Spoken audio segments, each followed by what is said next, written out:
ఆ రెండో భాగానికి అతను పెట్టిన పేరు లైఫ్ అండ్ ద పాత్, అంటే జీవనము, ఆధ్యాత్మిక మార్గము.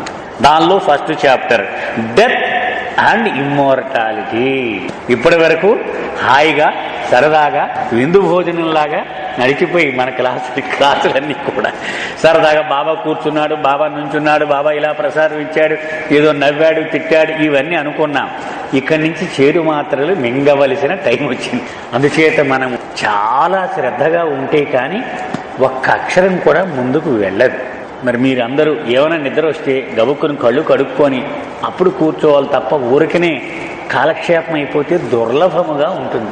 నా అనుభవం ఇది, చిన్న విషయం కాదు. ఇది చెప్పడం కూడా అంత సాహసమే. అయినా మనం ప్రయత్నం చేద్దాం. ఏమిటి? మరణము, అమరత్వము. అమరత్వం అంటే ఏమిటి? మరణమును దాటినటువంటి స్థితి, మరణము లేకపోవడము. మరణము లేకపోవడము, అది ఆ అధ్యాయం యొక్క హెడ్డింగ్. అద్భుతంగా చెప్తారు బాబా. జాగ్రత్తగా మనం కొంచెం ఓపికగా ప్రయత్నం చేద్దాం. The immersion of the individual in the routine of life causes him to be seriously disturbed by the sudden experience of death, particularly when it takes away someone who has been near and dear to him. మనము దైనందిన జీవితంలో ప్రతి మనిషి కూడా busy. ఎంత busy? రేపేం చేయాలి, ఎల్లుండి ఏం చేయాలి, అవతల ఎల్లుండి ఏం చేయాలి, వాడు వచ్చేస్తాడు, వీడు వచ్చేస్తాడు, పిల్లలు వస్తారు, వాడి పరీక్ష ఫీజు కట్టాలి, ఎల్లుండి నుంచి వాడి పరీక్ష. ఇలాగూ ఈ జీవితంలో ఇక్కడ దాకా మునిగిపోయి ఉంటాం ప్రతి మానవుడు కూడా. మనము ఇలా ఉన్నప్పుడు అకస్మాత్తుగా మరణం వచ్చి చక్కమని అవునో తణుకుపోద్ది. మన కుటుంబంలో మనం జీవిస్తూ ఉన్నటువంటి ఆ అలవాటు పడిన ఒక మనిషిని తణుకుపోద్ది. వీడికి ఏమీ అర్థం కానటువంటి అగమ్యమైన పరిస్థితి ఏర్పడిపోద్ది. ఎందుకని వీడి ప్రణాళికలు తయారు చేసేసుకున్నాడు. రేపు వచ్చేయాలి, ఎల్లుండి ఇచ్చేయాలి, వాడు మనిషి తన్నుకుపోయాడు. ఈ మరణం వచ్చి పట్టుకుపోయింది ఒక మనిషిని. అందుచేత వాడికి చాలా డిస్టర్బ్ అయిపోయాడు, అంటే ఆందోళనలో మునిగిపోయాడు. ఏమి చెయ్యాలో తెలియని పరిస్థితి, అగమ్యం అంటాం కదా మనం, అగమ్య గోచరంగా అయిపోయింది. అందులోనూ ఆ చనిపోయిన వ్యక్తి నాకు బాగా సన్నిహితుడైతే ఇంకా దుర్లభంగా ఉంటుంది పరిస్థితి. అంటే మరణం యొక్క తాకిడి ఒక మనిషి మీద ఎలా ఉంటుంది అని మొదలు పెడుతూ ఉన్నారు బాబా. When the sight of death becomes too frequent, as in time of war or during an epidemic, the individual's mind tends to protect itself by retiring within a shell of habit and routine. అదే యుద్ధం జరిగిపోతుంది అనుకోండి. ఇప్పుడు జోధ్పూర్, ఇంకా కొన్ని ఊళ్ళు ఉన్నాయి, కార్గిల్, అంటే పాకిస్తాన్ వాడు ఫైరింగ్ చేసేటంటే పొద్దున్న లేచేటప్పుడు 10 మంది 15 మంది పోతారు గ్యారంటీ. అలాగే పెద్ద స్వైన్ ఫ్లూ లాంటిది వచ్చేసింది, వందలాది మంది చనిపోతూ ఉన్నారనుకోండి. అప్పుడు ఏమవుద్ది? చనిపోగానే చాలామంది పోయారు పాపం, ఈవేళ మనోడు కూడా పోయాడు, మరి ఏం చేస్తాం అని ఈ మనసు కొంత ఉపశమనాన్ని పొందడానికి నిత్యము చూసేటువంటి దృశ్యము, లేక ఆల్రెడీ అలవాటైపోయినటువంటి దుఃఖము, దీన్ని ఏం చేస్తాంలే మరి తప్పదు కదా అని సర్ది చెప్పుకోవడానికి అది ప్రయత్నం చేస్తుంది. మనం అంటాం రోజు చచ్చేవాడి గురించి ఏడ్చేవాడు ఎవడని, కానివ్వండి, అంటే ఆ కష్టం కూడా వీడికి అలవాటుగా మారిపోయింది. కానీ ఆ కష్టం ఈ కష్టం వచ్చింది, ఏంటండి కష్టం, కానివ్వండి, అది బాబా చెప్తున్నారు. అందుచేత నిత్యము చూసేటువంటి దృశ్యముగా గనక మారితే మనసు కొంత ఉపశమనాన్ని, పోన్లే ఆ పక్క వీధి ఓడిపోయాడు, వాడిపోయాడు, ఇవాళ నాకు వచ్చింది కష్టం, మరి ఏం చేస్తాం. ఆ పక్క ఓదార్చేవాడు కూడా అదే చెప్తాడు, ఏం చేస్తారో మరి ఇవాళ నీకు వచ్చింది కష్టం, తప్పదు. ఆ మనసు కొంత ఉపశమనాన్ని ఆ రక్షణ కవచంలో దూరి అలవాటుని ఆసరాగా తీసుకుంటుంది. చాలాసార్లు చూస్తున్నాం, చాలా మంది చచ్చిపోతున్నారు కదా, మరి ఏం చేస్తాం. Familiar actions and faces and surroundings which require no thought or adjustment become at such time a buttress to his emotional balance. అంచేత రోజు చూసే ముఖాలు, రోజు చూసే దృశ్యము అయితే వాడు కొంత సర్ది చెప్పుకోవడానికి పర్వాలేదు, కొంత వాడికి ఉపశమనం ఉపయోగపడుతుంది, వాడి దుఃఖాన్ని దిగమింగడానికి. But even this wall of cultivated indifference crumbles when the hand of death snatches away someone who has entered deeply into his inner life, someone who perhaps acted as the pivotal point upon which his emotions turn. మరి అతి సన్నిహితుడిని పట్టుకుపోయింది అనుకోండి మరణం, భార్యనో భర్తనో తండ్రినో తల్లినో, అంటే ఆ వ్యక్తి చుట్టూ వీడి జీవితము, వీడి ఆవేశములు, రాగద్వేషాలు వీడు పెంపొందించుకుని ఉన్నాడు. ఒక్కసారి పట్టుకుపోతే ఇక తల్లడిల్లిపోతాడు. ఇంకా భయంకరమైన తాకిడి వాడి మీద ఉంటుంది. అంటే నిత్యము జరిగేవే బాబా చెప్పేవి, మనకేమీ తెలియని విషయం చెప్పటల్లా. అంటే ఆయన విషయం దగ్గరికి నెమ్మదిగా వస్తూ ఉన్నాడు ఆయన, మనకు అలవాటైన సంగతులు చెప్పి అప్పుడు ఆ లోతైన విషయంలోకి వెళుతూ ఉన్నాడు. ఎక్కడైనా ఎవరికైనా అర్థం కాకపోతే దయచేసి ఆపండి, లేకపోతే ప్రయోజనం లేదు, ఊరికే పురాణ కాలక్షేపం అయిపోతుంది. At such a time his అన్క్వశ్చనింగ్ attitude towards life is disturb. భార్య భర్తతో పోయాడు అనుకోండి, వీడు ఇప్పుడు దాకా ఏం ప్రశ్న ఏమంటే రేపు వస్తారా మా ఊరంటే అలాగే వచ్చేస్తానంటాడు. అంటే వీడు అనుకున్నట్టే జరిగిపోతూ ఉంటుందని వీడికి ఒక ధీమా. కానీ ఇలాంటి సంఘటన జరిగిపోతే ఇంక వీడికి ధీమా పోయింది. వాడికి జీవితం పట్ల మనం అనుకున్నట్టు జరిగిపోద్ది అనేటువంటి భరోసా నెమ్మదిగా నీరసం పడిపోయింది. ఏదో చెప్తారండి, ఏముంది మనం అనుకున్న ఏది అవుతుంది, ఏది అవటంలే అని నిరాశావాదంలోకి వెళుతూ ఉంటాడు. మనం అనుకున్నట్టు ఏది అవ్వదండి అని ఆ జీవితం మీద తిరుగులేనటువంటి ఆ విశ్వాసం నెమ్మదిగా సడలుతూ ఉంటుంది. And his mind becomes deeply preoccupied with an intensive search for lasting values. ఎంత కష్టపడ్డాడు, ఎంత కుటుంబాన్ని పైకి తీసుకొచ్చాడు, సడన్గా పోయాడండి. నేను పొద్దున మామూలుగానే భోంచేసాడు, బాగున్నావా అన్నాడు, సాయంత్రంకి పోయాడండి అని. ఏమిటి మరి శాశ్వతంగా ఉండేది అని సత్యము కొనసాగేటువంటి మనుగడ కలిగినటువంటి విలువలు, అంటే ఇలా మా అర్ధంతరంగా వెళ్ళిపోకుండా ఉండే విలువల పట్ల ఒక అన్వేషణ వీడి మనస్సులో ప్రారంభం అవుతుంది. ఏదో ఉంది వ్యవహారం, ఇది కాదు, ఇది వెళ్ళిపోయేదే ఇదంతా అనేటువంటి ఒక ఆలోచన ప్రతివాడికి, ఆధ్యాత్మికమే అక్కర్లా, ఏమీ తెలియని నాస్తికుడికి కూడా ఈ ఆలోచన వస్తుంది. అందుకే శ్మశాన వైరాగ్యం అంటూ ఉంటారు. శ్మశానంలో ప్రతివాడికి వచ్చేస్తుంది ఈ ఆలోచన. ఆ శ్మశానం నుంచి బయటికి రాగానే మామూలు గొడవ మొదలవుతుంది. The life of each person is deeply enmeshed in this mystery of death.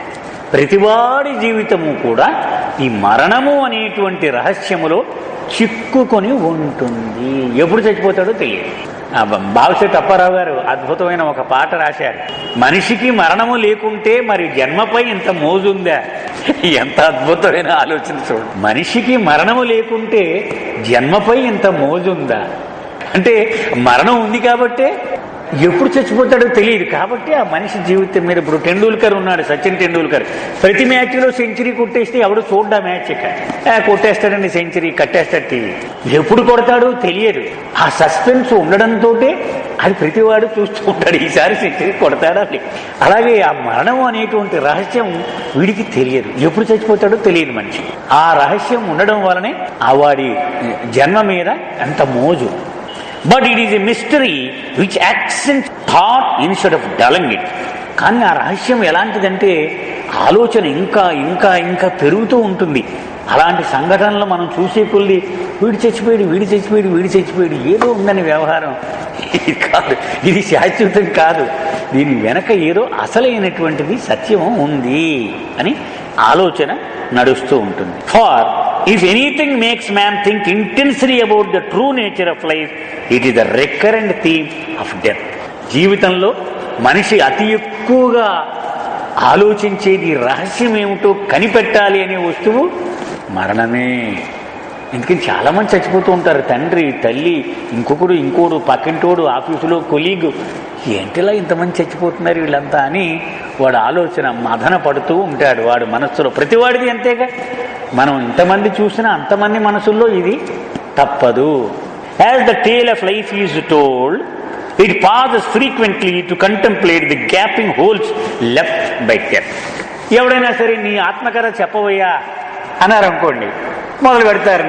నేను ఫలానా అప్పుడు పుట్టాను, మా నాన్న అప్పుడు పోయాడు, మా తాత ఇప్పుడు పోయాడు, మా అమ్మమ్మ ఇప్పుడు పోయింది అని వీడి జీవిత కథలో మధ్యలో చిన్న చిన్న రంధ్రాలు కనపడుతూ ఉంటాయి. మరణము విడిచిపెట్టినటువంటి గత స్మృతులు ప్రతి వాడి జీవితంలోనూ తప్పనిసరిగా అవి కనపడుతూ ఉంటాయి. There is no way to avoid the thought provoking impact of that inescapable presence. అందుచేత మరణమును ఆలోచించకూడదండి, దీని గురించి అనుకున్న కుదరదు. ప్రతివాడు దాని అనుభవము, దాని తాకిడి, అనుభూతి పొందవలసినదే. ఏమన్నా అనుమానం ఉందా? ఎవడికి లేదు. ఎందుకని మన ఇంటిలో మన కుటుంబంలో జరగకపోవచ్చు, కానీ పక్కింట్లో ఎవడో పోవచ్చు. అందుచేత ఒక మనిషి తన లైఫ్ సైకిల్ కంప్లీట్ చేసుకునేటప్పటికీ తప్పనిసరిగా 20 ఏళ్ల క్రితం చూసిన వాళ్ళు ఇప్పుడు ఉండరు. 20 ఏళ్ల క్రితం ఒక 100 మంది మనకు అలవాటు అనుకోండి, ఈవేళ 80 మంది ఉంటారు, ఒక 20 మంది జారిపోయి ఉంటారు. ఇంకొక 20 ఏళ్ళు గడిస్తే ఇంకొక 30 మంది పోతారు. తప్పదు. ఎందుకని? అది అతి సహజమైనటువంటి ప్రక్రియ. ఈ మరణము యొక్క తాకిడి నుంచి, మరణము గురించి ఆలోచించకుండా ఉందామని తప్పించడానికి ఎవ్వడి తరము కాదు. Although none escapes the intensive search for the hidden secret to the meaning of death, few can lift the veil and unravel the mystery. ప్రతివాడు ఇలా ఆలోచిస్తూనే ఉంటాడు, ఏంటండి ఈ చావు అనేది ఇలా తన్నుపోతుంది మనుషుల్ని అని. ప్రతివాడు ఈ రహస్యము గురించి మదన పడుతూ ఉన్నప్పటికీ అతి కొద్ది మంది మాత్రమే ఈ మరణము యొక్క ఆ ముసుగును తీసి దాని లోపల ఉన్న రహస్యాన్ని తెలుసుకోగలుగుతారు. అతి కొద్ది మంది మాత్రమే. For most it remains a soul searching enigma which causes a deep restlessness. ఎక్కువ మందికి ఈ మరణం గురించి ఆలోచించి వీడికి ఆందోళనలో మునిగిపోతాడు. ఇప్పుడు భర్త చచ్చిపోయాడు అనుకోండి, భార్య ఎంత దుఃఖంలో మునిగిపోద్ది, ఎలాగో ఏమిటి పరిస్థితి, అన్ని ప్రశ్నలే, ఏది ముట్టుకున్నా పెద్ద క్వశ్చన్ మార్కే వస్తుంది, ఏం చేయాలి రేపటి నుంచి అనేటువంటి పరిస్థితి. అందుచేత ఆ మరణం గురించి లోతుగా నేనేం అన్యాయం చేశాను, ఎవరికి అన్యాయం చేశాను, ఎందుకు దేవుడు తీసుకెళ్ళిపోయాడు, ఇలాగూ ఆలోచిస్తూ ఉంటాడు. వాడు సోల్ సెర్చింగ్ ఎనిగ్మా, సమాధానం చెప్పలేని, చిక్కుముడి విప్పలేని ఒక పెద్ద సమస్య వీడు గిలగిలా కొట్టుకుంటూ ఉంటుంది వీడి ఆత్మ.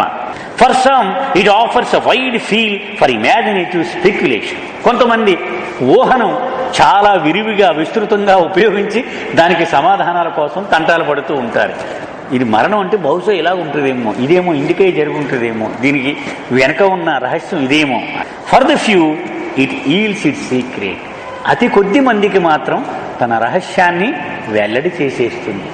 Many refuse to accept death as a simple final extinction of the individual. మనం ఇక్కడ 20 మంది ఉన్నాం, 20 మందిని అడగండి, ఒక మనిషి చచ్చిపోయాడంటే ఇంక అయిపోయిందా, వాడి పని ఇంకా ఆఖరా అని అడిగితే ఏమి సమాధానం చెప్తారు? అంటే ఇంక వాడు పర్మనెంట్గా ఫరెవర్, ఇంకా వాడు ఆత్మ కానీ ఇంకేం కానీ ఉండదా? ఏం చెప్తాం సమాధానం? ఒప్పుకోమ్మా. సో చాలా మంది దృష్టిలో మరణము అనేటువంటిది ఒక వ్యక్తికి అంతిమ ముగింపు కాదు, ఇంకా కొనసాగుతుంది. అది సీరియల్ నవల్లాగే, అది మళ్ళీ నెక్స్ట్ ఎపిసోడ్ అనంతంగా అలా వెళుతూనే ఉంటుంది అని మనం చెప్తాం. మనకు తెలిసినా తెలియకపోయినా ఇది మాత్రం మనం చెప్తూ ఉంటాం. But this reaction is more often a form of unreasoned wish than a matter of unshakable conviction. ఈ మాట కొండ బద్దలు కొట్టి సత్యం తెలిసిన వాడిగానే చెప్పటల్లా ఇలాగే అయి ఉంటుందండి, అది కాదు, వాడు ముగించడం కాదు, కంటిన్యూ అవుద్దని నేను అనుకుంటున్నాను అని కొంత మన కోరిక, అంటే మన లోపల ఆశ కూడా ఉంటుంది. ఎవరో మన తండ్రి చచ్చిపోయాడు అనుకోండి, ఆయనకి మళ్ళీ రాడంటే బాధగా ఉంటుంది, మళ్ళీ పుడతాడు ఆయన, మళ్ళీ వస్తాడు, మళ్ళీ బాబా దగ్గరికి రావాలి అని లోపల ఒక ఆశ కలిపి ఏదో పెద్ద తర్కాన్ని ఉపయోగించి రుజువు చేసేనని చెప్పను కానీ నా కోరిక అయితే అలా ఉంది, నా మనసు కూడా అలా అనిపిస్తోంది అని చెప్తూ ఉంటాం. Even so this instinctive rebellion should not be lightly dismissed, for much of the vigour of this blind protest against the seeming fact of death springs from an obscure but still functioning intuition. ఏదో చెప్తున్నారు లేవా వీళ్ళందరూ, ఏం తెలిసి వీళ్ళకి spirituality, ఏదో చెప్తున్నారు అని తోసి పారేయడానికి వీల్లేదు. ఎందుకని?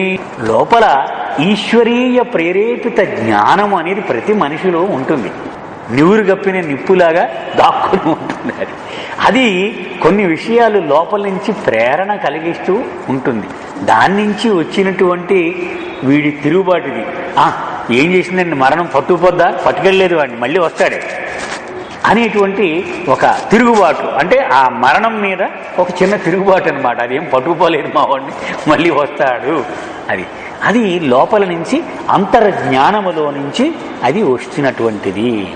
However, this intuitive reaction does not approach the more secure position achieved through recent belief based on faith in the authority of a seer or in the direct perception of those who know.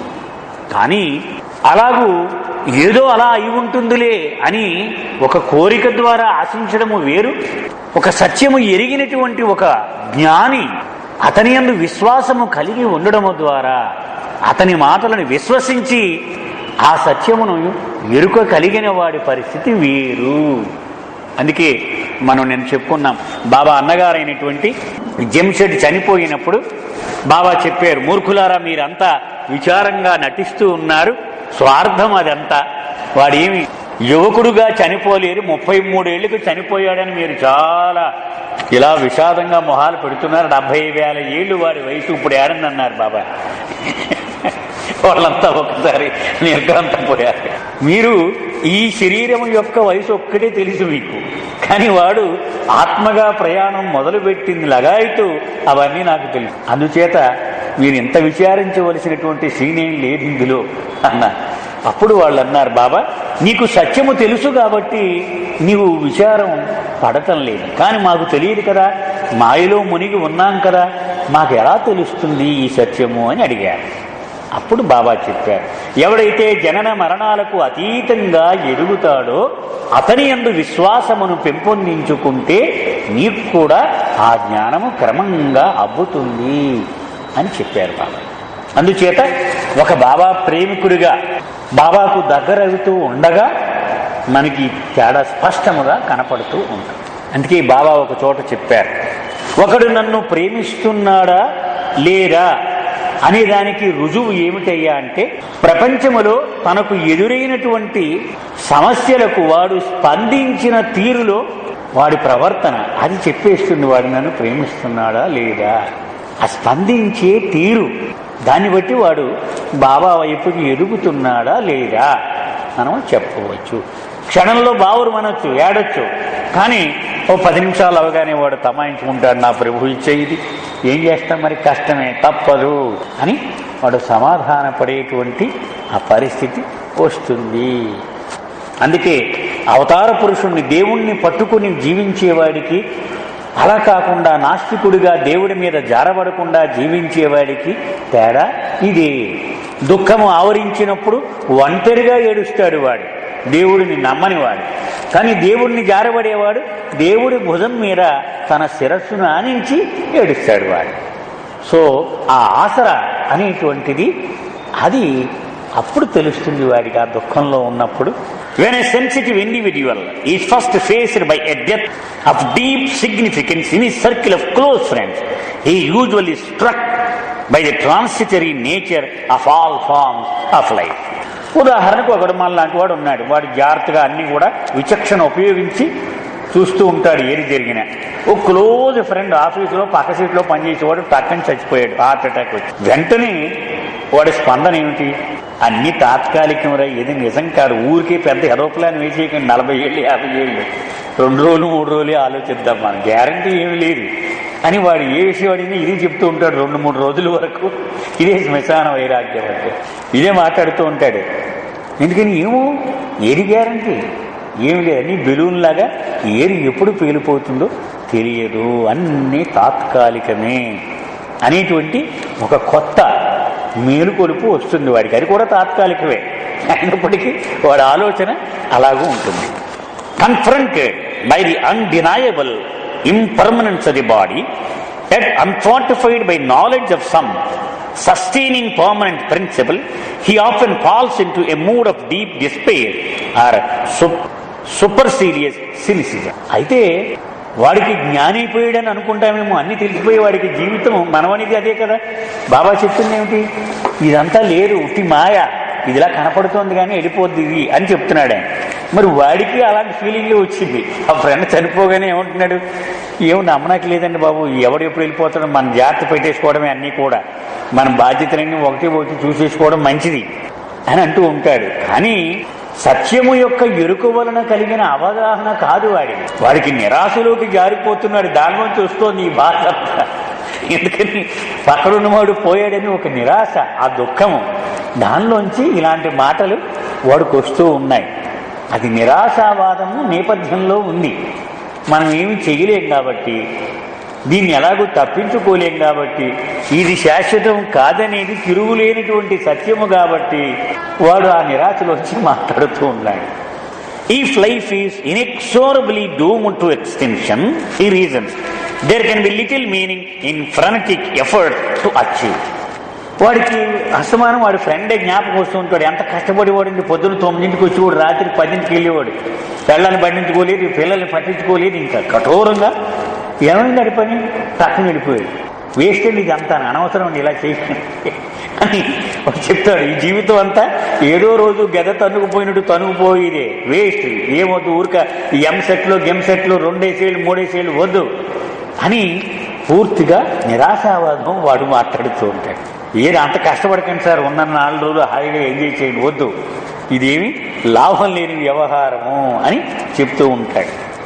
In turn, this thought leaves him in a vacuum of purpose, which may lead him either to a state of supine inaction or may precipitate him into reckless rebellion. వాడు ఈ భావం యొక్క కోరల్లో గనక చిక్కుకుపోతే, ఒకటి, వాడు ఏమి చేయకుండా సోమరిగాన్న అయిపోతాడు. పోనే మనకు అనవసరం.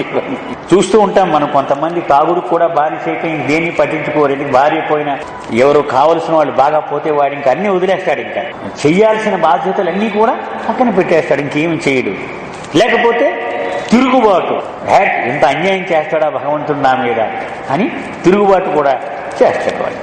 To him existence seems to be conditional, intermittent and vanishing. వాడి దృష్టిలో ఈ ప్రపంచంలో మనం మసలడం అనేటువంటిది క్షణికము, ఏం పర్మనెంట్ ఏం కాదు. ఇది అలా మాయమైనట్టు మాయమైపోద్దంటే, అమ్మో దీన్ని ఎక్కువగా నమ్మకూడదు మనం. While extinction appears to be unqualified, inescapable and permanent. ఉండడం మాత్రం తాత్కాలికం, పోవడం మాత్రం గ్యారంటీ, 100% గ్యారంటీ. ఎవడైనా సరే పోవలసింది వేస్ట్ అని ఊరికే అంత ఎక్కువగా ఆయాసపడిపోవద్దు, ఎలాగ పోయిది ఇదంతా అని వాడి దృష్టిలో ఉనికి కలిగి ఉండడం అనేది చాలా తాత్కాలికముగాను, పోవడం అనేది చాలా శాశ్వతమైనదిగాను వాడికి అనిపిస్తూ ఉంటుంది. When such a grim conclusion has been reached, whether consciously or unconsciously, the individual is tempted to rain death and destruction upon others, or to invite it upon himself, merely because death appears to be more lasting than life. కాబట్టి వాడు ఏమని సారాంశం నేర్చుకుంటాడు? చావు తిరుగులేనటువంటిది, జీవితము నమ్మనం లేనటువంటిది. అది వాడు నేర్చుకున్న తాత్పర్యం. కనుక వాడు చచ్చిపోవడం అందరికీ చెప్తుంటే అట్లా కష్టం వచ్చేసింది, ఏదో మింగేరా బాబు, అనవసరం, ఎలాగ పోవాలి కదా, ఎందుకు ఏమి సాధిస్తాం బతికి అని వాడు సలహా కూడా ఇస్తూ ఉంటాడు ఇతరులకు కూడా. వాడు కూడా ఏదైనా చిన్న కష్టం రాగానే ఎలాగో పోతాం, దానికి ఎందుకు ఈ కష్టం భరించడం, ఒక మాత్ర వేసుకుంటే పోయే అని వాడు తనను తాను తుదముట్టించుకోవడానికి తను ప్రయత్నం చేయడానికి సాహసిస్తాడు. ఇతరులకు కూడా ఇదే బెటర్ అని ఆ నిరాశావాదం చెబుతూ ఉంటాడు. ఆ నిస్పృహను ప్రోత్సహిస్తూ ఉంటాడు.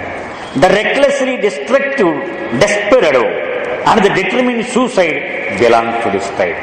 అంచేత ఆత్మహత్యలు చేసుకునేవాళ్ళు, అలాగే అమెరికా దేశంలో మనం చూస్తూ ఉంటాం పేపర్లో, పొద్దున్నే ఎవడో 18 ఏళ్ళ కుర్రాడు వచ్చాడు, తుపాకీ తీసి ఇలా కాల్ చేశాడు, 60 మంది కుర్రాళ్ళు 15 మంది టీచర్లు చచ్చిపోయారంటాడు. ఇదిగో ఇలాంటి తరగతికి చెందినటువంటి వాళ్ళే. వాడు ఉద్దేశం ఎందుకు వీళ్ళంతా ఇంత కష్టపడాలి, చంపిపారైతే ఒకసారి వెళ్ళిపోతారు సాగు దగ్గరికి. వాడికి కసి, ఆ సంఘం మీద దేవుడి మీద కసి అన్నమాట. వాడి కలిగిన కష్టంలోంచి వాడికి వచ్చినటువంటి ఉద్రేకం, ఆ తిరుగుబాటు, విప్లవ ధోరణి. నేను బాగున్నా కష్టంగా ఉన్నా, ఎందుకంటే బాబా చాలా లోతుగా తీసుకెళ్తున్నారు మనకి. ఆ మరణము అది ఎన్ని రకాలుగా మన ఆలోచనలు నడుస్తూ ఉంటాయి, ఎన్ని రకాలుగా మనిషి స్పందిస్తూ ఉంటాడు, అంత లోతుకు వెళ్ళి అక్కడి నుంచి బయటకు వస్తున్నారు బాబా. కారణం కూడా చెప్తున్నారు, ఎందుకు ప్రపంచంలో ఇంత మానసిక వికారము నెలకొని ఉంది, ముఖ్యంగా పశ్చిమ దేశాల్లో ఎందుకు ఇంత అరాచకము ప్రబలి ఉంది, మనిషిని విలువ లేకుండా టక పెట్టెలు కాల్చినట్టు ఎందుకు కాల్చేసుకుంటున్నారు, ఆత్మహత్యలు ఎందుకు ఇంత ఎక్కువగా ఉన్నాయి, దానికి కారణాలు. They cannot accept life as having any real value because their initial unthinking faith in the valley of life has been uprooted by the root shock of death. పాపం వాడు పుట్టినప్పటి నుంచి ఇప్పటిదాకా చాలా బ్రహ్మాండంగా ఉన్నాడు, చాలా డిసిప్లిన్గా కష్టపడి అన్ని బాధ్యతలు నిర్వర్తిస్తూ ఉన్నాడు.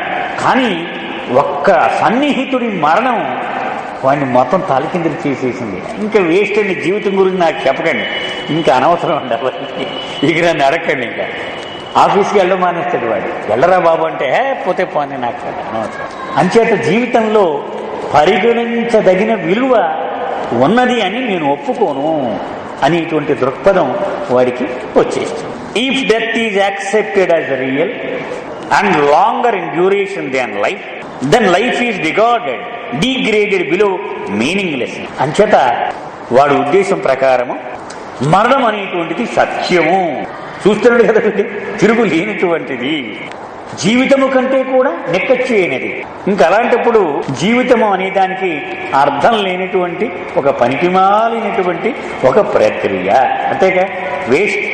వీళ్ళందరూ ఊరిక పొద్దున్న నుంచి సాయంత్రం దాకా గెలగెల మనం కొట్టుకుంటూ ఉన్నారు. వీడి పొద్దున్న లేచిన దగ్గర నుంచి రాత్రి వరకు ఎందుకే ఆయాసం, ఎలాగపోయేదే, అనవసరం, ఇదంతా అర్థం లేనిది అని వీడి దృక్పథం. Even then such values in life as a truth, beauty, goodness and love can claim some intrinsic worth despite their fleeting existence. ఇలా తాత్కాలికమైనటువంటి మనుగడ సాగించిన జీవితంలో ఉండేవాడు అయినా వాడి జీవితంలో సత్యము, అందము, మంచితనము, ప్రేమ అవి ఎప్పటికీ చిరస్థాయిగా గుర్తుంటూనే ఉంటాయి. వాడు 20 ఏళ్ళే బతికాడు అనుకున్నాం, పోయాడు వాడు. కానీ వాడు చూపించినటువంటి ఈ గుణములు శాశ్వతంగా నలుగురు నోట్లో ఆడుతూ ఉంటాయి. ఎంత మంచివాడండి, ఎంత గొప్పవాడండి అని. అంచేత అవి విలువ లేవు అని మనం ఎవరు కూడా ఒప్పుకోలేము. ఇంత నిరాశావాది కూడా వాడు చెప్తాడు, వాడు పోయాడు కానీ చాలా మంచివాడు, వాడు ఎంత అందంగా ఉండేవాడని, ఎంత మంచిగా ఉండేవాడని అని చెప్తూ ఉంటాడు. But in practical fact all keenness for the pursuit of even these momentary values is gradually replaced by a sense of hopeless apathy, for one hears constantly a background whisper which says that they too are doomed to vanish one day. ఒకటి జీవితంలో 2-3 దగ్గరలో పోయారు అనుకుందాం సన్నిహితులు, వాడు ఇదే చెప్తాడు, ఎవడో చాలా గొప్పగా కష్టపడుతున్నా రేపు ఎల్లుండి వాడి ఖాళీ చేయవచ్చునుడే, ఎందుకయ్యా ఇదంతా, వాళ్ళని let him enjoy his life అంటూ ఉంటాడు వీడు. ఎందుకని ఎప్పుడు వెనక నుంచి గుసగుస వాడికి వినపడుతూ ఉంటుందంట, అది పోయేవాడే ఉండేవాడు కాదు, ఇదేమి శాశ్వతం కాదు, ఎవడుంటాడు అని ఒక గుసగుస వీడి చెవులో ఎప్పుడు వెనక నుంచి వినపడుతూ ఉంటుంది. ఇఫ్ ద క్యాట్, ఎంత అందంగా చెప్పారు బాబా చూడండి. If the cat while stealthily drinking milk knows that someone is waiting outside the door with a club, she can hardly release the flavor of her surreptitious meal. ఒక పిల్లి ఉందట, అది చాలా ఆనందంగా దొంగతనం చేసి పాలు తాగేస్తూ ఉంది అనుకుందాం. కానీ ఈ డోర్ అవతల పెద్ద ఇంత లావు కర్ర పట్టుకొని వాడు రెడీ ఉన్నాడు, నువ్వు ఇలా బయట అడుగు పెట్టగానే వేసేస్తాడు అని విషయం తెలిస్తే ఆ పాల రుచిని ఆస్వాదించగలదా? అదన్నమాట బాబా చెప్తున్నారు. వీడు ఆ నిరాశలో మునిగిపోయి ఇంత కష్టపడుతూ కూడా ఎప్పుడొకప్పుడు చచ్చిపోయేవాడిని, ఎందుకురా ఇదంతా అనేటువంటి ఆలోచన వచ్చినప్పుడు వీడి జీవితం మీద కష్టపడడంలో వీడికి అంకిత భావము ఉండదు. ఎందుకు వచ్చిన కూడా ఇదంతా ఎలాగా పోయేదే. ఆ పిల్లి ఎగ్జాంపుల్ మనం ఎప్పుడూ గుర్తుపెట్టుకోవాలి. బయట కర్రతో కొట్టడానికి సిద్ధంగా ఒకడు ఉన్నాడు అని తెలిసిన క్షణమే ఈ పాలను ఆస్వాదించలేదు. Similarly, a man who comes to know that all his achievement must soon be brought to naught can hardly have his heart in his efforts. అంచేత కఠోరమైన కసరత్తు చేసేస్తూ ఉన్నాడు అనుకోండి, టెండూల్కర్ లాగా మంచి పేరు తెచ్చేసుకుందామని.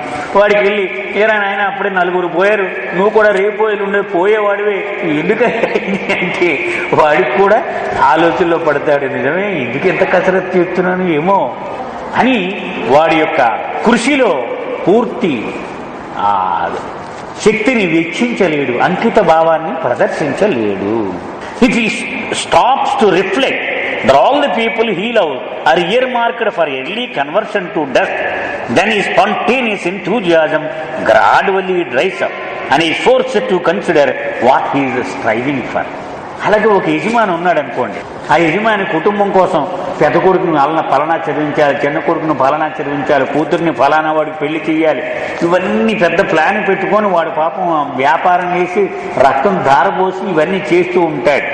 వాడికి ఇలాంటి అనుభవం ఎదిరిందనుకోండి, ఆ సినిమాలా కనపడుద్ది. పెద్దవాడు పోతాడు, రెండోవాడు పోతాడు, కూతురు పోద్ది. ఎందుకు ఇప్పుడు మనం కృష్ణుడు ఆ భగవద్గీత సమయంలో అర్జునుడిని పిలిచి చెయ్యరా యుద్ధం అన్నాడు. గుర్తు తెచ్చుకోవాలి మనం. అంటే వాడు నా పెదనాన్న, వీడు నా చిన్నాన్న అన్నాడు. అప్పుడు కృష్ణుడు ఏం చూపించాడు, వీళ్ళంతా ఎప్పుడూ పోయారు, నువ్వు చంపేది ఏమి లేరు కొత్తగా అన్నాడు. అలా గనక ఆ దివ్య దృష్టి మనకి ఇచ్చేస్తే మనకు అసలు ఈ శక్తిని వెచ్చించి కష్టపడ్డం అనేటువంటిది ఇవేళ నుంచే మానేస్తాం. మనం ఎందుకు, ఆల్రెడీ పోయేవాళ్ళు ఎంత ఆయాసం ఎందుకు, అనవసరము అని వీడికి దృక్పథం వస్తుంది. ఎందుకు నేను ఇంత కష్టపడుతున్నాను, ఇది పనికొచ్చేదేనా అని కూడా అనుకుంటాడు. If he tries to cling to his loved ones despite his new awareness, all the desperateness of his ensuring efforts becomes only a sacrifice to vanity. ఇలా పోవాల్సిందే అయినప్పటికీ నా ఆత్మీయులను పట్టుకుని ఇలా ఉందాము, తప్పదు, వీళ్ళ కోసం పని చేయాలి అని పనిచేస్తూ అనుకుంటాడట.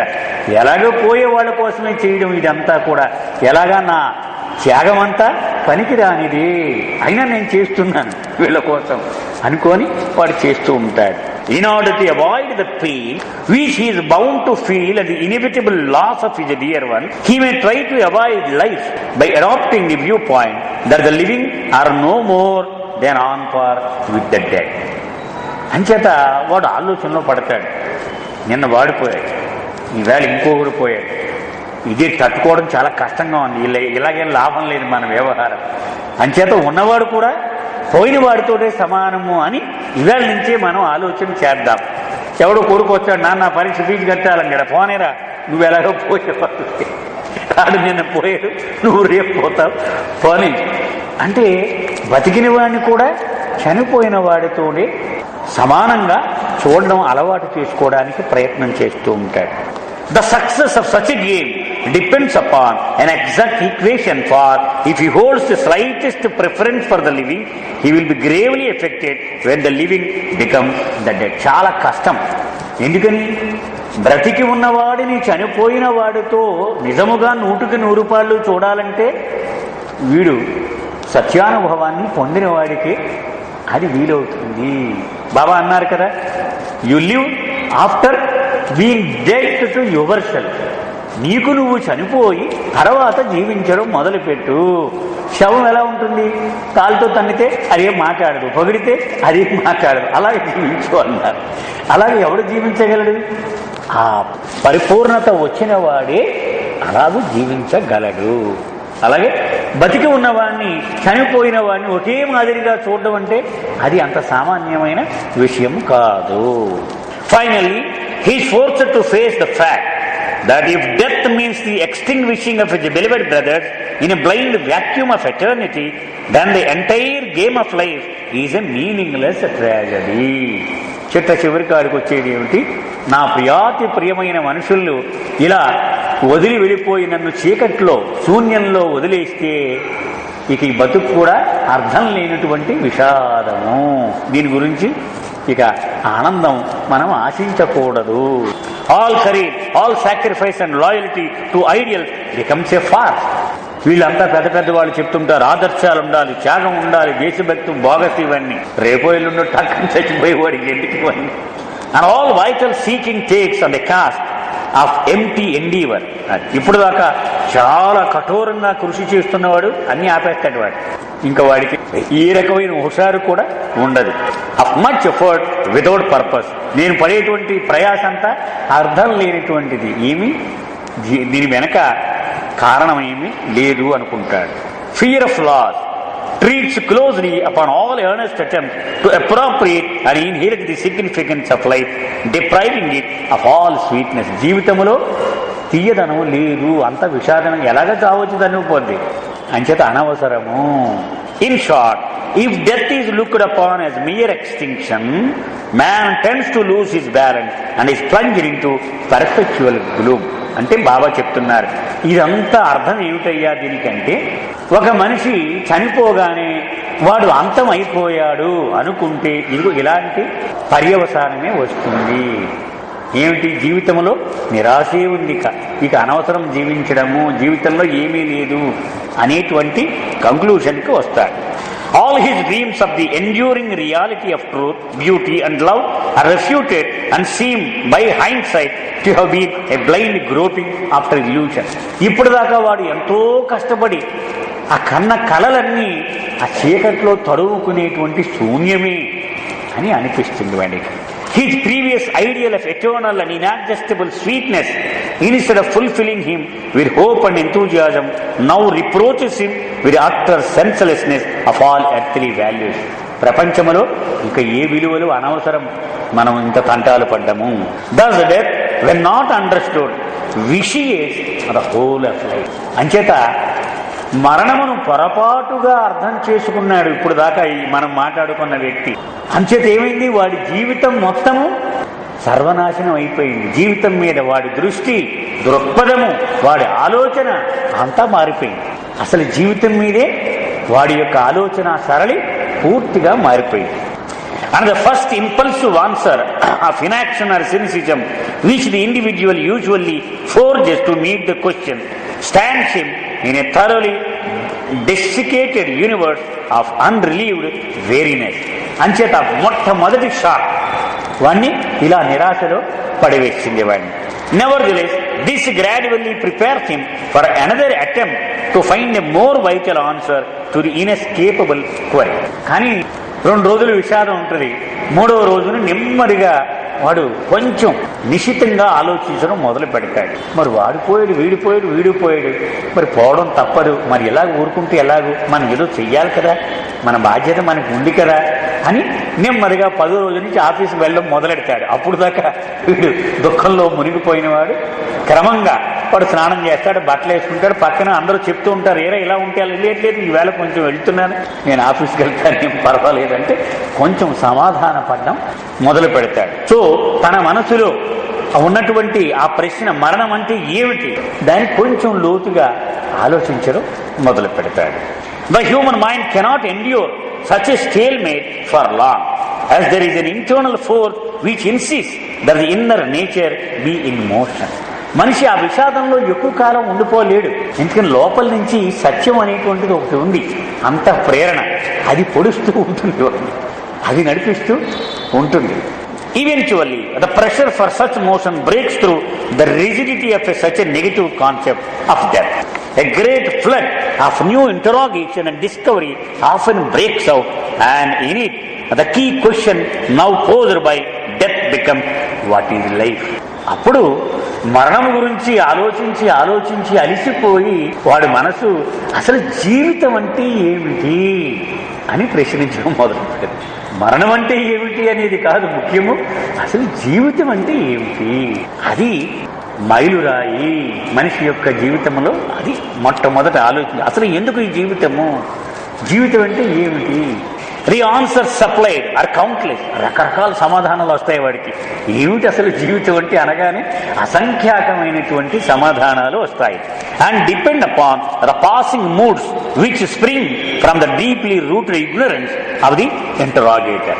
వాడి అజ్ఞానము యొక్క దశను అనుసరించి వాడికి సమాధానాలు వస్తూ ఉంటాయి. వాడికి రిక్షావాడు ఉన్నాడు అనుకోండి, వాడికి ఈ ప్రశ్న రాగానే ఈ రిక్షా దొక్కుని 10 రూపాయలు సంపాదించడమే జీవితం ఏముంది అనుకుంటాడు వాడు కదా.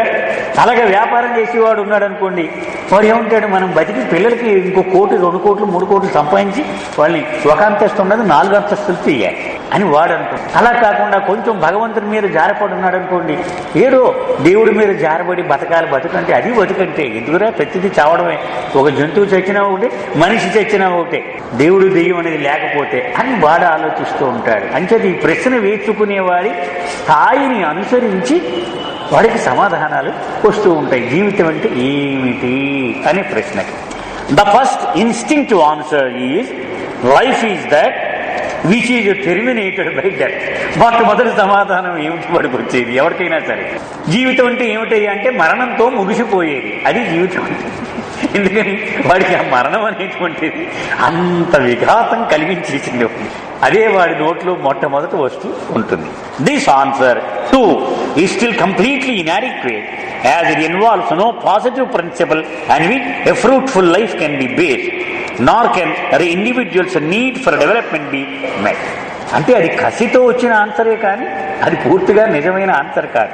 ఆ జీవితం అంటే ఎలాంటి ఆన్సర్ రావాలి వాడికి? ఆ నిర్వచనాన్ని బట్టి జీవితాన్ని ఫలవంతంగా ప్రయోజనవంతంగా ఎలా జీవించవచ్చో వాడు దాని మీద ఆధారపడి వాడు జీవనాన్ని సాగించేలాగూ ఆ నిర్వచనం ఉండాలి. అప్పుడు అది సరి అయినటువంటిది అవుతుంది. Such an answer explains neither death Nar life. మరణంతో ముగిసిపోయేదే జీవితం అంటే అటు చావు తెలియట్లేదు, ఇటు జీవితము గురించి రెండింటినీ పూర్తిగా చెప్పలేకపోతోంది. The individual is driven to try to understand life and death along new life. అందుచేత ఒకటి వాడు దాటుతూ కొత్త కోణాల్లో ఈ మరణం గురించి జీవితం గురించి ఆలోచించడం మొదలు పెడతాడు. Instead of looking upon death as the opposite of life, he now inevitably comes to look upon it as a handmaiden of life. అది టర్నింగ్ పాయింట్. ఏంటంటున్నారు బాబా? మరణము అంటే జీవించడానికి వ్యతిరేకము కాదు. ఈ రెండు చెలికత్తెల్లాగా ఒకదాని చేతిలో ఒకటేతులు వెళ్తూ ఉంటాయి అనేటువంటి సత్యము వాడికి స్ఫురిస్తుంది. జీవించి చనిపోతాడు, చనిపోయిన తర్వాత మళ్ళీ జీవిస్తాడు, మళ్ళీ చనిపోతాడు, మళ్ళీ జీవిస్తాడు. ఇలా ఒకదానికొకటి చెలికత్తెలు. మెట్లు ఉన్నాయనుకోండి, ఒక 100 మెట్లు. ఒక మెట్టు రెండో మెట్టుకు శత్రువు కాదు. అది ఒక మెట్టు ఎక్కితే మళ్ళీ రెండో మెట్టు ఎక్కగలం, ఆ 2 ఎక్కితే మళ్ళీ 3 ఎక్కగలం, 3 ఎక్కితే మళ్ళీ 4వ మెట్టు ఎక్కగలం. అలాగూ మరణము జీవితము రెండు ఒకదానికొకటి చెలికత్తెలిగా ఉండేటివి కానీ బద్ధశత్రువులు కాదు, ఒకదానికొకటి వ్యతిరేకము కాదు అని ఆలోచించగలుగుతాడు. He begins to affirm intuitively the reality and the eternality of life. తనకు తెలియకుండానే తన అంతరంగంలో నుంచి వాడికి అనిపిస్తూ ఉంటుంది, జీవితము అనేటువంటిది శాశ్వతమైనటువంటిది. కేవలము ఈ ఒక్క శరీరం రాలిపోతే ఇది ఆగిపోయేది కాదు, అనంతమైనది జీవితము అనేటువంటి ఆ ధృవీకరణ క్రమక్రమంగా వాడికి దగ్గర చేరుతూ ఉంటుంది. Instead of interpreting life in terms of death, man seeks to interpret death in terms of life. మరణము అంటే అతిపెద్ద భయంకరమైన జీవితానికి మధ్యలో వచ్చే ఉపద్రవంలా కాకుండా అతని దృక్పథంలో తీవ్రమైనటువంటి ఒక మార్పు చోటు చేసుకుంటుంది. అదేమిటట? జీవితం అనగానే ఒక మరణమునకు మధ్య వచ్చేది అనేటువంటి ఆలోచన నెమ్మదిగా పోయి, అంటే అంత భయం ఆ మరణం అంటే అది పోయి వాడికి అసలు మరణము అంటే ఒక జీవితము నుండి మరొక జీవితంలోనికి ఒక మెట్టు లాంటిది అనేటువంటి అవగాహన వాడికి వస్తుంది. అంటే ఈసారి పురుషుడిగా పుట్టాను, మళ్ళీ స్త్రీగా పుట్టి అనుభవం పొందాలంటే మరణము ఒక గేటు లాంటిది, ఒక మెట్టు లాంటిది. ఈసారి స్త్రీగా పుట్టాను, మళ్ళీ పురుషుడుగా నేను జీవితాన్ని అనుభవం పొందాలి అంటే మరణము అనేటువంటిది ఒక మార్గము అని కొత్తగా ఒక అవగాహన ఏర్పరచుకుంటాడు. Slowly, event by event, he learns to take life again in all earnestness with a deeper affirming concept. ఈ నిరాశావాదం పోయి అసలు ఈ జీవితాన్ని లాభసాటిగా ఎలాగూ మలుచుకోవాలి, అది చైతన్యానికి ఎలాగూ ప్రయోజనం చేకూరుస్తుంది అనేటువంటి దృక్పథం వస్తుంది. As he does so, he is able to give a more constructive response to the recurring sight of death. ఇలా ముందుకు సాగే కొలది ఒక జీవితం వెళ్ళగా హడలిపోయే పరిస్థితి పోతుంది మరణం అంటే. రాని ఎందుకని దాని మీద వీడికున్నటువంటి అవగాహనలో మార్పు వచ్చింది వాడికి. The challenge of death is now not only accepted and absorbed by life but is met by A counter challenge. What is death? అందుచేత ఇప్పటి వరకు పెద్ద సవాలు కింద వాడు భయపడిపోతూ ఉన్నాడు. ఒక అద్భుతమైనటువంటి చిన్న కథ ఒకటి ఉంది దీనిలో. దాని పేరు అపాయింట్మెంట్. అది ఒక బాబా ప్రేమికుడు, అమెరికాలో ఉంటాడు, చాలా గొప్ప ఆర్టిస్ట్. మన రాజాగారు మనకి ఎలాగూ అలాగే. అతను 8 పేజీలు ఎంతో ఉంటుందండి ఒక పుస్తకం, పిల్లల కోసము ప్రచురించిన పుస్తకం. దాని పేరు అపాయింట్మెంట్. దానిలో ఒక 8 పాత్రలు ఉంటాయి. ఒక్కొక్క పేజీలో ఒక్కొక్కటి పెయింటింగ్ ఉంటుంది. అంటే 8 పేజీలతో పుస్తకం అయిపోతుంది.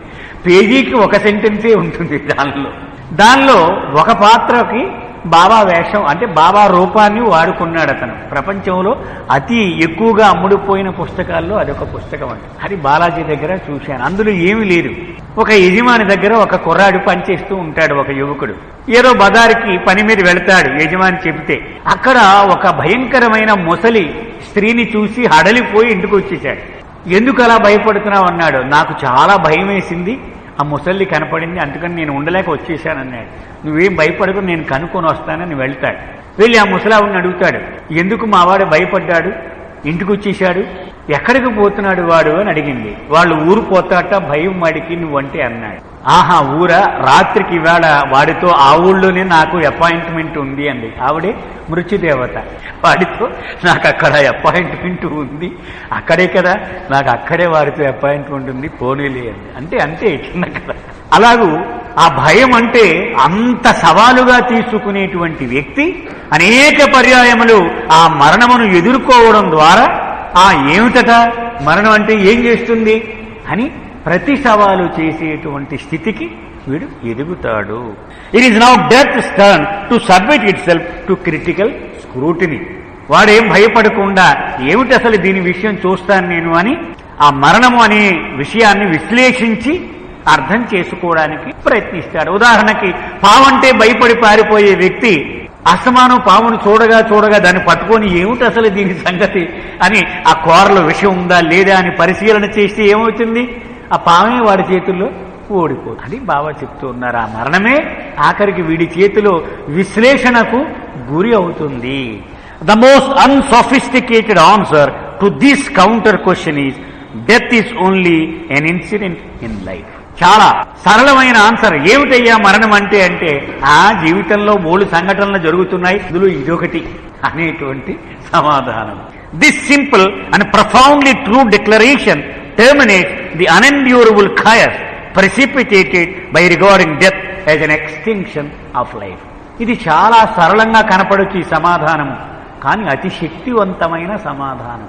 ఎందుకని మరణం అంటే హడలిపోయేటువంటి ప్రతి మనిషి అంతే కదా, జీవితం దీనితో ఏమీ అంతమైపోదు రాని అనేటువంటి సత్యమునకు ఇది దోహదపడుతుంది. Soon it is clearly seen that it is futile to try to understand death without first understanding. ఇప్పుడు వాడికి ఒక సత్యము అవగతమవుతుంది. ఏమిటది? మరణమును నిజంగా అర్థం చేసుకోవాలంటే జీవితం అంటే ఏమిటో ముందు అది తొలుత అర్థం చేసుకోవాలి. అప్పుడు ఈ మరణం వ్యవహారం మనకు తెలిసిపోతుంది. As consciousness gradually settles into this balanced approach to the problem, it takes a healthy tone which makes it receptive to the truth concerning both life and death. అప్పుడు చివరికి జీవితము మరణము ఈ రెండింటి మీద వాడికి సమతుల్యతతో కూడినటువంటి అవగాహన ఏర్పడుతుంది. వాడికి direct undimmed knowledge of such truth is available only to spiritually advanced souls. అది మనలాంటి అల్ప ప్రాణులకు అది అందుబాటులో ఉండదు. బాబా చెప్తున్నారు, ఆధ్యాత్మికంగా చాలా ఎదుగుదల చెందిన వాడికి మాత్రమే జీవితం మీద మరణము మీద సరి అయినటువంటి అవగాహన ఏర్పడుతుంది. The seers of all times have had direct access to the truth about life and death, and they have repeatedly given a suffering and groping humanity useful information on this point. ప్రతి యుగములోనూ కొంతమంది జ్ఞానులైనటువంటి వాళ్ళు ఉన్నారు. అంటే సత్యము అనేటువంటి విషయాన్ని అనుభవపూర్వకముగా తెలుసుకున్నవాళ్ళు. చీకట్లో అజ్ఞానములో మ్రగ్గిపోయి కొట్టుమిట్టాడుతున్న మానవాళికి ఈ మరణము జీవితము గురించిన సత్య జ్ఞానమును వాళ్ళు ఇస్తూ ఉంటారు. ఈ చీకట్లో వాళ్ళు టార్చి లైట్ లాగా వాళ్ళు కొన్ని సందేశములిచ్చి ఇదిరా నిజము తెలుసుకో అని చెబుతూ ఉంటారు. Their explanations are important because they protect man's mind from erroneous and harmful attitudes towards life and death and prepare him for a perception of the truth. అలాంటి వాళ్ళు చెప్పినటువంటి విషయము చాలా లాభదాయకముగా ఉంటుంది మనిషికి. ఎందుకని ఈ నిరాశలో కొట్టుకుపోయి ఏ ఆత్మహత్యకో ఏ ఉద్రేకపూరితమైనటువంటి పిచ్చి పనికో అంటే కాల్చి పారేస్తూ ఉంటాడు. మనం అమెరికాలో చూస్తూ ఉంటాం. ఈ మరణము యొక్క విఘాతమునకు తట్టుకోలేక వాడు పిచ్చితో కనపడిన వాడినల్లా కాల్చేస్తూ ఉంటారు. ఇలాంటి ప్రమాదకరమైన పరిణామాల నుండి మానవాళికి ఉపశమనాన్ని కలిగిస్తూ ఉంటాయి. వాళ్ళ యొక్క వివరణలు చాలా దోహదపడుతూ ఉంటాయి.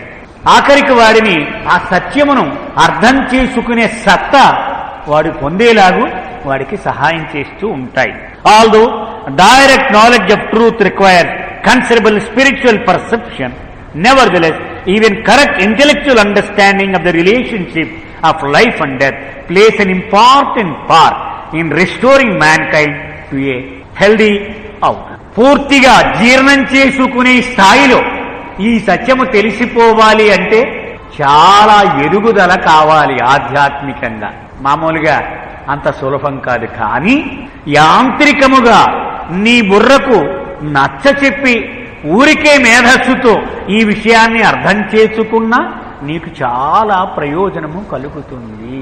నాకు తెలియకపోయినా ఓహో ఇదనమాట సత్యము, ఆయన చెప్తున్నాడు కాబట్టి నేను ఇలా వ్యవహరించాలి అని నాకు నేను సమాధానము చెప్పుకోవడానికి సహాయపడు. బాబా ఒక పర్యాయం ఇలా అడిగారు, మనం చదువుకున్నాం పోయిన వారాల్లో.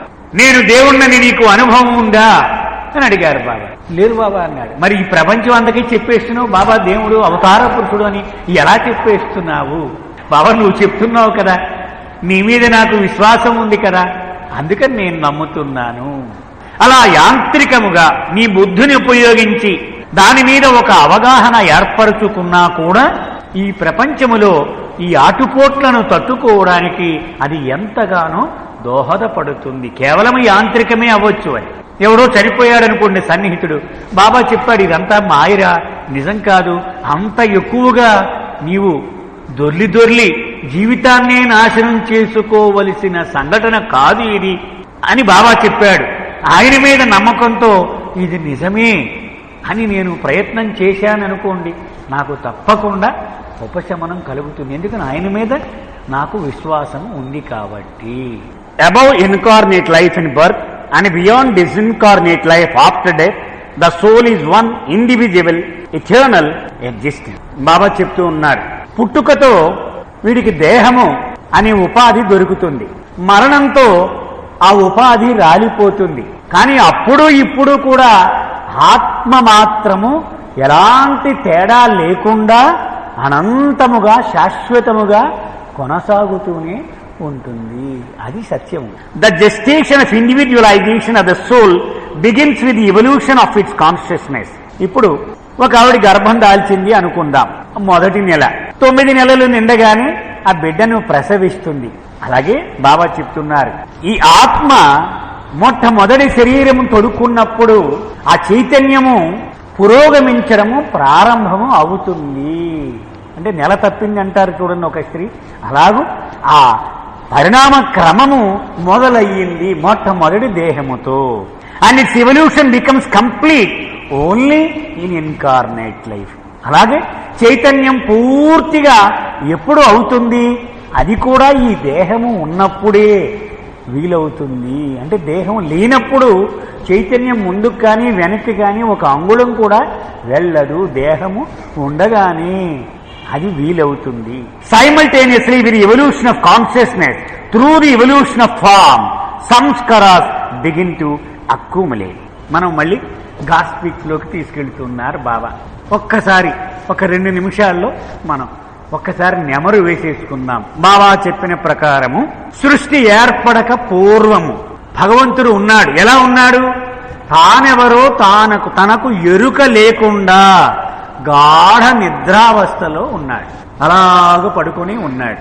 అలాంటి భగవంతుడిలో చిన్న మెలకువ, సగం మెలకువ వచ్చింది. అప్పుడు ఇలా లేచి నేనెవరిని అనుకున్నాడు. దాంతో ఈ సృష్టి ప్రారంభం అయ్యింది. ఇది బాబా చెప్పింది గాడ్ స్పీక్స్ అనేటువంటి గ్రంథములో. ఆ ప్రశ్న వేసుకోగానే తొలి సంస్కారము ఉద్భవించింది అన్నారు బాబా. దాని వలన వాడికి రూపం వచ్చింది మొట్టమొదటి. మరి నేను ఎవరినో తెలుసుకోవాలంటే అనుభవం ఉండాలి కదా. అనుభవం కావాలంటే రూపము ఉండాలి. ఇప్పుడు ఈ కూర బాగుందో లేదో అడిగితే అది నాలుక మీద వేసుకుంటే చెప్పగలను, ఉప్పు ఉందా కారం ఉందా లేదా అంటే అనుభవం కావాలి.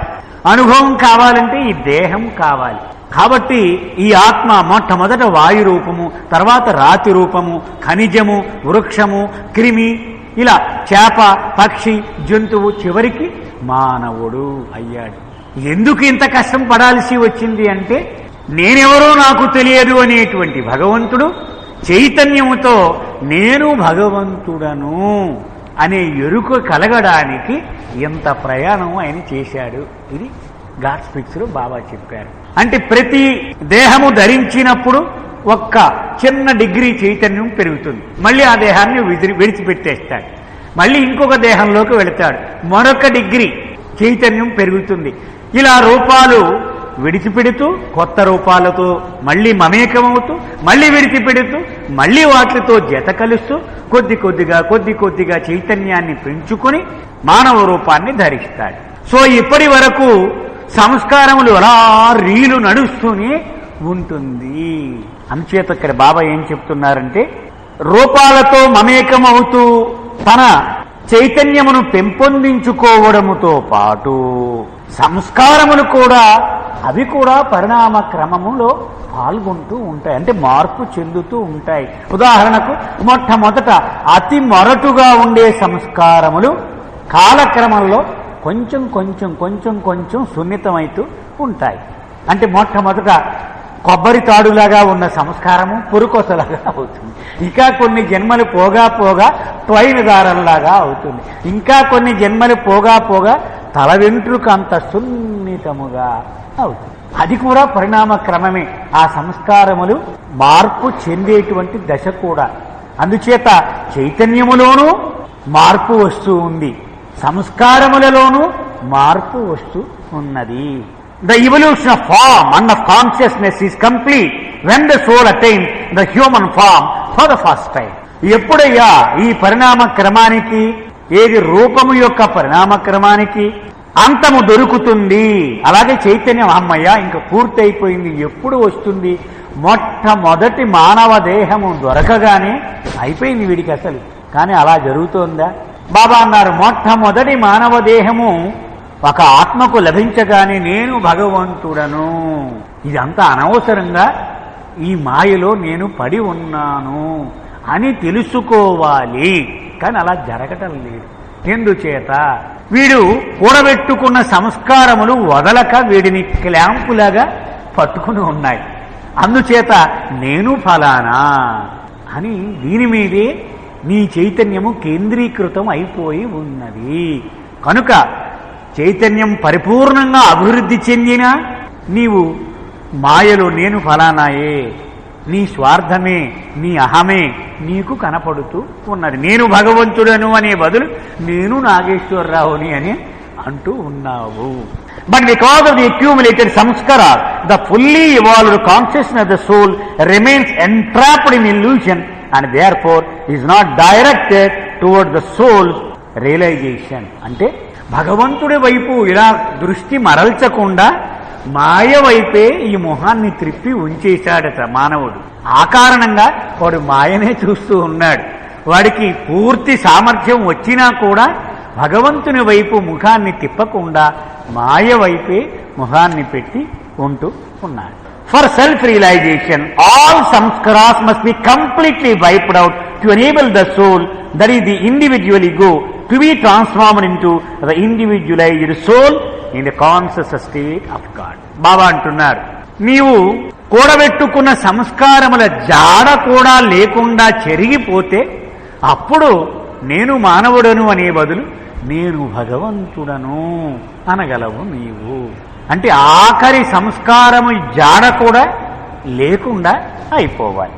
Further the sanskaras that began to accumulate in an incarnate life have to be wiped out in an incarnate life. ఈ దేహముతో నీవు జీవిస్తున్న సమయములో నీకు పేరుకుపోయిన సంస్కారములు ఈ దేహం ఉండగానే అవి ఖర్చయిపోవాలి. దేహం పోయిన తర్వాత ఏమీ జరగదు. ఈ దేహము ఉండగానే ఏది జరిగినా. అందుకే మానవ జన్మ అతి ఉత్తమమైనది అని మనకు చదువుకుంటూ ఉంటాం పెద్దవాళ్ళు ఉపన్యాసాలు. ఎందుకయ్యా అంటే అసలు ప్రయాణం ముందుకు సాగేది అప్పుడే. ఈ దేహం లేనప్పుడు బండి ఆగిపోతుంది, స్టేషన్లో కదలదు. మళ్ళీ ఆ దేహం తగిలిస్తేనే మళ్ళీ ఇంజిన్ స్టార్ట్ అయ్యి ఇది ముందుకు ప్రయాణం మొదలు పెడుతుంది. In order to be wiped out in toto, sanskaras must B annulled or cancelled through the process of exact equalization or perfect qualitative and quantitative balancing of all opposite samskaras, whether good or bad. బాబా చెప్తున్నారు, సంస్కారములు పూర్తిగా నాశనం అయిపోవాలంటే సులభమైన మార్గం ఏమిటి? నీకున్న మంచి సంస్కారములతో సమానముగా చెడు సంస్కారములు ఉండాలి. అప్పుడు కూడా రద్దయి రెండు పడిపోతాయి. అంటే మంచి సంస్కారములు చెడు సంస్కారములు సమానమైపోతే వాటికవే రాలిపోతాయి అని మనం బాబా చెప్పిన కథ కూడా మనం అనేక సార్లు చెప్పుకున్నాం. మళ్ళీ ఒక్కసారి మనవి చేస్తాను ఇది ఎలా జరుగుతుందో. ఒక హంతకుడు ఉండేవాడు.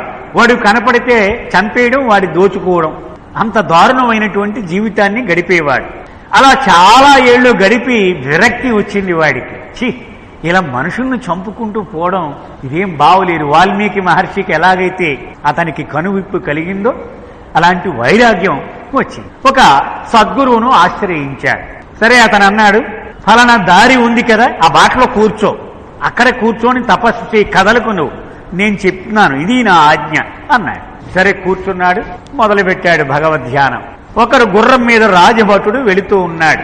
ఓయ్ తప్పుకో అన్నాడు. కుదరదన్నాడు. ఎందుకని గురువు ఆజ్ఞ. కుదరదనగానే వాడి కోపం వచ్చింది. కోపం వచ్చి కిందకి దిగి వీడిని లాగేయడానికి ప్రయత్నం చేశాడు. నేను చెప్తున్నాను రాజభటుణ్ణి, రాజాజ్ఞ ప్రకారం నేను పని మీద వెళుతున్నా, నాకు ఆటంకం కలిగించొద్దన్నాడు. వీడికి వెంటనే కోపం వచ్చి మరి పాత ఆ ప్రవృత్తి ఉంది కదా, వెంటనే కత్తి తీసి పొడిచి చంపేశాడు.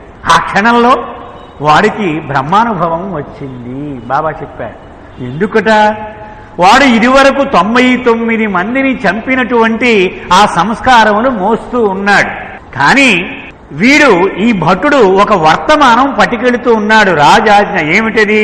అక్కడ 100 మందిని చంపమని రాజు యొక్క ఆర్డర్, అది పట్టుకెళుతూ ఉన్నాడు. వాణ్ణి చంపేయడం ద్వారా 100 మందిని బ్రతికించడానికి కారణమయ్యాడు. వీణ్ణి చంపడంతో ఆ 100 బ్యాలెన్స్ అయిపోయింది. కనుక ఆ క్షణములో వాడికి బ్రహ్మైక్యము వచ్చింది. అది అలా ఉంటుంది అన్నారంటే ఈక్వేషన్ ఎలా పనిచేస్తుందో బాబా ఒక ఉదాహరణగా చెప్పారు. అందుచేత మంచి సంస్కారములతో సమానంగా చెడు సంస్కారములు వచ్చినా, చెడ్డ సంస్కారములతో సమానంగా మంచి సంస్కారములు వచ్చినా ఈ ప్రయాణం ఆగిపోతుంది. వీడికి ముక్తి దొరికిపోతుంది. This is extremely difficult for the sanskaras have a natural tendency towards a preponderance of one opposite over the other. కానీ అతి దుర్లభము. అంటే ఒక త్రాసు ఉందనుకోండి, యువతల ఒక పళ్ళెము, యువతల ఒక పళ్ళెము ఉంటుంది. బాబా చెప్పిన ఉదాహరణ ఇలా ఉంటాయి. ఇవి చెడ్డ సంస్కారములు బరువుగా ఉండి కిందకి వచ్చాయి, మంచి సంస్కారములు తక్కువగా ఉండి పైకి తేలిపోయింది అనుకుందాం మనం. ఇవి ఖర్చయితూ ఇలా వచ్చాయి అనుకోండి, ఇంకా దగ్గరికి వచ్చేస్తుంది, అయిపోతుంది, నా జీవితం బ్యాలెన్స్ అయిపోతుంది అనుకునేటప్పటికి ఇలా వెళ్ళిపోతాయి. ఎప్పుడు ఇలా రావు, ఇలాగన్నా వెళ్ళిపోతాయి, ఇలాగన్నా వెళ్ళిపోతాయి. ఈ రెండు మాత్రం ఇలాగ రావు. అతి దుర్లభము అలా రావడము. While unbalance of the opposite sanskaras reach its maximum in an incarnate life, near balancing achieved after death during a period of disincarnate life through the intense subjective pleasure or suffering in a state known as hell and heaven. నరకము స్వర్గము అంటే ఏమిటో బాబా చెప్తూ ఉన్నాయి. సరే, వీడికి చెడ్డ సంస్కారములు ఇలా ఉండిపోయి 10 టన్నులు ఉన్నాయి, 10 గ్రాములు మంచి సంస్కారములు ఉన్నాయి, చచ్చాడు వీడు అనుకుందాం. సో ఎంత డిఫరెన్స్ ఉంది? 9 టన్నుల 990 గ్రాములు డిఫరెన్స్ ఉంది. వీడు ఎన్ని జన్మలు ఎత్తాలి? ఈ దగ్గర అవ్వాలంటే 2 అనంతమైన జన్మలు ఎత్తాలి. లాభం లేదు ఇది అని భగవంతుడు ఆలోచించి, ఆయన కరుణ వలన, వాత్సల్యం వలన ఆయన ఏం ఆలోచించాడు? వీడి దేహము అవసరం లేకుండానే చనిపోయిన తర్వాత మళ్లీ వీడు జన్మించేలోగా వీటిని రెండు దగ్గరకు వచ్చేటువంటి ఏదైనా వ్యవహారం ఉంటే బాగుంటుంది అని ఆలోచన చేశాడు దేవుడు. అర్థమైందండి మనకి? సో అలా ఆలోచన చేసి స్వర్గము నరకము అనేటువంటి ఒక ల్యాబొరేటరీ లాంటిది ఒకటి తయారు చేశాడు తాత్కాలికంగా. అక్కడ ఏం చేస్తాడు, వీడి 10 జన్మలలో తాపీగా కొంచెం కొంచెంగా పడవలసిన కష్టమును అతి భయంకరంగా కొన్ని రోజులలోనే చాలా తక్కువ వ్యవధిలోనే దాన్ని అంతా భరించేసి ఈ రెండు దగ్గర అయిపోయేలాగా చేసేస్తాడు. కొంచెం తేడా ఉండేటప్పటికి అమ్మ చాలురా బాబు, ఇప్పుడు నీ జీవితంలో ఈ డిఫరెన్స్ అనుభవించు అని భూమి మీద మళ్ళీ వాడికి జన్మ వచ్చేటువంటి ఏర్పాటు చేశాడు.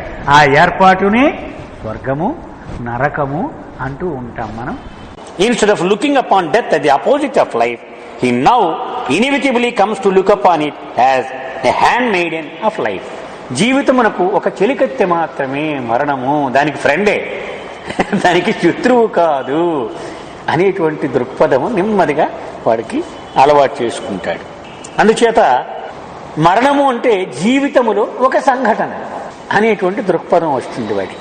అంతేకాదండి, ఒక ఆత్మ ఉందనుకున్నాం, అది మొట్టమొదట వాయు రూపంలో పుట్టింది అనుకున్నాం, అది ఒకే జీవితము, దాన్ని మళ్ళీ నేను భగవంతుడను అని తెలుసుకునే వరకు ఒకటే జీవితం.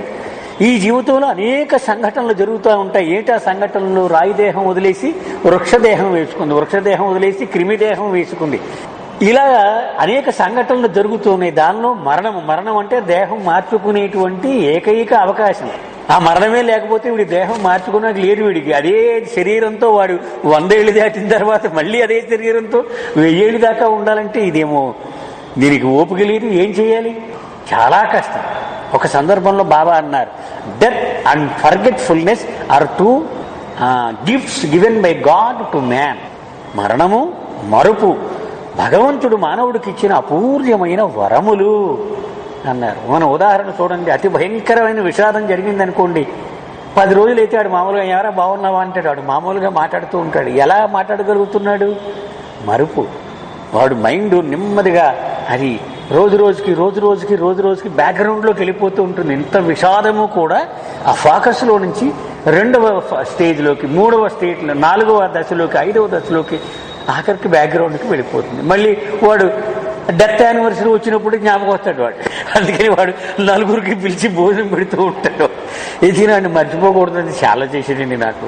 అంటే ఆ మరుపు వలన వాడు నవ్వగలుగుతూ ఉన్నాడు, వాడి జీవితం మామూలుగా గడపగలుగుతూ ఉన్నాడు. అదే లేకపోతే నిత్యం ఏడుస్తూనే ఉండాలి వాడు. తాజాగా గనక ఆ సంఘటన వాడు మనసులో ఉండిపోతే నవ్వడానికి ఆస్కారమే లేదు వాడికి. అలాగే మరణం కూడా మనకు బాగా కావలసిన వాడు గిలగిల్లాడుతున్నాడు అనుకున్న హాస్పిటల్లో, పైకి మనం ఎలా నటించినా బాబా తీసుకెళ్ళిపోవాడిని చూడలేను, నేను ఈ కష్టం వద్దు, తీసుకెళ్ళిపోవడమే సుఖం, వద్దు అంత కష్టం నేను చూడలేను.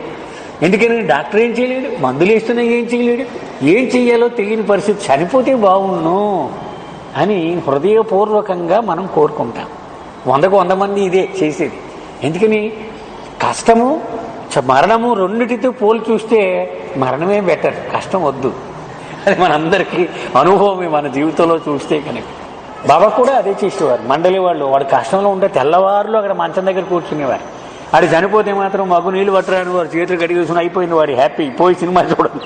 ఎందుకంటే కష్టం అంటే సీరియస్గా తీసుకునేవారు, మరణం అంటే పోనీ అయిపోయింది ఈ దేహం పడేసారు, కొత్త తీసుకుంటారు. మనం పిరోజా బాబా పిన్ని చనిపోతే పెండు నజా ఏడుస్తూ ఉంటారు. ఆ అమ్మాయికి 12 ఏళ్ళో 9 ఏళ్ళో ఉంటాయి. ఏడుస్తుంటే బాబా వచ్చారు, ఎందుకు ఏడుస్తున్నావు అని అడిగారు. అయితే అమ్మ పోయిందంటే అప్పుడు బాబా చెప్పారు, అంటే నీ స్వార్థం కోసం అంత బాధపడుతూ ఇంకా ఆవిడ బతుకుతూ ఉండాలి ఆ దుర్మార్గుడు. కరెక్టేనా? అది ఆలోచించు.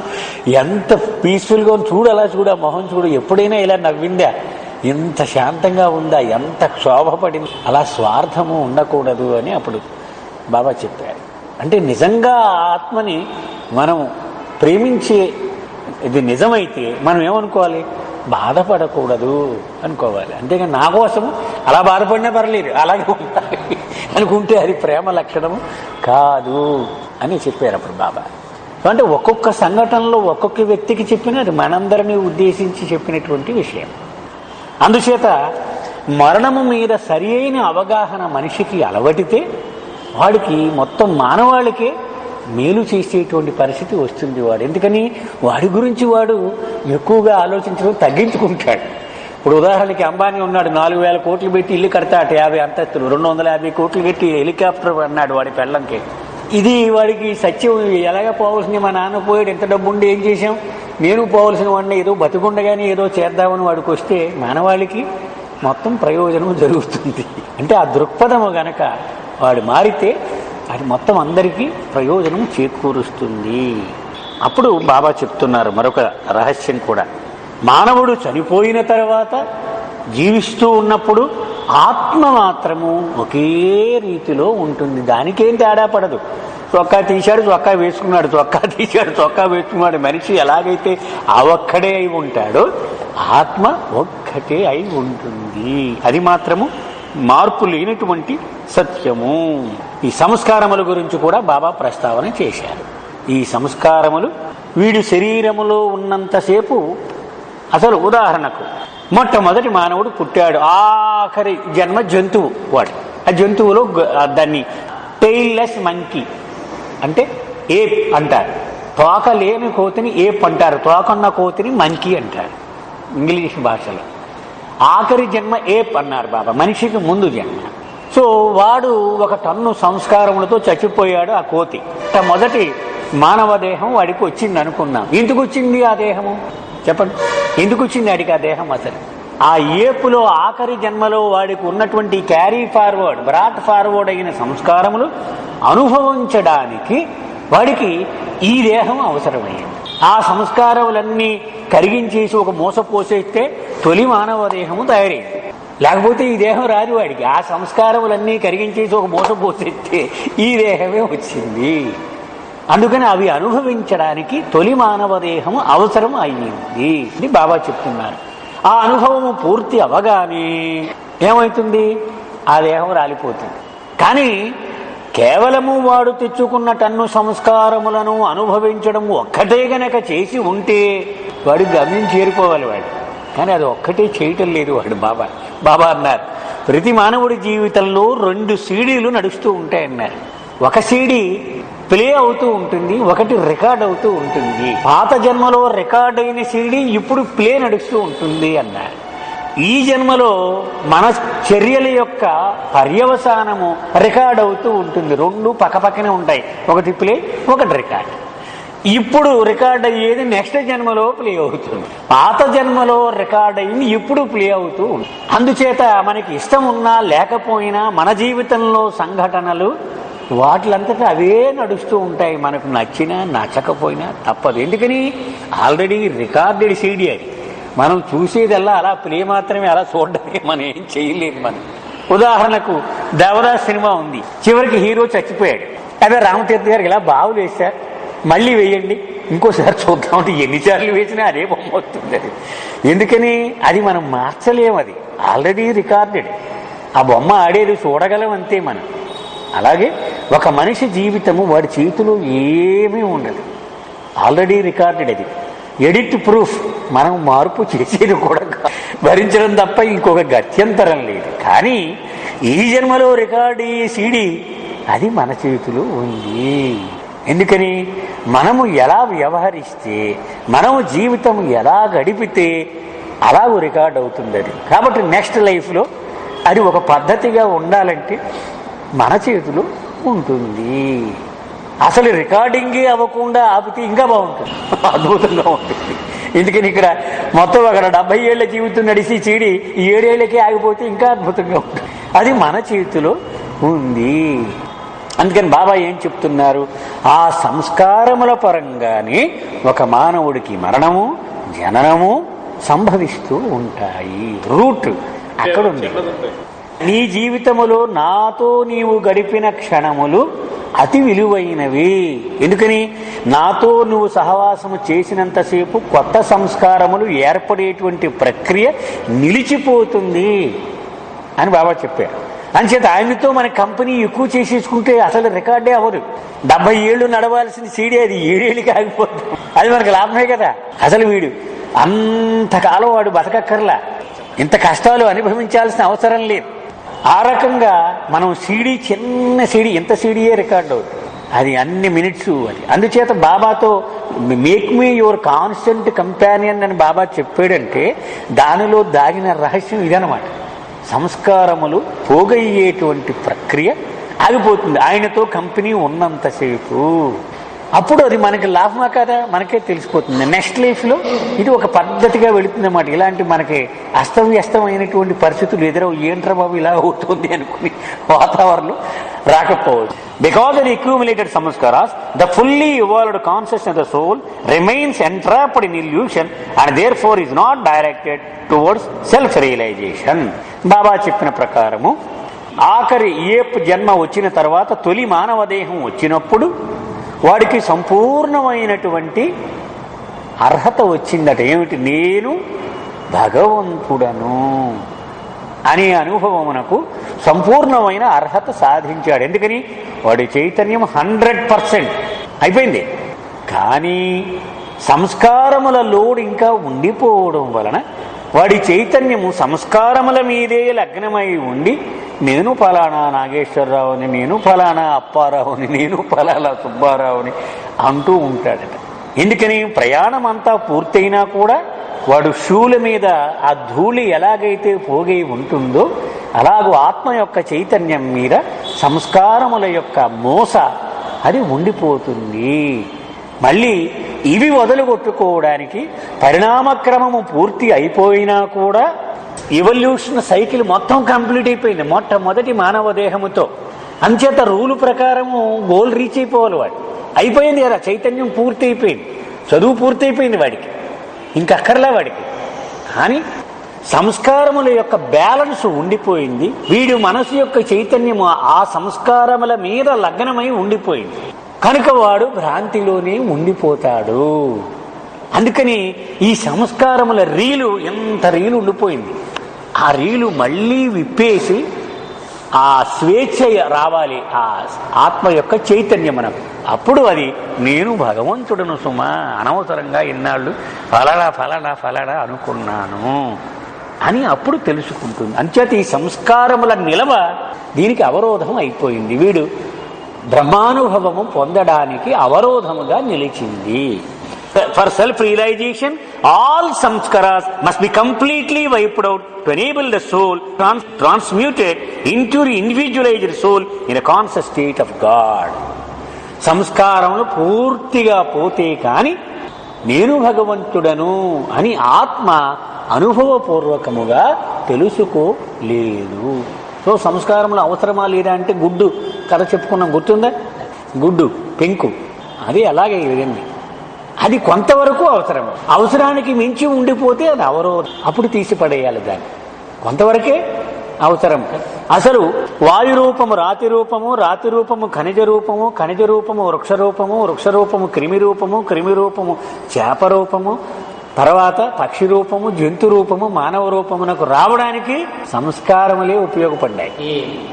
మొట్టమొదటి తొలి మానవ దేహములను చూస్తే జంతు లక్షణాలు ఎక్కువగా కనపడతాయి. అలాగే మనము కొజ్జాలు అంటూ ఉంటాం. ఈ కొజ్జాలు కూడా తొలితరము మానవ దేహములు అవి అని చెప్పారు బాబా. ఎందుకంటే మొట్టమొదటి మానవ రూపం రాగానే లింగ నిర్ధారణ పూర్తిగా జరగదట వాడికి. అందుచేత 2 రకాల అవయవాలు వాడికి ఉంటాయట. కానీ మానవులతో వాడు కలిసి జీవించగా వాడు స్పష్టంగా మగవాడిగా ఆడవాడిగా అయితూ ఉంటాడు. బాబా ఒక చోట వివరణ కూడా ఇచ్చారు. దాన్ని మొత్తము ప్రపంచంలో ఉన్న ఖండాలని బాబా విభజించి వర్గీకరించి చెప్పాడు. ఆఫ్రికా ఖండములో పూర్తిగా పరిణామ ప్రక్రియ జోరుగా సాగుతూ ఉంటుంది. ఆసియా ఖండములో అంతఃపరిణామ ప్రక్రియ జోరుగా సాగుతూ ఉంటుంది. అమెరికాలో యూరప్లో పునర్జన్మ ప్రక్రియ జోరుగా సాగుతూ ఉంటుంది. మొత్తం డివైడ్ చేసి చెప్పారు, అంత స్పష్టంగా చెప్పారు బాబా. అంచేతే నేను ఎప్పుడు చెప్తూ ఉంటానండి, చదవకపోవడం మన తప్పు కానీ ఆయన చెప్పని విషయం లేదు. అది మన తప్పే.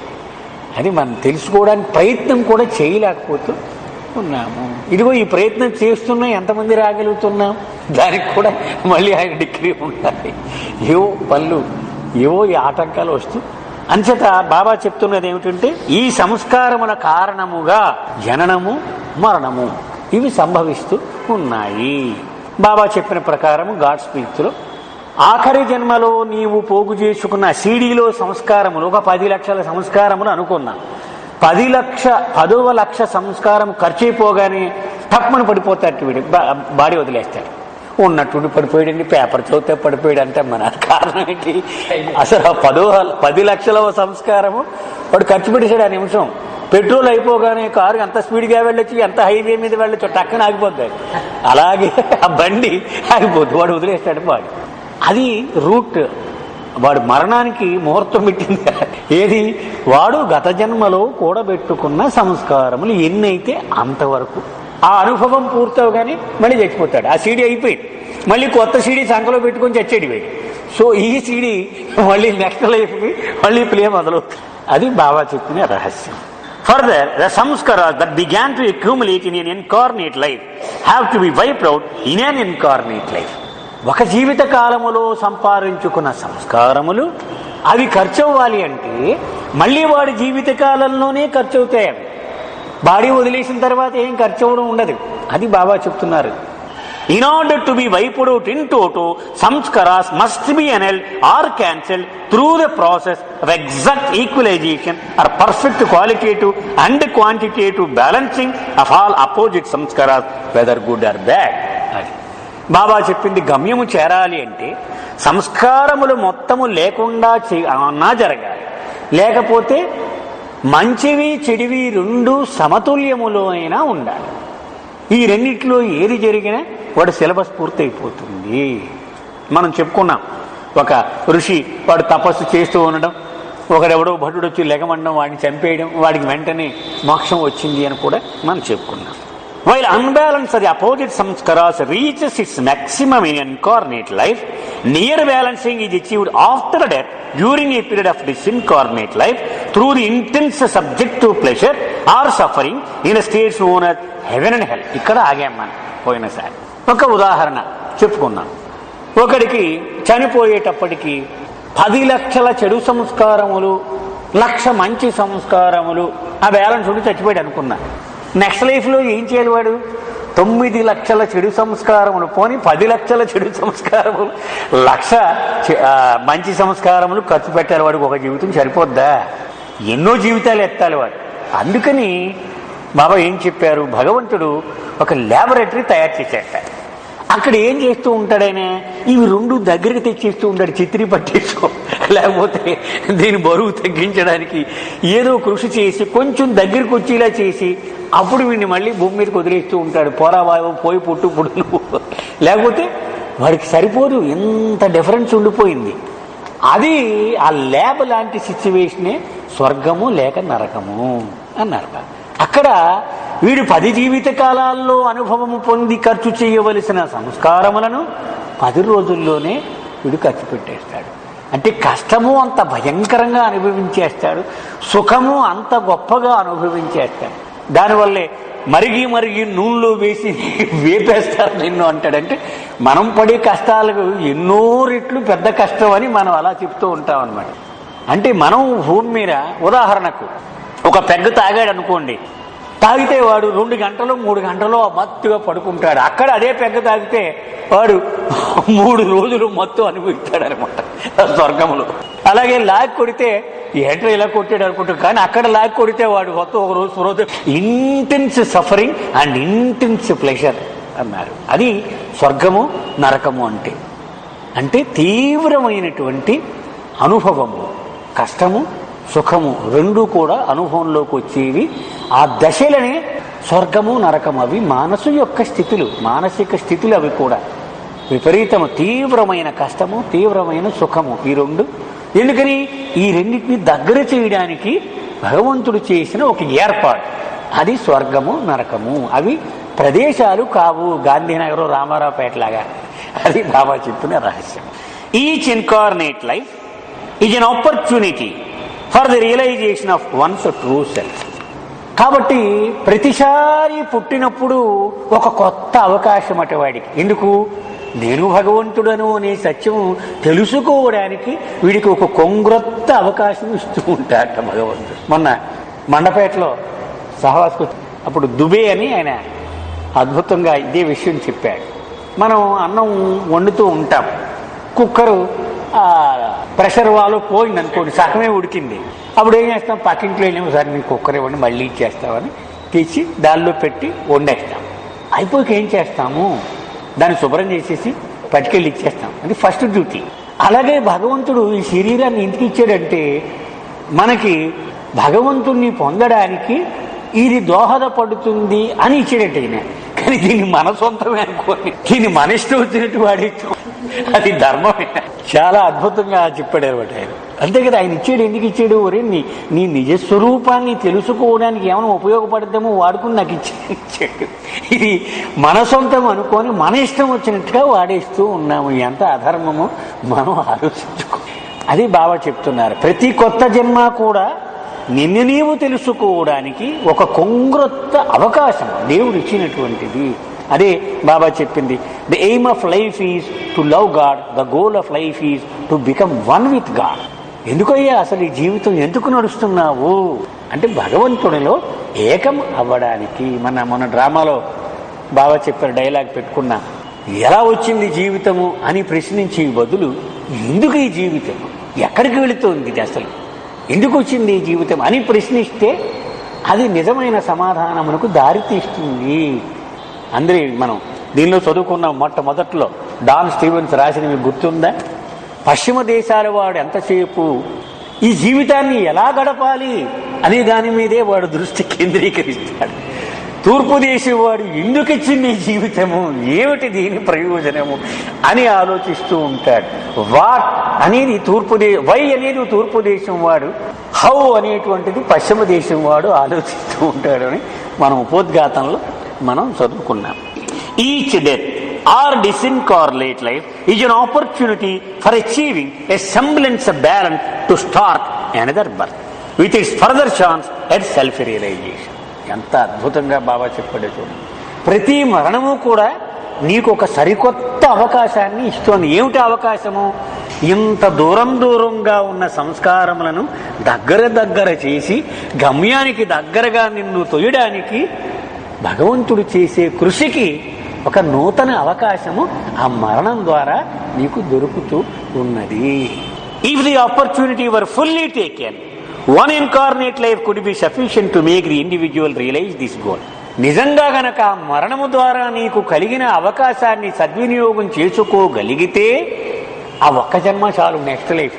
ఒరే జాగ్రత్త నాన్న, నీకు ఇదిగో దగ్గర చేసేసాను, ఇవి రెండు అనుభవించి ఇంకేం కొత్త లోడు తీసుకురాకు నువ్వు అని ఆయన చెప్పిన మాట విని మనం ఇంకేమీ చెయ్యకుండా అంతా కృష్ణార్పణం అనుకుని జీవించేస్తే అయిపోయింది syllabus. But it is well nigh impossible to attain the initiative and longing to do so without getting involved in the illusory maze of innumerable opposite experiences. బాబా అంటున్నారు, కానీ దుర్లభం, నెక్స్ట్ టు ఇంపాసిబుల్ లేదు, అంత సులభం కాదు. ఎందుకని, ఈ మాయలో విపరీతమైనటువంటి ఆకర్షణలు, వీడు నిలబడలేడు. వీడు ఏ రోజుకు ఆ రోజు కొత్తగా, ఇప్పుడు కుక్క ఆ బుర్ర కుండలో చిక్కుకుపోయి బాగా దెబ్బలు తిని అనుకుంటుందని ఇంక ఇలాంటి ఎదవ పని ఎప్పుడూ చేయకూడదు, మనం చిచ్చి ఇలాంటి దెబ్బలు తిన్నాం అని ఎప్పటికప్పుడు కొత్తగా అనుకుంటే మళ్ళీ బయటకు వచ్చి కూర్చోగానే దాని చెవులు లేచి నిలబడతాయి, అమ్మో అక్కడ ఉంది రెడీగా. అలాగే ఇవి నిన్ను స్థిరంగా ఉండనియ్యవు. భాస్కర్ రాజు గారు రాసిన పాట ఉంది చూడండి, ప్రకృతి సుందరి చెలియాండ్రతో ఆటలాడి, ఆ పాట మరచితినా మందిరంలో. అంచేత ఇవి నన్ను స్థిరముగా ఉండనియ్యవు, ఈ ప్రలోభాలు నీ బ్రతుకు నిన్ను బ్రతకనివ్వవు, దుర్లభము. The contact of a perfect master is invaluable in calling a halt to the dizzy gyrations of incarnate and disincarnate life is an illusion and awakening the individual to the real knowledge of self. అందుచేత సద్గురువు యొక్క సాంగత్యము విలువ లేనటువంటి సహాయము చేస్తుంది ఒక మనిషికి. మరి అవతారుడిదైతే ఇక చెప్పనవసరం లేదు. ఎందుకని, పుట్టుక మరణము రెండూ కూడా భ్రాంతిలో భాగములే.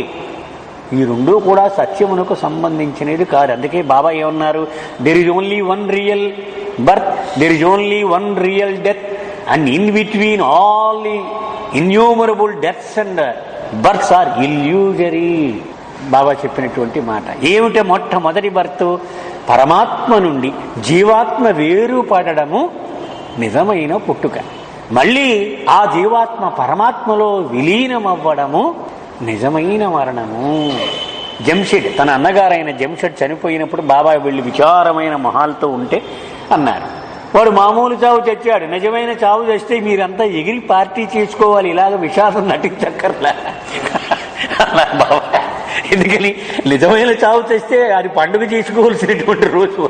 ఇవన్నీ ఉట్టుట్టు చావులు, నిజం కావివి అన్నారు. నిజమైన డెత్ అది అసలైనటువంటి. అదే మొన్న విశ్వనాథం గారు ఒక మెసేజ్ పంపించారు, మీకు ఒకసారి చూపెడతాను. బాబా ఒక పుట్టినరోజు సందేశం.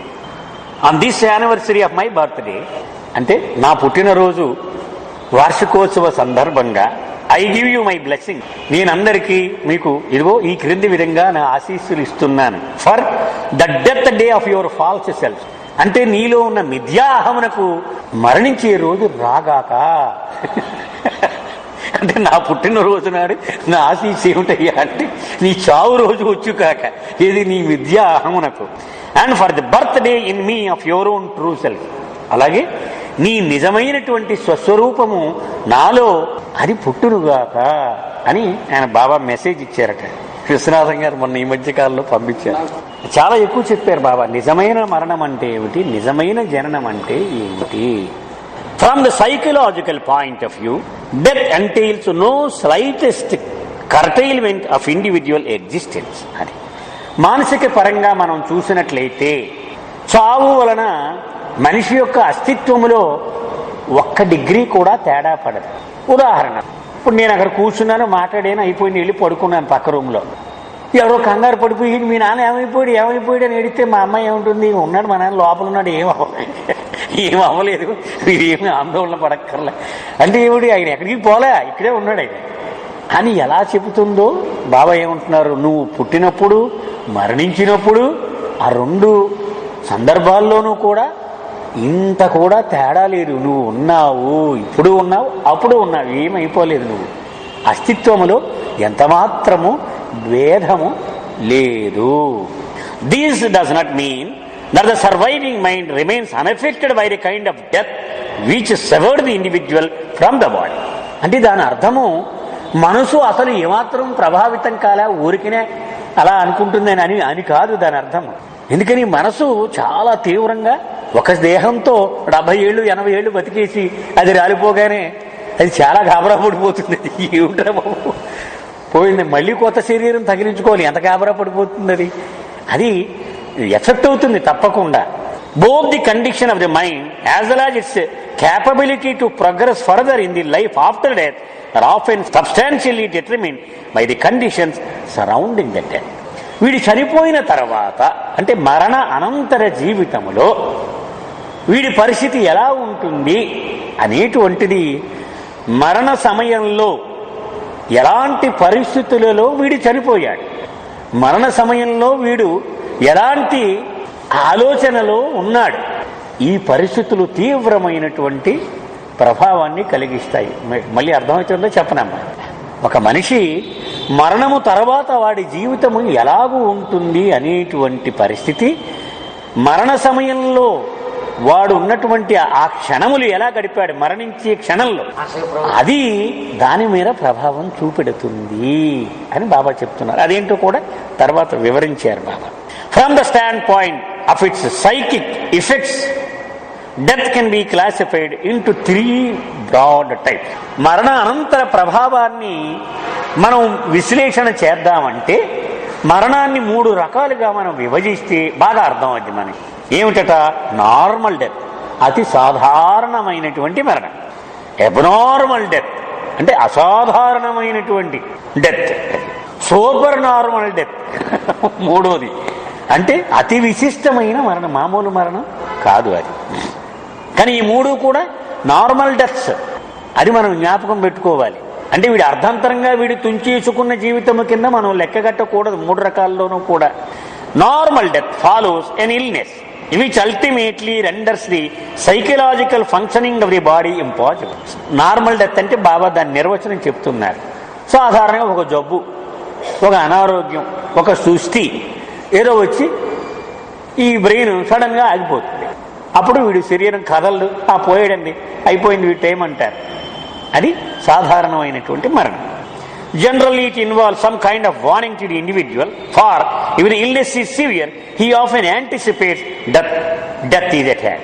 సాధారణంగా ఈ సాధారణ మరణములో మనిషి ముందే వాడు రెడీ అయిపోయి ఉంటాడు. ఎందుకంటే డాక్టర్లు చెప్తుంటారు, హాస్పిటల్లో తీసుకెళ్తారు, ఐసీయూలో తీసుకెళ్తారు, పర్లేదు బాగానే ఉంది, మళ్ళీ వార్డు అంటారు. కొమ్ములకి మళ్ళీ ఐసీయూకి తీసుకొస్తూ ఉంటే వీడు కొంచెం ఆందోళనలో ఉంటాడు. అందరూ దగ్గరికి రండిరా, జాగ్రత్త సుమా, నాన్న జాగ్రత్తగా ఉండండి, మీ అమ్మని బాగా చూసుకోండి. ఎందుకని వాడికి అలారం కొడుతూ ఉన్నాయి సిగ్నల్స్ వాడికి, ఇక మన టైం వచ్చేసింది అని. ఎందుకని పరిస్థితులు తెలిసిపోతూ ఉన్నాయి వాడి. డాక్టర్లు రావడం, కొలత కొలడం, ఎవరో మాట్లాడకండి, లోపలికి అస్తమాని వెళ్ళకండి అంటూ ఉంటే వాడికి అర్థమవుతూ ఉంటుంది, ఓహో మన టైం దగ్గరికి వచ్చింది. అంచేత వాడు సంసిద్ధుడై ఉంటాడు ఆ మరణమును ఫేస్ చేయడానికి. Although by no means true of all death caused by illness, when the individual has some anticipation of impending death, he usually has a chance to tie up loose ends and prepare his mind for the new crisis. అయితే ప్రతి చిన్న అనారోగ్యంలోనూ చచ్చిపోవడానికి వాడు ready అయిపోయాడు అనుకోవడం correct కాదు. వాడు తలనొప్పి వచ్చింది, హాస్పిటల్లో పడితే చచ్చిపోయాడు అంటే వాడు మరణించడానికి సిద్ధమైపోయి ఉంటాడని అనుకోవడం ధర్మం కాదుగా. ఎక్కువ శాతం బాబా అంటున్నారు, ఎక్కువ శాతం వాడు ఆస్తిలేని జాగ్రత్తగా చూసేసుకోండి, అయిపోయింది, ఇక నేను వెళ్ళిపోతున్నాను, ప్రార్థన చేసేసుకుంటూ ఉంటాడు, పాటలు పాడని అంటూ ఉంటాడు, మల్లిక్ గారు కౌరప్పండి, గాంధీ గారు కౌరప్పండి అంటూ ఉంటాడు.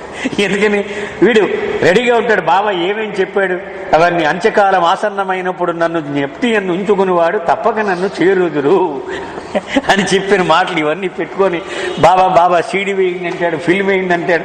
అంటే వీడు రెడీ అయిపోయి ఉంటాడు. అదే బాబా అంటున్నారు, వాడు ఎక్కడ మిస్ అవ్వకుండా, లూజెన్స్ లేకుండా అంతా రెడీ అయిపోయి ఉంటాడు. ఎక్కువ బాబా బాబా బాబా బాబా, చుట్టూ వాళ్ళు కూడా బాబా బాబా అనండ్రా అంటూ ఉంటాడు. అది సాధారణమైన మరణముకు సిమ్టమ్స్ చెప్తున్నారు, దాని లక్షణాలు ఇలా ఉంటాయన్నది బాబా చెప్తారు. The second or abnormal type of death is that which results from accident, murder, war and suicide. రెండవది అసాధారణమైన మరణం. అంటే బాబా ఉదాహరణ చెప్తున్నారు, ఒక ప్రమాదంలో చచ్చిపోయాడు, లేకపోతే ఎవడో చంపేసేది, మర్డర్ చేసేసాడు, ఒక యుద్ధంలో చచ్చిపోయాడు, లేకపోతే ఆత్మహత్య చేసేసుకున్నాడు. In accidents and murder there is generally no anticipation of impending death. పాపం ప్రమాదాల్లో కానీ, హత్య గావించబడిన సందర్భాల్లో కానీ మనం ఇంక చచ్చిపోవాల్సి ఉంది 2 నిమిషాల్లో 3 నిమిషాల్లోనే ఆడికి ఏం తెలియదు, ఆడికి అసలు సడన్ గా తప్పని వెళ్ళిపోతాడు అంతే వాడు.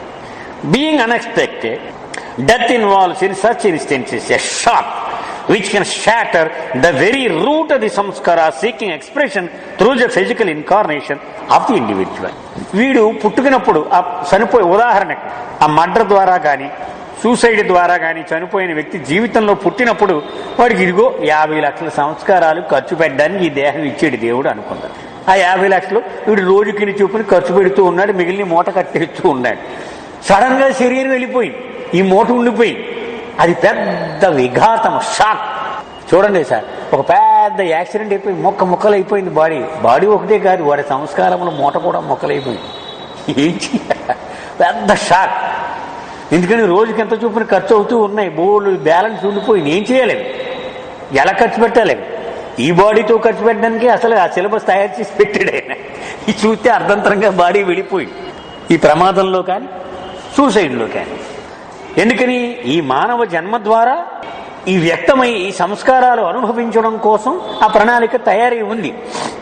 In unanticipated accidental death the ordinary ego mind has a modest tendency to gravitate towards the gross sphere and cling to it because of the ego mind's attachment to the gross world. పాపం ఆ body ఈ స్థూల ప్రపంచమునకే అంటిపెట్టుకుని ఉంటూ ఉంది. అది ఇంకా చాలా కాలం ఉంటానని అనుకుంటూ ఉంది. సడన్ గా బాడీ వెళ్ళిపోయింది, కానీ ఆ స్థూల ప్రపంచమునే పట్టుకుని వేళ్లాడడానికి తాపత్రయపడుతూ ఉంటుంది. ఏది? ఈ అహంభరితమైనటువంటి మనస్సు. అది ఎక్కడికి పోదు. మనం చదువుకున్నాం మొట్టమొదటిలోనే డెత్. ఏమని చదువుకున్నాం? డెత్ అంటే దేనికి సంబంధించినది? స్థూల సూక్ష్మ మానసిక 3 రకాల శరీరములో డెత్ దేనికి సంభవిస్తుంది? స్థూల శరీరమునకు మాత్రమే. అంచేత ఆ మనసు అలాగే ఉండేది. ఈ స్థూల శరీరం ద్వారా ఖర్చు పెట్టేద్దామని అంతా రెడీగా ఉండేది. అర్ధంతరంగా అది వెళ్ళిపోయింది. అందుచేత ఈ భౌతికాన్ని అంటు పెట్టుకుని ఉండిపోతుంది. ఆ సూక్ష్మ శరీరము, మానసిక శరీరము కూడా ఈ స్థూల ప్రపంచాన్ని ఎక్కడే అల్లాడుతూ ఉంటుందట. బాడీ వెళ్ళిపోయింది కానీ ఎందుకని అది మెంటల్గా అన్ఎక్స్పెక్టెడ్గా ఉంది. ఇది ఇలా జరుగుతుంది అని ఎంత మాత్రము సంసిద్ధంగా లేరు. In anticipated death when resulting from murder or war, the ego mind can become bound to the gross world by the chains of unfulfilled revenge. అలాగే ఒక హత్య అయింది అనుకుందాం. హత్యలో వాడు పాపం 10 రోజులు 15 రోజులు హాస్పిటల్లో ఉండి చచ్చిపోయాడు అనుకుందాం. వాడు కొట్టేశాడు కత్తితోటో గొడ్డలతోటో. ఈ 10 రోజులు కూడా మరుగుపోతుండ, అమ్మ వాడు నాకు ఇలా దెబ్బతీస్తాడా, వీడిని వదలకూడదు. వీడు ఎంత కష్టంలోనూ కూడా ఆ కక్ష వీడిలో రగిలిపోతూ ఉంటుంది. అందుచేత ఈ సూక్ష్మ శరీరము, మానసిక శరీరము రెండు కూడా ఆ కక్ష తీర్చుకోవడం కోసం ఈ స్థూల ప్రపంచాన్ని గట్టిగా అంటిపెట్టుకుని ఉంటాయి. There is less tendency for such binding to occur in death due to war. అయితే యుద్ధంలో ఇలాంటి పరిస్థితి ఉండదు. That in that resulting from murder, అది హత్యలో ఇలా ఉంటుంది తప్ప యుద్ధంలో చచ్చిపోతే ఎవడి మీద కక్ష కడతాడు? ఇప్పుడు పాకిస్తాన్ ప్రెసిడెంట్ మీద, పాకిస్తాన్ ప్రైమ్ మినిస్టర్ మీద ఎవడో బాంబు వేసాడు, చచ్చాడు. వీడు ఎవడి కారణంగా చచ్చాడు వీడికి తెలియదు కదా. ఎవడో వేసాడు, వాడి పేరే తెలియదు వీడికి. ఎవడో సైనికుడు బాంబు విసిరాడు అనుకుందాం విమానంలో, వీడి మీద పడింది, వీడి చచ్చాడు. In war the combatants on both sides are often impersonal in their action and aware that they are fighting for some cause rather than through personal enmity. యుద్ధంలో ఒక వ్యక్తి మీద ఒక వ్యక్తికి ప్రత్యేకమైనటువంటి ఆ శత్రుత్వము ఉండదు. ఏదో వాళ్ళ దేశం పలానాను సాధించడానికి ఇంకో దేశం మీద యుద్ధం చేస్తూ దానిలో బాంబులు వేసేస్తూ ఉన్నాడు వాడు, అంతే. ఎవడు చచ్చిపోతాడో వాడికి తెలియదు, ఎవడు బాంబు వేస్తాడో వీడికి తెలియదు. అంటే ఎంత నిశ్చితంగా బాబా ఆ వివరణ ఇస్తూ ఉన్నారనేది మనం చెప్పుకోవచ్చు అనమాట. If this awareness is clear and study, death in war does not yield the mental reaction of revenge. అంచేత ఈ విషయం స్పష్టంగా వాడికి తెలిస్తే గనక వాడు కక్ష పెట్టుకొని ఈ స్థూల ప్రపంచానికి అంటి పెట్టుకుని ఉండవలసిన అవసరం ఉండదు. Among abnormal kinds of death, suicide deserves special attention. Baba అంటున్నారు, ఈ అసాధారణమైన మరణములలో ఆత్మహత్య ప్రత్యేకంగా చర్చించవలసిన అవసరము ఉన్నది. Suicide may be divided into 4 grades. ఈ ఆత్మహత్యను 4 వర్గాలుగా మనము విభజించవచ్చు. అంటే ఎంత డెప్త్కి వెళుతున్నారో చూడండి ఆయన. ఆ మాట జ్ఞాపకం వస్తున్నారు. జనన మరణములకు అతీతముగా ఎదిగిన వాడి యందు విశ్వాసము పెంపొందించుకోవడము ద్వారా నీవు కూడా జనన మరణ రహస్యమును ఎరగవచ్చు అని బాబా చెప్పారు. అది ఆయన తెలిసినవాడు కాబట్టి ఆయన చెప్తున్నాడు. 1, ద లోయెస్ట్, అధమాధమైనటువంటి ఆత్మహత్య. 2, లో, బాగా అధమమైనటువంటి ఆత్మహత్య. హై, ఉన్నతమైనటువంటి ఆత్మహత్య. హైయెస్ట్, అతి ఉన్నతోన్నతమైనటువంటి ఆత్మహత్య. 4 రకాల కింద బాబా వర్గీకరించారు. The lowest type is a last measure in escaping punishment or ignominy or utter frustration after the individual has tried unscrupulously to satisfy his own selfish desires. ఒక మానవుడు తన అతి స్వార్థమైనటువంటి కొన్ని తుచ్చమైన కోరికలను సంతృప్తి పరచుకోవడానికి ప్రయత్నిస్తూ దొరికిపోయి శిక్ష నుండి తప్పించుకోవడానికి ఆత్మహత్యను వాడు పంచన చేరినప్పుడు ఇదిగో అధమాధమైన ఆత్మహత్యగా చెప్పవచ్చు. ఉదాహరణకు ఒకడు పెద్ద దొంగతనం చేసి దొరికిపోయాడు అనుకోండి. ఆ మేడ నుంచి దూకేశాడు, పోలీసులు కిందంతా చుట్టూ కాపలా కాసేశాడు. అలాగే బాగా కోటీశ్వరుడు చాలా నీచమైనటువంటి ఒక నేరము చేసి దొరికిపోయాడు. దాని నుంచి తప్పించుకోవాలంటే సూసైడ్ చేసుకున్నాడు. ఇవన్నీ దాని కింద వస్తాయి. The one who has committed murder for lust. Baba ఉదాహరణలు కూడా చెప్తున్నారు. కామపరమైనటువంటి నేరము చేస్తూ మర్డర్ చేసినప్పుడు, ఆర్ పవర్, అలాగే అధికారం కోసము మర్డర్ చేసి may commit suicide when is caught. ఇప్పుడు మనం హిట్లర్ కథలన్నీ చదువుకుంటూ ఉంటాం. ఎంతో మందిని చంపేశాడు, దొరికిపోయాడు. ఇక ఖచ్చితంగా వీడిని ముక్కల కింద నరికేస్తారు వాడు. సో దాన్ని తప్పించుకోవడానికి వీడిని పొడి చేసుకుంటాడు, వీడి కాల్ చేసుకుంటాడు. అది అధమాధమైనటువంటి వర్గమునకు చెందిన ఆత్మహత్య. Even after leaving the body, వాడి పరిస్థితి బాబా చెప్తున్నారు. వాడు దేహానికి వాడు ముగింపు పలికేశాడు అనుకుంటాం మనం.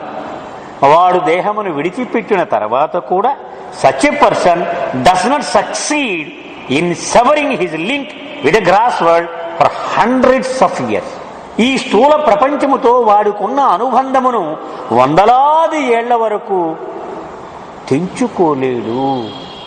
దీనికి అలా లింక్ అయిపోయి ఉండిపోతాడు. These individuals live literally as crows in the semi-subtle sphere which lies between the gross and the subtle world. వాళ్ళు పాపం పిశాచములు, దెయ్యములు మనం చదువుకుంటూ ఉంటాం. వాళ్ళు మరి దేహం లేకుండా ఎలా ఉండగలరు ఈ స్థూల ప్రపంచములో అంటే, స్థూల ప్రపంచమునకు సూక్ష్మ ప్రపంచమునకు మధ్యలో ఉపసూక్ష్మ ప్రపంచము అని ఉంటుందట. దానిలో వేళ్లాడుతూ ఉంటారు. అటు స్థూల ప్రపంచమునకు చెందినవారు కాదు, అటు సూక్ష్మ ప్రపంచమునకు చెందిన వాళ్ళు కాదు. నరకం అంటే ఏమిటో అనుభవం పొందుతూ ఉంటారు వీళ్ళు. Due to the link which they preserve with the grass world, they continue to desire various grass objects keenly, a desire which can never be fulfilled. పాపం మనం ఉన్నాం అనుకోండి, ఈ ప్రపంచంలో ఉంటూ ఆ సిగరెట్ కాల్చేవాడినైతే పక్కవాడు సిగరెట్ కాల్చుంటే నాకు లాగుతూ ఉంటుంది. దాహం వేస్తుంది అనుకోండి, గబుకుని కూల్ డ్రింక్ షాప్ కనపడితే కూల్ డ్రింక్ తాగాలని ఉంటుంది. నేను 5 రూపాయలు ఇస్తాను, తాగేస్తాను. కానీ వాడికి నాలాగే ఆడికి తాగాలని ఉంటుంది, తాగలేడు, తినేస్తూ ఉంటుంది అన్నారు బాబా. వాడికి ఈ విషయవాంఛలన్నీ కూడా మామూలు మానవుడికి ఎలా ఉంటాయి అలాగే ఉంటాయట. కానీ వాడిని సంతృప్తి పరచుకోలేడు. ఎంత కష్టం వాడు అనుభవిస్తాడో మనం ఊహించుకోవచ్చు. తాగాలని ఉంటుంది, తినాలని ఉంటుంది, వాడు తినలేడు, తాగలేడు. ఈ విషయాలన్నీ వాడిని ప్రలోభ పెడుతూ ఉంటాయి. కానీ వీడు అనుభవముకు నోచుకోలేడు. The suffering is even more acute than the intense suffering in the hell state that the individual experiences after he severs his connection with the grass world. నరకము అనుభవించేటప్పుడు ఈ స్థూల ప్రపంచంతో సంబంధం తెంచేసుకుంటాడు. వాడు తెంచేసుకుని నరక స్థితిలోకి ప్రవేశించి అక్కడ నరకాన్ని అనుభవిస్తూ ఉంటాడు. కానీ వీడు దానితో సంబంధం కొనసాగిస్తూనే వాడు కష్టాన్ని అనుభవిస్తూ ఉంటాడు. కనుక భయంకరంగా ఉంటుంది. A somewhat less acute class of suffering in imagination is experienced in the hell state by suicide. A somewhat less acute class of suffering in imagination is experienced in the hell state by suicides who have been slightly better motivated but who are still classified as low. బాబా అంటున్నారు, ఇప్పుడు ఈ మొదటి రకం మనం చెప్పుకున్నాం కదా, అధమాధమైనటువంటి ఆత్మహత్య. ఏది? తుచ్చమైన స్వార్థ కోరికలు తీర్చుకోవడానికి వాడు ఒక నేరం చేసి దానిలో దొరికిపోయి తప్పించుకునే దారి లేక ఆత్మహత్యను ఆశ్రయించడం, అది మొదటి వర్గం. రెండవ రకము, అది కూడా అధమమైనది కానీ ఎంత అధమమైనది కాదు, కొంచెం ఉన్నతమైనది పోల్చి చూస్తే. దానిలో మొదటి వర్గంలో అంత తీవ్రమైన కష్టం వాడు అనుభవించడు, అది తేడా. In this group are those motivated by sheer disgust with life. ఇందులో ఏ రకమైనవి వస్తాయ్యా అంటే, జీవితంతో విసిగిపోయి ఆత్మహత్యకు పూనుకుంటాడు. అవి ఈ తరగతికి చెందినవి అవుతాయి. That a person suffering from bad health or stricken by a loathsome disease or one who is poverty stricken and ashamed of being a burden on others might put an end to his life through lack of will to live. ఉదాహరణకు వాడిక paralysis వచ్చేసింది, కాళ్ళు ఈడ్చుకొని చేతులు ఈడ్చుకొని మంచం మీదే ఉన్నాడు. ఎన్నాళ్ళు నా కొడుకుని నా కూతుర్ని వీళ్ళందరినీ ఇలా హింస పెట్టను అని వాడు మదనపడి బాగా ఆవేదనకు లోనే ఆ కారణంగా ఇక జీవించడం వ్యర్థము అని ఆత్మహత్యను ఆశ్రయిస్తే ఇది కూడా అధమమే కానీ అంత నీచమైనది కాదు.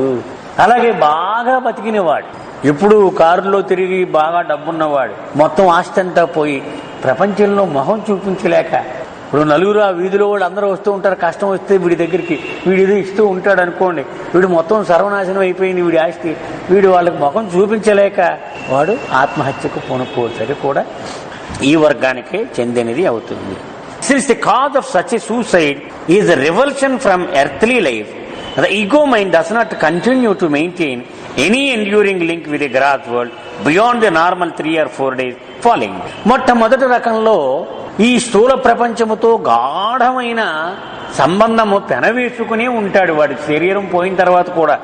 కానీ ఇందులో వీడు విసిగిపోయాడు. చిచి, ఈ ప్రపంచం వద్దురా బాబు అనుకున్నాడు. కాబట్టి మామూలు మరణంలాగా 3-4 రోజులు మాత్రమే స్థూల ప్రపంచముతో సంబంధము కలిగి ఉంటుంది ఆత్మ. After that normal period the link is snapped and the ego mind then begins to experience the intense suffering of its bad samskaras, usually termed the hell state. ఆ 4 రోజులు అయిపోయాక స్థూల ప్రపంచంతో సంబంధం తెగిపోయి స్వర్గమైతే స్వర్గము, నరకమైతే నరకము అవి అనుభవిస్తాడు మామూలుగానే. అంటే నార్మల్ సాధారణంగా జబ్బు చేసి చనిపోయిన మనిషి ఎలాగైతే అతను ఒక స్థితి తర్వాత ఒక స్థితి ముందుకు సాగుతాడో అలాగే ఈ రకమైనటువంటి ఆత్మహత్యల్లో చనిపోయిన వాడు కూడా 3-4 రోజులు అవగానే స్థూల ప్రపంచాన్ని విడిచిపెట్టేస్తాడు, స్వర్గ నరక స్థితులను అనుభవం చేస్తూ ఉంటాడు. Although a ghost caught in the semi-subtle sphere suffers even more acutely than does the ego mind experiencing the hell state, the latter achieves some exhaustion of evil samskaras while a former does not. బాబా రహస్యం చెప్తూ ఉన్నారు. మామూలుగా సాధారణమైనటువంటి మరణానికి గురైనటువంటి మనిషి 3-4 రోజుల వరకు ఈ భౌతిక ప్రపంచముతో సంబంధము కలిగి ఉండి 3-4 రోజులు అవగానే, అందుకే చిన్నదినం అంటాం మనం.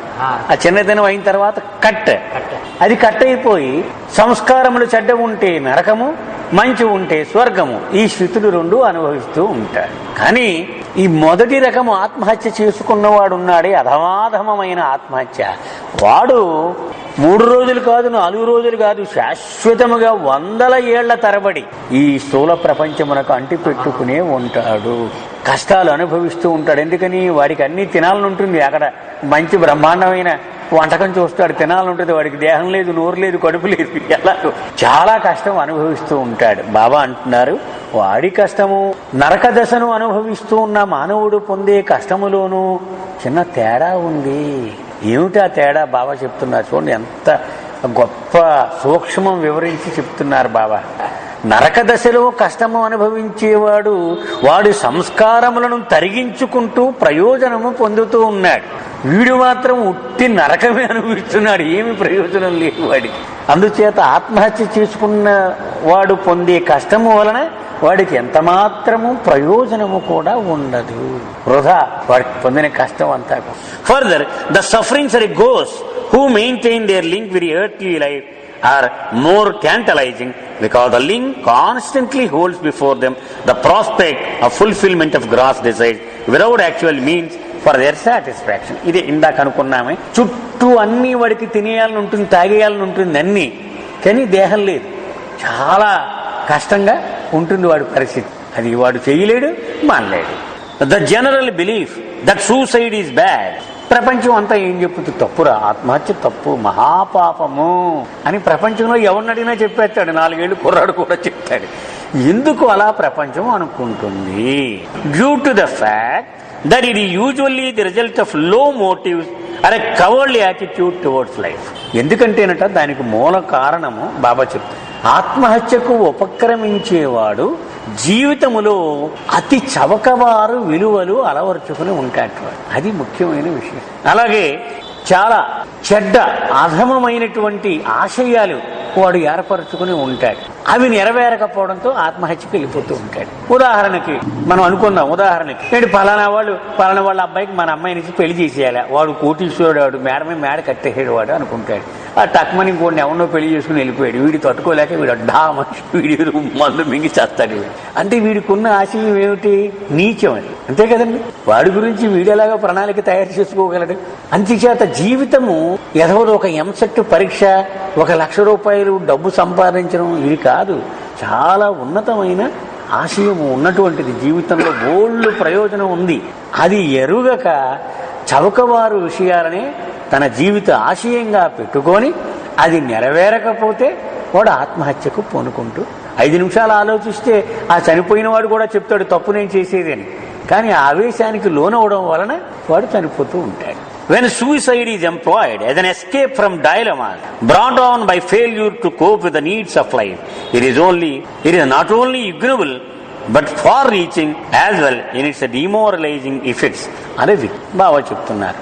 చాలా పెద్ద ప్రణాళిక తయారు చేసేసుకుని అది తను అనుకున్నట్టుగా జరగనప్పుడు ఆ ఫలితాన్ని తట్టుకోలేక జీవితం పట్ల పిరికితనం పారిపోవడం చూస్తాడనమాట. అమ్మో మన మొహం చూపెట్టలేవరా ఇంకా అమ్మో అని పారిపోయి దీని నుంచి రక్షించుకుందాం అనుకోని వాడు ఆత్మహత్యకు ఉపక్రమిస్తాడు. కానీ అతి భయంకరమైన వినాశనాన్ని వాడి చేత్తో వాడే కొని తెచ్చుకుంటాడు.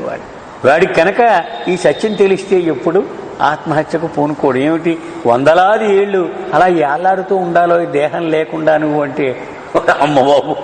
మన మల్కిపురం పేర్రాజు గారు ఉన్నారు, ఆయన బాబా ఆత్మహత్య గురించి ఏం చెప్పారో తెలుగులో ఇంగ్లీష్లో మొత్తం కోనసీమ అంతా అంటించేశారు. ఆయన ఏ ఊళ్ళో ఉన్నా సరే పోస్టర్లు కనపడుతూ. The third or high type of suicide is no way rooted in inferior motives. మూడవది అదేంటంటే ఉన్నత ఆశయము కొరకు ఆత్మహత్య చేసుకోవడం. అది నీచమైనటువంటి ఆశయాలతో ఎప్పుడు అలాంటి ఆత్మహత్యకు వాడు పూనుకోడు. అండ్ ఈ therefore free of their deteriorating effect. అందుచేత హాని కలిగించేటువంటి ఫలితములు ఎంత మాత్రము ఉండవు అలాంటి ఆత్మహత్యలు. It is inspired by altruistic motives alone and is a sacrifice made to secure the material or spiritual well-being of others. దానిలో అతి ఉన్నతము ఎంతో లెక్కకు మిక్కిలి మానవులకు ప్రయోజనం కలగాలి అని దానికోసము అతను అపూర్వమైన త్యాగం చేయడానికి పూనుకొని ఆ ఆత్మహత్య చేస్తాడు. ఉదాహరణకు పొట్టి శ్రీరాములు గారు ఏం చేసాడు? ఆయన ఆత్మహత్య. అది తినడం మానేసాడు, తాగడం మానేసాడు, అది ఆత్మహత్య. కానీ ఎందుకు చేసాడు అతను? దానిలో ఇసుమంతైనా స్వార్థం ఉందా? లేదు. కేవలము ఎంతో మంది మానవులు కోరుకుంటున్నటువంటిది సాధించడానికి, వాళ్లకు కళ్యాణము కలిగించడానికి అతను పూనుకున్నాడు దానికి. One who meets a death through a hunger strike in order to better the welfare of the masses is a suicide of this type. నిరాహార దీక్షకు పూనుకొని ఎంతో మంది మానవులకు మేలు చేయడం కోసము ఆమరణ నిరాహార దీక్ష చేసి అలా చనిపోయిన వాడి మరణము ఈ ఆత్మహత్య కింద మనము వర్గీకరించవచ్చు. The motives of such a suicide are not far different from those of martyrs who laid down their lives on the battlefield for country, society or religion. ఒక దేశము కోసం యుద్ధము చేసే సైనికుడు యుద్ధభూమిలో వీరమరణము ఎలా పొందాడో వాడి మరణము వీడి మరణము ఎలాంటి తేడా లేకుండా ఒకే మాదిరిగా ఉంటాయి. The total absence of base motives in this high type of suicide makes it entirely different from the lower grades. మిగిలిన ఆత్మహత్యలతో పోలిస్తే నీచమైనటువంటి స్వార్థపూరితమైన ఆశయములు లేకపోవడం అనేది మిగిలిన ఆత్మహత్యల నుంచి దీన్ని వేరుగా చూసేలాగా మనకు సాయం చేస్తుంది. ఎందుకని ఇందులో స్వార్థం లేదు, ఇతనేమి సంపాదించలేదు, ఇతనికి ఏం ప్రయోజనం లేదు, పైపెచ్చు త్యాగమే ఉంది దానిలో. కాబట్టి మిగిలిన నీచ శ్రేణి ఆత్మహత్యలతో దీనిని పోల్చలేము.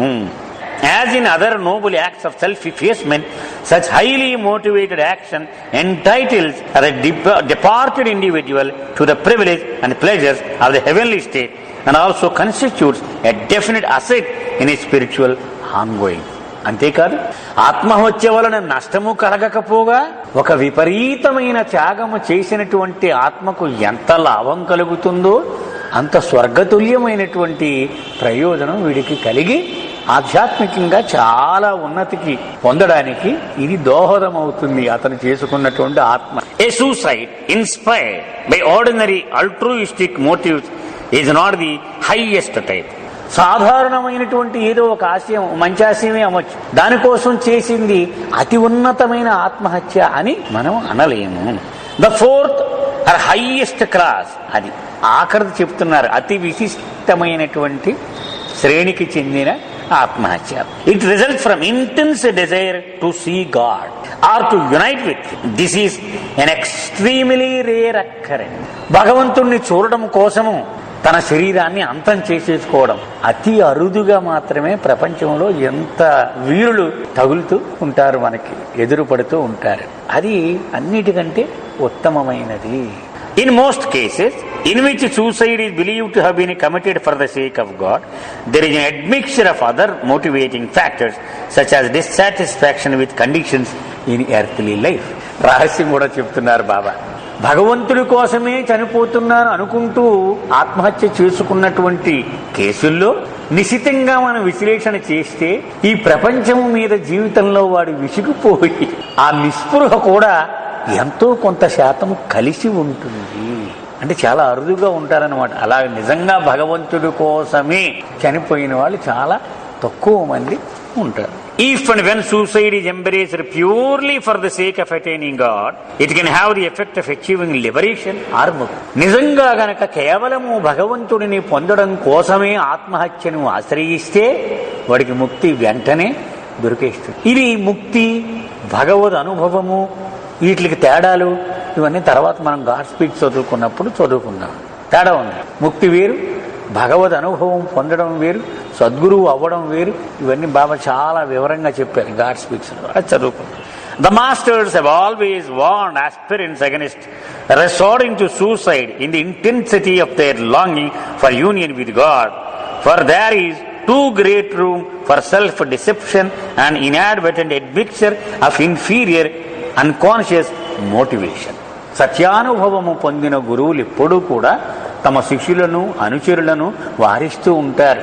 ఒరే, నీ ఆవేశంలో ఆత్మహత్యకు పొనుకోకు సుమా, భగవంతుడి మీద నీకున్న ఆరాధన వలన. ఎందుకంటే ఇందాక బాబా చెప్పారు, ఈ ప్రమాదం ఎప్పుడూ దాగి ఉంటుంది. నేను భగవంతుడి కోసమే ఆత్మహత్య చేసుకుంటున్నాను అని మోసపోతూ కొంత స్వార్థము కూడా, ఈ ప్రపంచం నుంచి పారిపోదాం, ఈ ఎన్నాళ్ళు రా బాబు దీన్ని తట్టుకోలేకపోతున్నాననేటువంటి ఆ చింతన ఉంటే నీకు పూర్తి ప్రయోజనము కలిగించకుండా నీకు నష్టము కలిగించవచ్చు. అందుకని వద్దు వద్దు, ఓపిక పట్టు, సహనం అని చెప్తూ ఉంటారు. Regardless of the abnormality of the circumstances which may lie back of it, no type of death can really damage the individual forever. ఇప్పుడు ఆత్మహత్య గురించి మళ్ళీ బాబా అద్భుతమైన ఒక స్టేట్మెంట్ చెప్తున్నారు. 1, 2, 3, 4 ఈ 4 రకాల్లో ఏ రకమైనటువంటి ఆత్మహత్య చేసుకున్నాడు అనుకున్నాం. వాడు అయినప్పటికీ శాశ్వతముగా వాడింకా పనికిరాని వాడి కింద వాడిని పతనం అయిపోవడం అనేది ఎప్పుడూ ఉండదు. అంటే శాశ్వతంగా నిరంతరాయంగా ఆ శిక్ష వాడికి అలా పడి అనుభవించడమే అని ఎప్పుడూ అనుకోకండి. అలా ఎప్పటికీ ఉండదు. It is never more than an incident in his long spiritual journey. ఉదాహరణకి ఇక్కడి నుంచి బయలుదేరి హైదరాబాద్ వెళ్తున్నాం అనుకుందాం.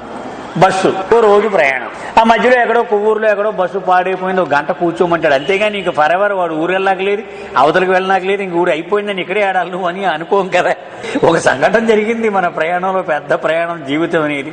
అందులో 2 గంటలు ఇక్కడ కూర్చున్నాం. అలాగే ఆత్మ ప్రయాణంలో ఇలా ఆత్మహత్య చేసుకుంటే కొన్నేళ్ల పాటు వాడికి ఆ ప్రయాణంలో ఇబ్బంది కలిగి అక్కడే ఉండిపోయేటువంటి పరిస్థితి రావచ్చు. అంతేగాని శాశ్వతముగా ఇంకా వాడు అయిపోయిందండి, వాడి జీవితం ఇక్కడే ఇలా ఏడవాలి అని మాత్రం ఎప్పుడు అనుకోవద్దు.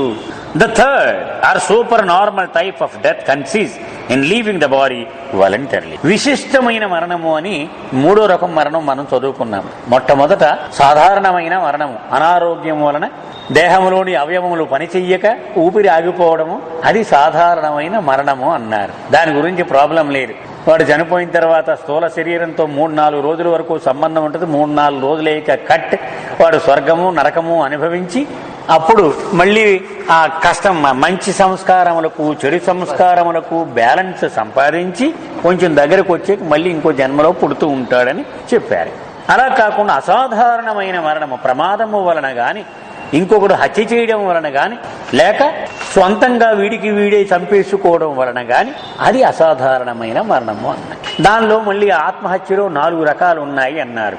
అతి నీచమైన అధమ స్థాయి ఆత్మహత్య, రెండవది అధమమైన ఆత్మహత్య, లోయెస్ట్ ఉన్నతమైనటువంటి ఆత్మహత్య, అతి ఉన్నతమైనటువంటి ఆత్మహత్య అన్నారు. అక్కడికి అవి అయిపోయి. అయితే మొట్టమొదట సాధారణ మరణము, అసాధారణ మరణము, విశిష్ట మరణము అని 3 రకాల్లో 3వది చెప్తున్నారు. ఇప్పుడు బాబా ఏమంటున్నారు అక్కడ? లీవింగ్ ది బాడీ వాలంటరీలీ, స్వచ్ఛందముగా తన శరీరమును విసర్జించడము, అది అతి ఉన్నతమైన మరణం అట. This is done by the advanced yogis who wind up their earthly careers after fulfilling their missions, much as the student locks up his textbooks after passing his examination. ఇది ఎలాగో అంటే, ఒక యోగి తన ఆశయం నెరవేరిన తర్వాత ఆ దుకాణం మూసేసి ఇంకా వదిలేస్తాట శరీరము. బాబా ఉదాహరణ చెప్తున్నారు. పరీక్ష అయిపోగానే ఆ విద్యార్థి ఏం చేశాడు, ఆఖరి పరీక్ష అయ్యాక ఆ పుస్తకాలన్నీ మూట కట్టేసి ఎవడికో ఇచ్చేది. అంటే ఇక వాడికి దానితో నిమిత్తం లేదు, అలాగూ విసర్జించడము అని. మన భీష్ముడు చూడండి, స్వచ్ఛంద మరణం ఉంది అంటారు. అదే వాలంటరీలీ డిస్కార్డింగ్ ది బాడీ, స్వచ్ఛందముగా, పని లేదు ఇక, దాని పని అయిపోయింది. The supernormal or voluntary death of the advanced yogis is definitely anticipated and will, but is entirely different from suicide insofar as motives, results and the manner of leaving the body are concerned. ఇది కూడా ఆత్మహత్యలాగా అనిపిస్తే బయట కొత్తవాడికి, కానీ తప్పు సుమ. ఎందుకని వాడు ఏ పరిస్థితులలో చేస్తూ ఉన్నాడు, ఏ ఆశయాన్ని ఉద్దేశంలో పెట్టుకొని వాడు చేస్తున్నాడు, అది చూస్తే అది ఎప్పటికీ ఆత్మహత్య కానీ వాడు వచ్చిన పని అయిపోయింది. ఇప్పుడు కాలువ దాటేసిన తర్వాత నావ చంకలో పెట్టుకుని వెళ్ళడు కదా, అయిపోయింది ఇక. అలాగూ ఇదిని స్వచ్ఛందముగా విసర్జిస్తూ ఉంటాడు. Friends and relatives of a departed one often are seriously upset by his death, because the dissolution of the form may seem to them to be the extinction of life itself. ఒక వ్యక్తి చనిపోయినప్పుడు అతని బంధువులు, అతని మిత్రులు దొర్లి దొర్లి ఏడుస్తూ ఉంటారు. ఎందుకని? అయిపోయింది, ఇంకా వాడి పని అయిపోయింది, ఇక వాడికి ప్రపంచంతో సంబంధం లేదు, శాశ్వతముగా వాడి ఉనికి చెరిగిపోయింది ఈ ప్రపంచంతో అని అనుకుంటూ ఉంటారట వాళ్ళు. అందుకని అంత దుఃఖిస్తూ ఉంటారు. All of their attachments had been related to the form. It was because of the form that they had contact with the soul, and it was through the form that their various physical and emotional needs were fulfilled. ఎందుకు అంత దుఃఖము వస్తుంది? ఒక ఆత్మీయుని మరణము కారణముగా బాబా రహస్యం చెప్తున్నారు. ఏమిటంటే, ఆత్మ తగిలించుకున్నటువంటి ఈ రూపము అన్నారు బాబా, దాన్ని రూపము, దేహము కాదు. ఆ రూపముతో మనకు మమత అనురాగాలు పెంచుకున్నాం. ఫలానా వాడు అపారం అనగానే ఆ వాడి శరీరం, సో వాడితోటి ఆ రూపమునకే మనము అనుబంధము పెంచుకుని మమతను పెంచుకుని ఉన్నాం. సో వాడిచ్చేటువంటి మనకు సాయము, వాడు చేసేటువంటి చూపే ప్రేమ, ఇవన్నీ ఆ రూపముతో లింక్ అయ్యి మనము అలవాటు పడిపోయాం. సడన్ గా ఆ రూపం మిస్ అయిపోయింది, కనిపించడం లేదు, కాల్చి పడేసాం నిన్న. అందుకని వీడికి ఏమి కాలు చెయ్యి ఆడదు వీడికి. ఎందుకని? వెళ్ళిపోయాడు, వాడిక లేడు. అంటే వాడు ఆత్మ ఉన్నప్పటికీ అది ప్రేమ చూపెడుతుందో లేదో నాకు తెలియదు, నేను చూడలేకపోతున్నా. అందుచేత ఆ ఇబ్బంది వలన నాకు వాడితో పెంపొందించుకున్న ఆ మమతానురాగాల వలన వీడికి కష్టం వచ్చింది. అది బాబా చెప్తున్నాడు. వాడు చనిపోవడం వలన రాలేదు, వాడు చనిపోవడం వలన వీడికి కష్టం రాలే. వాడు చనిపోవడం ద్వారా వాడి రూపం కనబడడం మానేసింది కాబట్టి, ఆ రూపమునకు నేను అలవాటు పడిపోయాను కాబట్టి అందుకని దుఃఖం వస్తూ. The disappearance of the body that had acted as the vehicle of the soul is therefore often interpreted by them as the annihilation of the individual itself. So ఆత్మ తన ప్రయాణము కోసము ఒక మాధ్యమమును తగిలించుకొని 70 ఏళ్ళు 60 ఏళ్ళు దాన్ని వాడుకుని అది తీసి పడవేసింది. పడవేగానే అయిపోయిందండి, పోయాడండి మా వాడు, పోయాడండి, అంత గొప్పగా ఉండేవాడు అని. పోలేదు ఎక్కడికి. వాడు మాధ్యమమును మార్చాడు తప్ప వాడి ఉనికిలో కాని, వాడి వ్యక్తిగా, వాడి అస్తిత్వములో కాని ఎంత మాత్రము తేడా రాలేదు. From the purely physical point of view, death does not involve annihilation of even the body, but physiologically it has become unfit to be continued dwelling place of the spirit and has therefore lost all in. బాబా అంటున్నారు, అసలు మరణము ద్వారా భౌతికంగా కూడా వాళ్ళు ఏమో నష్టం జరగల, కానీ ఆ దేహము మరణం ద్వారా ఈ శక్తి ఏదైతే ఉందో ఈ ఆత్మను తనలో ఇక ఉంచుకునేటువంటి అర్హతను కోల్పోయింది. ఎందుకని? దానిలో శక్తి సన్నగిలింది, కదలపోతుంది కదా. ఎన్నాళ్ళు ఏ చిన్న బ్యాక్టీరియా వచ్చినా, వైరస్ వచ్చినా తట్టుకునేది. ఇప్పుడు ఏరొచ్చినా కూడా తట్టుకోలేక అది క్షీణించడం మొదలు పెట్టేస్తాం అన్నాడి నుంచి. కనుక దానిని మన చేతులతో మనం తగలేస్తూ ఉన్నాం తప్ప భౌతికంగా వాడికి ఏం నష్టం లేదు. వాడి శరీరం అలాగే ఉంది, మరణమేం పట్టుకుపోలే, మనమే చంపేస్తున్నాం దాన్ని, ఆ శరీరాన్ని. ఒక చోట బాబా అంటారు, నీ ప్రపంచమునకు నీవు చాలా ఎక్కువగా అంటి పెట్టుకుని ఉన్నావు, నీ భార్య పిల్లలు వీళ్ళందరూ కూడా. కానీ ఒక రహస్యం చెప్తాను అన్నారు, నీ ప్రాణం పోగానే నిన్ను ఇంత ఎక్కువగా ప్రేమించే వాళ్ళు గంట అయిపోయినప్పుడే, అరగంట అయిపోయినప్పుడే ఎప్పుడు తీసుకెళ్ళిపోతారు అని వాళ్ళు కంగారు పడిపోయి నిన్ను సాగనంపడానికి చాలా పోటీ పడతారు. అందుకే ఒక సందర్భంలో బాబా అంటారు, నీ భార్య, భర్త, నీ పిల్లలు, నీ తల్లి, తండ్రి వీళ్ళందరూ ఎవడు స్టేషన్ రాగానే వాడి దిగిపోతూ ఉంటారు. కడదాకా ఎవడు నీ కూడా రారు, నేను ఒక్కనే కడదాకా నీ కూడా ఉండేవాడిని. కడ అంటే మళ్ళీ నాలో నువ్వు కలిసిపోయే వరకు నీ కూడా విడవకుండా నేస్తము వహిస్తూ ఉంటాను. అంచేత ఆలోచించరా ఒక్కసారి, నాతో స్నేహం ఎంత లాభసాటిని. అందుచేత నాతో ఎంత తెలివైన వాడవైతే నాతో బంధుత్వం ఎంత లాభమో నువ్వు అర్థం చేసుకో. From the point of view of the individualized soul as mind, death does not involve any loss whatsoever, as the mind and all its samskaras remain intact. బాబా అంటున్నారు, మనసు దృష్టిలో గనక మనం చూస్తే చావు వలన ఏమీ తేడా పడదు. ఎందుకని? మనసు మనం ఏమనుకున్నాము? స్థూల శరీరము, సూక్ష్మ శరీరము, మానసిక శరీరము మూడున్నాయి అనుకున్నాం. దీనిలో మరణముతో కేవలము స్థూల శరీరం ఒక్కటే జారిపోతుంది, మనసు అలాగే ఉంది. మనం వాయు రూపంలో పరమాత్మ నుండి విడివడినప్పుడు ఏ మానసిక శరీరం అయితే మనము మొట్టమొదట తగిలించుకున్నామో అదే చివరి భగవంతుడయ్యే ముందు విసర్జింపబడేదాకా కొనసాగుతుంది. అందుకే బాబా చెప్తారు, నువ్వు లక్షలాది జన్మలుగా అలవాటు పడిపోయింది ఈ మనసు ఆలోచనలు చేయడానికి. ఈవేళ ఊరుకుంటే అంత సులభంగా అది ఊరుకో, దాని వల్ల కాదు. బాబా ఎంత సైంటిఫిక్ గా చెప్పారనమాట. లక్షలాది జన్మల నుంచి నిరంతరంగా ఇది ఆలోచిస్తుంది. ఈవేళ నువ్వు ఆగిపోంటే అది ఆగిపోదు. ఒక మనిషి ఆలోచనలను పుట్టించకుండా మనసును ఎంతసేపు ఆపగలడో తెలుసండి? బాబా చెప్పారు 12 సెకండ్లట. 12 సెకండ్లు దాటి గనక నీవు ఆలోచనలను పుట్టించకుండా ఆపితే నువ్వు యోగి అయిపోతావు. అంత కష్టం. అందుచేత అదే మనసు అలాగూ వస్తూ ఉంది. అందుకని దానికి ఏమైనా నష్టం కలిగింది? మనసు దృష్ట్యా చూస్తే మరణము వలన ఏమాత్రము ఆత్మకు తేడా పడలేదు. దానిలో ఉన్న సంస్కారములతో సహా భద్రముగా ఉంది. అది స్టోర్ హౌస్ ఆఫ్ సంస్కార. ఆ లోపల మూట జాగ్రత్తగా అలాగే ఉంది. అదే individual in essence is thus in no way different. అంచేత వ్యక్తి ఏమీ మార్పు లేదు వాడిలో మరణం వలన. వాడికి ఇక్కడ ఉండగా ఈ పలానా పేరు పెట్టారు వాడికి, మళ్ళీ ఆ చొక్కా ఇప్పేసాడు ఇంకో పేరు పెడుతున్నారు వాడికి. ఆ పేరు మారుస్తూ పోతున్నారు. Life in a new physical body must confirm to lines determined by the individuals sanskaras. ఒక మనిషి చచ్చిపోయాడు, వాడు ఎలా పుడుతున్నాడు, ఎక్కడ పుడుతున్నాడు, ఎలాంటి శరీరం వస్తోంది అని గనక మనం ఒక మైక్రోస్కోప్ ఫిక్స్ చేసుకుని ఉన్నాం అనుకుందాం. ఉంటే బాబా అంటున్నారు, ఒకడు చనిపోయిన తర్వాత మళ్ళీ వాడికి దొరికేటువంటి నూతన భౌతిక దేహము గనక చూస్తే ఈ చనిపోయిన వాడికి నిలవ ఉండిపోయిన సంస్కారములను బట్టి అది నిర్ణయం అవుతుంది. బాబా చెప్పింది ఏమిటంటే, ఒక మనిషి చనిపోయినప్పుడు మళ్ళీ తిరిగి పుట్టినప్పుడు వాడికి దొరికేటువంటి నూతన దేహం ఎలా ఉండాలయ్యా అంటే, వాడు పుట్టబోయే ముందు ఏ సంస్కారముల మోస అయితే వాడి దగ్గర ఉంటుందో దానికి అనుగుణంగానే ఈ దేహం వస్తుంది. అంటే నాకు అర్థమైన ఉపమానం చెప్తాను. ఉదాహరణకి మనం బంగారంతో గనక ఒక మోసపోసి ఒక బొమ్మను చేస్తే బంగారం వస్తుంది. అది మట్టితోటి మోసపోసి చేస్తే మట్టి వస్తుంది. అది రబ్బరు కరిగించి పోస్తే రబ్బరు బొమ్మ వస్తుంది. సో ఈ బొమ్మకి ఈ లక్షణం ఎక్కడి నుంచి వచ్చింది? మనము ఈ మూస తయారు చేయడానికి పోసినటువంటి వస్తువు, ఆ పదార్థం ఏదైతే ఉందో దానిని బట్టి ఈ యొక్క ఆకారం తయారవుతుంది.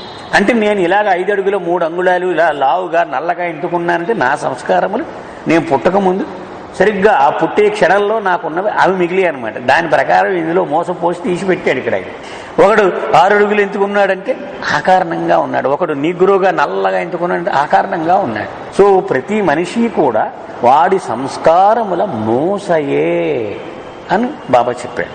Thus, there is often a close resemblance to the past life on earth, but it is not a literal repetition of the past. అంచేత బాబా అంటున్నారు, ఒక మనిషి చనిపోయిన తర్వాత కొంతవరకు పోలికలు ఉంటాయట పాత జన్మతో, కొంత. ఉదాహరణకు చైల్డ్ ప్రాడిజీ అంటారు. ఉదాహరణ, వాడు 3 ఏళ్ల వయసులోనే కచేరీ చేసిస్తూ ఉంటాడు కుర్రాడు. బాలమురళీకృష్ణ ఉన్నాడు మంగళంపల్లి, అతను 7 ఏళ్ల వయసులో 3 గంటల కచేరీ చేశాట. అంటే దాన్ని బట్టి మనకు అర్థమవుతుంది ఏంటి, అతను ఇదివరకు జన్మలో కూడా ఉద్దండ పిండం ఆ సంగీతంలో బాగా ప్రావీణ్యుడై చనిపోయాడు. కాబట్టి ఆ బ్యాలెన్స్ వాడు లాక్కొస్తాడు, వాడు పుట్టుకతోటే వాడు మొదలు పెడతాడు ఈ కచేరీ. ఎందుకని వాడికి ఆ పోలికలు అలాగా ఉంటాయి. But it is not a literal repetition of the past, it is a new experiment. 100కు 100 పాత జీవితంలాగా ఉండదు మళ్ళీ వీడి జీవితం. ఎందుకని ప్రతి జీవితంలో ఒక నూతన ప్రయోగమునకు ఒడిగడుతూ ఉంటాడు మానవుడు. బాబా రహస్యం ఏం చెప్పారంటే, మనము ఏది చేసినా ఈ భూమి మీద మొట్టమొదటి ప్రశ్న ఉంది, నేనెవరిని. ఆ ప్రశ్నకు సమాధానం కనుగొనడానికి వీడు చేస్తూ ఉంటాడట. ఉదాహరణ, మీ నాన్న సినిమా తీయడం మొదలెట్టాడు, ఎందుకు? ఆ ప్రశ్నకి సమాధానం అందులో ఉందేమో అని తాపత్రయం అనమాట. అది అతని సంస్కారం బట్టి అలా. ఒకడు మందు తాగేస్తూ ఉంటాడు, ఇంకొకడు నాకు ఇష్టం ఉండదు. ఇష్టం ఉండదంటే అర్థం ఏంటి? ఆల్రెడీ ఇదివరకు జన్మలో తాగేసి ఇందులో లేదురా దానికి సమాధానం అని తెలిసిపోయినా ఉండాలి నాకు. లేకపోతే ఇంకొక జన్మలో ఆ ఎక్స్పెరిమెంట్ చేయాల్సి ఉంది నాకు, ఇంకా మిగిలిన కొన్ని ఉండిపోయి అవి చేస్తున్నాను నేను. కాబట్టి ఎవడు ఏ పని చేసినా ఆ ఒరిజినల్ ప్రశ్నకు, మూల ప్రశ్నకు సమాధానం వెతుక్కోవడంలో భాగంగా వాడు ఒక సినిమాకి వెళ్తాడు, ఒక ఇల్లు కడతాడు, ఒక పేకాడతాడు, ఏదో ఒకటి ఏం చేసినా దానికోసమే వాడు చేస్తూ ఉంటాడు అని బాబా చాలా స్పష్టంగా చెప్పడం జరిగింది. గాడ్ స్పీచ్లో మనకు అప్పుడు చదువుకున్నప్పుడు మనకు వస్తుంది. అందుచేత ప్రతి నూతన జననము కూడా ఒక నూతన ప్రయోగం చేస్తూ ఉంటాడు వాడు. ఆ ప్రశ్నకు సమాధానం ఇదివరకు కొన్ని టిక్ అయిపోయి లేదు లేదు లేదు లేదు లేదు, ఇప్పుడు ఇంకా మిగిలిన లిస్ట్ తీసుకుంటాడు, అవి మొదలు పెడతాడు ఈ ఎక్స్పెరిమెంట్. అలాగే ఇప్పుడు ఆయన సినిమా తీస్తున్నాడు, ఇప్పుడు నెక్స్ట్ జన్మలో నేను తీస్తానేమో సినిమా, నాకు అయిపోయిందో సినిమా. ఇలాగూ ఒక కొత్త ఎక్స్పెరిమెంట్ ప్రతి కొత్త జన్మతోనూ మొదలు పెట్టాల్సిందే. అలాగే బాబా కూడా చివరి క్షణములో నన్ను తలుచుకుంటే నా దగ్గరకు వస్తావు అని చెప్పేవారు. దాని అర్థం ఏమిటి? దాన్ని విడదీసి చెప్పారు. బాబా ప్రేమికుడిగా జన్మిస్తావు అని దాని అర్థము అని బాబూజీ బాబా కూడా చెప్పారు. అవి అనేక పర్యాయాలు అనేక సందర్భాల్లో మనకు రుజువులు కూడా బాబా చూపించారు. ఇడుగో వాడు వీడే అని చెప్పేవారు. చాలాసార్లు బాబా రుజువు కూడా చేశారు. This readjustment of outlook, which is facilitated by the abrupt reorientation inward in death, is particularly helpful when it occurs after spiritual aspiration has been awakened in the individual. మానవుడిలో ఆధ్యాత్మికత మెలకువ ఎంతో కొంత శాతం వచ్చిన తర్వాత వాడికి మరణం జరిగిందనుకో, ఆ మరణం ఎంతగానో ఉపయోగపడుతుంది. అంటే మనందరికీ బాబా ప్రేమికులకి ఎంతో 1%, 1.1% ఏదో ఉంది కదా ప్రేమ. ఇప్పుడు నెక్స్ట్ మరణంలో మనకు చాలా లాభం జరుగుద్ది అని బాబా అంటున్నారు. ఎందుకని? ఎంతో కొంత ఇవన్నీ మనం చదువుకున్నాం కదా, ఇవి కొంత మనకి హెల్ప్ చేస్తాయి అన్నమాట. ఓహో ఇలా జరుగుతుంది అనమాట. ఓహో మనం అప్పుడు చదువుకున్నాం సెంటర్లో పలానా రోజున 8 మార్చి 2018 అప్పుడు ఇప్పుడు మన జీవితం అంతా ఫిలిం చూపెడుతూ ఉంటే అప్పుడు జ్ఞాపకం రావచ్చు మనకి. నిజమేసమ్మా బాబా చెప్పి అది దృక్పథంలో మార్పు దానికి దోహదం చేస్తుందట. ఏది ఆధ్యాత్మికమైన మెలకువ వచ్చినప్పుడు మరణం సంభవిస్తే మన దృక్పథాన్ని మార్చుకోవడానికి ఇది ఉపయోగపడుతుంది ఆ మరణము. In such cases, the loosening of all attachment which occurs at death is very conducive to the future flowering of spiritual aspiration. చనిపోయినప్పుడు ఏమవుతుంది? మనం ఏమీ ప్రయత్నం లేకుండానే దానికి వెళ్ళిపోతున్నాయి. మనం సర్వసంగ పరిత్యాగం చేయక్కర్లేదు. మనం ఎక్సర్సైజులు కసరత్తులు ఏమి లేకుండా వెళ్ళిపోతున్నాయి, అన్ని జారిపోతున్నాయి, ఒకటి తప్పుని పోయింది, మొత్తం సన్యాసం అయిపోయింది. మనకి ప్రయత్నం లేకుండానే సన్యాసం అయిపోయింది. భార్య పోయింది, పిల్లోడు పోయాడు, తండ్రి పోయాడు, ఆస్తి పోయింది, ఉద్యోగం పోయింది, పరువు పోయింది, ప్రతిష్ఠ పోయింది, ఏం లేదు. అది ఆధ్యాత్మిక ప్రయాణానికి బాగా దోహదపడుతుంది. The aspirant now has a chance under fresh circumstances to remodel the entire pattern of his life in line with his spiritual aspiration. ఉదాహరణకు బాబా దానిలోకి వచ్చే మనం అనుకుంటూ ఉంటాం కొన్ని ఆశయాలు, మనం ఇలా ఉండాలి, ఇలా ఉండాలి, మనం ఎప్పుడు రోజంతా బాబాని తలుచుకోవాలి, మనం అంతా బాబా కోసమే పని చేయాలి, ఇలాగ ఏవో కొన్ని ఆశయాలు పెట్టుకుంటాం. ఏది అవటల్లా. ఇంట్లో పిల్లలు కుదరనివ్వరు, భార్య కుదరనివ్వదు, భర్త కుదరనివ్వదు, సొసైటీ కుదరనివ్వదు. ఇవన్నీ ఇప్పుడు మళ్ళీ కొత్త మొదలు పెడుతున్నాడు కాబట్టి ఇప్పుడు వాడి జీవితాన్ని మలుచుకోవడానికి వాడికి ఒక నూతన అవకాశం వస్తుంది. ఎందుకని? కొత్త జీవితం ద్వారా శరీరం మారిపోతుంది, మనం పుట్టిన పరిస్థితులు మారిపోతున్నాయి, అన్నీ మారిపోతున్నాయి. కాబట్టి మన ఆశయం కనుక దృఢమైనది అయితే అది కూడా ఉంటుంది దీని కూడా. దాని ప్రకారము నీ జీవితాన్ని దిశానిర్దేశము సక్రమంగా నీవు చేసుకోవచ్చు.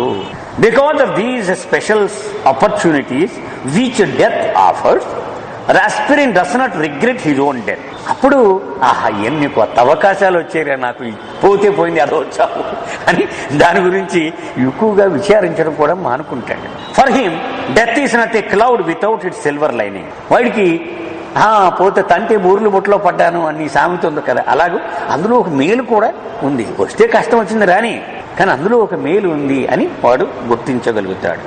The perfect master Jalaluddin Rumi has said that he always progressed through frequent deaths. నిన్ననే మనం చెప్పుకున్నాం. జ్ఞాపకం దాన్ని ఖనిజంగా రాయిగా పుట్టి చచ్చాను, ఖనిజంగా పుట్టాను, ఖనిజంగా చచ్చాను, చెట్టుగా పుట్టాను, చెట్టుగా చచ్చాను, మళ్ళీ ఇంకొకటిగా పుట్టాను అని చేత చావు వల్ల నేను ఎప్పుడూ నష్టపోలేను, ముందడుగే వీస్తూ పోయాను కానీ నేను ఏమీ నష్టపోలేదు అని జలాలుద్దీన్ రూమీ రాసిన పద్యం. But this cannot justify anyone and even less a spiritual aspirant in seeking death for its own sake. అయితే ఇంత లాభం ఉందండి, అయితే నేను ఇప్పుడు చచ్చిపోతానంటే దానికి అది ధర్మము కాదు. అంటే మరణము కోసమే మరణాన్ని ఆశ్రయించడము ఎప్పుడూ కూడా అది ప్రోత్సహించదగినది కాదు. To seek death in this manner is to put a false premium upon it. అది తప్పుడు అభిప్రాయం అవుతుంది, ఎందుకంటే దానికి లేని విలువను దానికి ఆపాదించినట్టు కూడా అవుతుంది. Such seeking of death springs from fear of life and from failure to cope with it and inevitably must defeat its own purpose. అందుకని అలా చావు కోసమే చనిపోదాం అనుకున్నవాడు నిజంగా ఆత్మహత్య చేసుకోవడం కోసం అవకాశాలు వెతుకుతూ ఉన్నాడు. వాడు దేని నుంచో పారిపోదామని, ఎక్కడో అపజయాన్ని ఎదుర్కోలేక, అవమానాన్ని భరించలేక వాడు లోపల అనుకుంటూ ఉన్నాడు వాడు ఎక్కడికో పోదామని. ఇది అవకాశం దొరికిందనుకుని దేవుడి కోసం చచ్చిపోతున్నానండి. If death has any value, అది ఇక్కడ బాగా సారాంశం అంతా చెప్తున్నారు. అసలు మరణమునకు నిజమైన విలువ ఏదైనా ఉంది అంటే it is to teach the individual the true art of life. ఏమిటయ్యా అంటే అసలు జీవితమును ఎలాగూ జీవించాలి అనే కళను నేర్పడమే. ఆ ప్రయోజనము మరణములో దాగి ఉంటుంది. మంచిగా నేర్పుగా ఎలా జీవించాలి అనే కళ మరణము నేర్పుతుందట. ఒక చోట బాబా చెప్పారు, ఇంకా చావడేటండి బాబు వీడు అనుకునేలాగా ఎప్పుడూ అయ్యో అప్పుడే చచ్చిపోయింది అయ్యో అనుకునేలాగా నువ్వు 110 ఏళ్ళు బతికినా ప్రజలు అలా అనుకునేలాగా జీవించు అంటే వాడి వల్ల సంఘానికి అంత మేలు జరుగుతూ ఉండేదని. ప్రతి క్షణము వాడు ఎవడికో ఒకరికి సాయం చేయడం, వాడి సన్నిధానంలో కూర్చోవడానికి ఆరాట పడుతూ ఉండేవారు ప్రజలందరూ. అలాంటి జీవితము జీవించు, అంతేగాని వీడు బ్రతికిన క్షణం అంతా అందరికీ బరువే అనిపిస్తే అది waste. It would be wrong for the aspirant to seek death with hope of making further progress thereby. చనిపోవడం వల్ల ఇంకా ముందుకెళ్ళిపోతానేమో నేను అనుకొని మరణాన్ని ఆశ్రయించడం చాలా పెద్ద పొరపాటు అవుతుంది. ఆన్ ది అదర్ హ్యాండ్ ఈ should not feel death when it overtakes. అయితే మరణం అంటే భయపడాలా? అది కాదు. అది వచ్చినప్పుడు రాని వస్తే రాని అని రెడీగానే ఉండాలి వాడు. అంతేగాని దాన్ని రా రా అని మనం ఆహ్వానించగల. వచ్చినప్పుడు మాత్రం ఓకే అనేలాగా ఉండాలి. ఏ true aspirant neither seeks death Nar fears it అని బాబా చెప్తున్నారు. ఒక నిజమైన సాధకుడు గనక మనం వాడిలో లక్షణాలు బేరీజ్ వేస్తే మనకేం అర్థమవుతుంది? వాడు మరణాన్ని రా రా అని పిలవడు, వచ్చినప్పుడు భయపడ్డా ఓకే అంటాడు వాడు. And when death comes to him he converts it into a stepping stone to the higher life. కానీ ఆ మరణం వచ్చినప్పుడు దాన్ని ఏం చేస్తాడట వాడు? ముందుకు పైకి ఎక్కడానికి ఒక మెట్టు కింద వాడుకుంటాడట. బాబా ఒక కథ చెప్పారు. ఒక సందర్భంలో ఒక రాళ్ళు ఇసిరి కొడుతున్నాడట. ఆడు కొండెక్కబోతున్నాడు, రాళ్ళు ఇసిరి కొడుతుంటే ఆ రాయిని అందుకొని దాన్ని మెట్టుకుని తీసుకొని పైకి ఎక్కిపోవటం, మళ్ళీ ఇంకో రాయి కోసం మళ్ళీ ఆ రాయి ఇసిరితే దాన్ని పట్టుకొని మళ్ళీ దాని మీద ఒక మెట్టు వేసుకోవటం, దాన్ని ఎక్కిపోవటం. అలాగూ వాడికి ఇంకొకడు వీడికి చెడు చేద్దామని వాడు చేసే ప్రయత్నం వల్ల వీడి మంచికి దాన్ని వాడుకుంటూ ఉంటాడు. అలాగూ సాధకుడు, నిజమైన సాధకుడు ఏం చేస్తాడంటే ఈ చావుని పైమెట్టు ఎక్కడానికి ఒక సోపానముగా వాడుకోగలుగుతాడు, దాన్ని మార్చుకుంటాడు.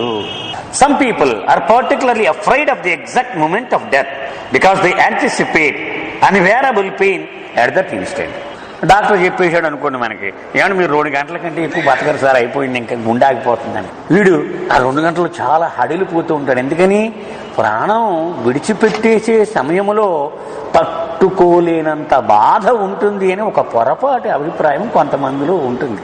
In reality, all physical suffering experienced during illness or just before death terminates at the moment of death. అసలు ప్రాణం వీడిలో నుంచి పోయి అంటే మరణము సంభవించే ఆ క్షణములో అప్పటి వరకు వీడు పడిన ఆ బాధ అంతా పూర్తిగా తొలగిపోతుంది. అది అసలు రహస్యం. The process of the actual dropping of the body is quite painless. Contrary to the superstition that a person experiences indescribable agonies in death. ఒక మూఢనమ్మకం ప్రజల్లో ఏమిటి? అమ్మబాబోయ్ చాలా కష్టపడిపోతాడండి బాబు, ఇంకా 1/2 గంటలో పోతాడు డాక్టర్ గారు చెప్పాడని కూడా. అది తప్పు అంటున్నారు. నిజానికి వాడు చాలా ప్రశాంతమైన పరిస్థితిని ఎదుర్కొంటాడు. ఉదాహరణకు మనం లార్డ్ మెహర్ చదివినప్పుడు బాబా జ్ఞాపకం పెట్టుకోండి, ఎప్పుడైనా లార్డ్ మెహర్లో ఒకడు చనిపోయినప్పుడు పక్కన ఉండి బాబా ఎలా ప్రవర్తిస్తాడో మనకు తెలిసిపోతూ ఉంటుంది. ఫిరోజా అని బాబా పిన్ని ఉండేది, మీకు గుర్తుందో లేదో. ఉపాసని మహారాజ్ దగ్గరికి సకోరి వెళుతూ వస్తూ ఉన్న రోజుల్లో తల్లి సకోరి వెళ్తానంటే ఒప్పుకునేది కాదు. అంచేత పిన్నింటికి వెళ్తానని ఈ ఫిరోజా ఇంటికి వచ్చి ఏదో పెట్టమని కాసేపు తినేసి వెళ్ళిపోయేవాడు. అక్కడి సకోరి వెళ్ళిపోయేవాడు. ఆ పిన్నికి చెప్పేవాడు, నేను ఇక్కడే ఉన్నానని చెప్పు, 2 రోజులు ఉంటానని, నేను సకోరి పోయేస్తాననేవాడు. ఆమె బిడ్డలే పెండు నజ, వాళ్ళిద్దరు కూడా. ఆవిడికి సివియర్ ఆస్తమాతో సఫర్ అవుతూ ఉండేది. పాపం బాబా పక్కన కూర్చొని సపర్యలు చేస్తూ ఉండేవాడు. అలా ఒకసారి సఫర్ అవుతూ బాబా ఒడిలోనే ఆవిడిపోయింది. అప్పుడు పిల్లలిద్దరూ ఏడుస్తూ ఉంటే 14 ఏళ్ళు పెండుకి, 9 ఏళ్ళు ఎంతో నజా. అప్పుడు బాబా చెప్పాడు, దుర్మార్గులు మీరు ఏడుస్తూ ఉంటే అన్నారు బాబా. ఎందుకని? ఎంత కష్టాన్ని పడి ఇప్పుడు ఎంత ప్రశాంతంగా ఉందో చూడు. ఆవిడ ఎప్పుడైనా ఇంత ప్రశాంతంగా మనం చూసామా ఆవిడ మొహం? అంటే నీకు నీ స్వార్థం కోసం అని చెప్పి ఆవిడ ఎంత బాధపడుతూ ఉన్నా అలాగే ఈడ్చుకుంటూ రావాలా? ధర్మమైన ఆలోచించు. అందుకని బాబా జీవితం చూస్తే ఆయన మరణమునకు ఎప్పుడు పట్టించుకునేవారు కాదు. కానీ ఎవడైనా బాధపడితే తట్టుకోలేకపోయారు. తెల్లవారులు కూర్చునేవారు. మండలవాడు ఎవడైనా బాధపడుతూ ఉంటే వాడు చనిపోగానే పొద్దున్న నీళ్లు పోసేవారు, అమ్మ అయిపోయింది వీడి పని, శబాష్. అందుకని ఆ మరణమాసన్నమైన క్షణము కిలి ప్రశాంతత ఆవరించి ఉంటుంది. ఆత్మకు ఎంత ఆనందంగా ఉంటుందో. However the severing of the individual's emotional entanglement in the gross world is not found to be easy. అయితే మనము నిశ్చితంగా ఇది పరిశీలించి చూస్తే వాడు వదిలిపెట్టి వెళ్ళిపోవడం అనేది అంత సులభం కాదు. చాలా మదనపడే వెళతాడు. ఏది? ఈ ప్రపంచాన్ని విడిచిపెట్టేస్తున్నాను అనేటువంటి బాధ. అంతేగాని వాడు ఆ బాధను తట్టుకోలేక జబ్బు వచ్చి దాని గురించి అది కాదు. The various religious rites observed after death have primarily the purpose of helping the departing individual disentangle himself from these ties. ప్రతి మతములోను ప్రపంచవ్యాప్తముగా ఆచరించబడుతున్న శ్రాద్ధ కర్మల యొక్క మూల ఉద్దేశం ఏమిటయ్యా అంటే, వాడు ఇన్నాళ్ళు 80 ఏళ్ళు 90 ఏళ్ళు 100 ఏళ్ళు ఈ ప్రపంచముతో అనుబంధము పెంచుకుని వెళ్ళిపోయాడు. కానీ వాడు వీటి గురించి ఏడుస్తూ ఉంటాడు, ఇవన్నీ పోయినాయే అని. అందుచేత వాడిని సక్రమముగా తను పెంచుకున్న మమకారముల నుండి విముక్తి పొందడానికి ఆ ఆత్మకు సహాయపడేలాగు ఈ కర్మలను ఆచరిస్తూ ఉంటారు. ఇవన్నీ చేసేస్తే వాడు ఫ్రీగా పోనీ మన కనెక్షన్ కట్ అనుకుంటాడు మాట. వాడు హ్యాపీగా. లేకపోతే వాడు బాధపడుతూ ఉంటాడు, అయ్యో మా పిల్ల అక్కడ ఉండిపోయింది, నా పిల్లలు అక్కడ ఉండిపోయారు, నా ఆస్తి అక్కడ ఉండిపోయింది అనుకుంటూ బాధపడుతూ ఉంటాడని వాళ్ళ విశ్వాసం. అందుచేత ఈ శ్రాద్ధ కర్మల యొక్క ఉద్దేశము వాడిని, ఆ చనిపోయిన ఆత్మను ప్రాపంచిక బంధనాల నుండి మమకారముల నుండి విముక్తి చేయడానికి ఉద్దేశించబడినది. For instance, the repetition of the name of God or of scriptures often practiced after the death of a person has a wholesome effect both on those who have been left behind as well as on the one who has passed away, because they help to free both parties of their mutual samskaric attachment to form. ఉదాహరణ బాబా చెప్తున్నారు, ఒకడు చనిపోయినప్పుడు ఆ body ఎలా ఉంటుంది? భగవన్నామస్మరణ చేస్తూ ఉంటారు అన్ని మతాల్లోనూ కూడా. చేస్తే ఆ వెనకాల ఉండిపోయిన మనుషులకి, ఆ విడిపోయిన ఆత్మకు, ఇద్దరికీ కూడా ఇది మిక్కిలి ప్రయోజనము చేకూరుస్తుంది. ఎందుకని? ఇదంతా నిజం కాదురా, నేనడదాకా వాడు హాయిగా ఆడుతూ పాడుతూ తిరిగి వాడు టక్కన వెళ్ళిపోయాడు, మనం వెళ్ళిపోయేదే. దీని గురించి ఊరికే ఎక్కువ మనం ఆందోళన పడడం మంచిది కాదు. ఏదో ఆస్తిపాస్తుల గురించి ఇదంతా పెర్మనెంట్ అనుకుని చూస్తున్నాం మనం ఇదంతా అని ఒక చిన్నపాటి కొద్ది కాలమే ఉండొచ్చు, అది శ్మశాన వైరాగ్యంలాగా, కానీ వాడికి దోహదపడుతుంది. అలాగే వెళ్ళిపోయిన ఆత్మకు కూడా వాడికి ఇదంతా వాతావరణం వాడికి ప్రయోజనం చేకూరుస్తుంది. On the other hand, the lamentation and wailing that is often observed as a degrading and depression and wailing that is often both on those left behind as well as on the person who has passed away, for it tends to strengthen mutual attachment to far. దీనికి విరుద్ధంగా ఏడుపులు శోకండాలు దొల్లి దొల్లి ఏడు చేస్తూ ఉంటారు. దానివల్ల వెనకాల ఉండిపోయినోడికి నష్టమే, వెళ్ళిపోయినోడికి నష్టమే, వాడు వెళ్ళలేడు. ఎందుకని రూపానికి పట్టుకొని వీడు ఏడుస్తున్నాడు, ఆ రూపాన్ని వదలడానికి వాడు ఏడుస్తాడు. ఎందుకంటే బాబా చెప్పిన ప్రకారం 3-4 రోజులు ఆ మానసిక శరీరము సూక్ష్మ శరీరము ఇదే ప్రదేశాల్లో తిరుగుతూ ఉంటాయి.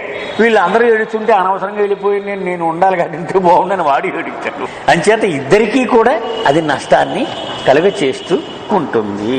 ఒక సందర్భంలో బాబా చెప్పారు, ఒక వ్యక్తి చనిపోయినప్పుడు అతని వెనకాల ఉండిపోయిన వ్యక్తులు ఉంటారే, అతని వంశం వాళ్ళు ఏడుపులు రోదనలు ఒక్కసారి ఎనలైజ్ చేద్దాం అన్నారు బాబా. ఏమని ఏడుస్తూ ఉంటారు ఒకసారి, అయ్యో నాకింక దిక్కెవడు, నా దేవుడు నన్ను వదిలేసి. అంతేగాని వాడికి ఉన్నత భూమికలు ఉన్నత పరిస్థితి కలగాలి అని ఏ ఒక్కడు ఏడవడు. నాకు అన్యాయం అయిపోయింది, నాకు రేపు నుంచి ఎవడు చూస్తాడు, ఇదే ఏడుపు. అంటే నీ స్వార్థమునకు కష్టం కలిగిందని ఏడుస్తున్నావా, వాడికి సద్గతి కలగాలని ఏడుస్తున్నావా, ఒక్కసారి ఆలోచించు అన్నారు బాబా. తన అన్నగారైన జంషెడ్ పోయిన సందర్భంలో చెప్పారు 1926వ సంవత్సరంలో. అందుచేత మనకు కలిగిన దుఃఖం భరించలేక ఏడవడం తప్ప వాడికి ఏ నష్టం కలగలేదు. వాడికి సద్గతి కలగాలి అని ఏడు, అది నిజమైనటువంటి ఏడుపు. The thought or wish the dying individual holds at the moment of death has special importance in determining his future destiny. మరణ సమయంలో, ఆ మరణము సంభవించిన క్షణములో వాడి మనసులో ఏ కోరిక ఉన్నది అనేది చాలా ప్రధానమైనటువంటి విషయం. ఎందుకని వాడి భవిష్యత్తు ఈ తలరాతను నిర్ణయం చేసేది ఆ కోరికయే. చాలా ప్రధానమైనటువంటి పాత్ర ఉన్నది దానికి. వాడు మరణించే సమయములో ఏది ఆలోచిస్తూ ఉన్నాడు, దేనిని కోరుకుంటూ ఉన్నాడు, అది అతి ముఖ్యమైన విషయము. అంటే ఆలోచన, బాబా చెప్పింది ఆలోచన అన్నమాట. ఆలోచన కానీ కోరిక కానీ. If the last thought is of God or the master, the individual achieves liberation.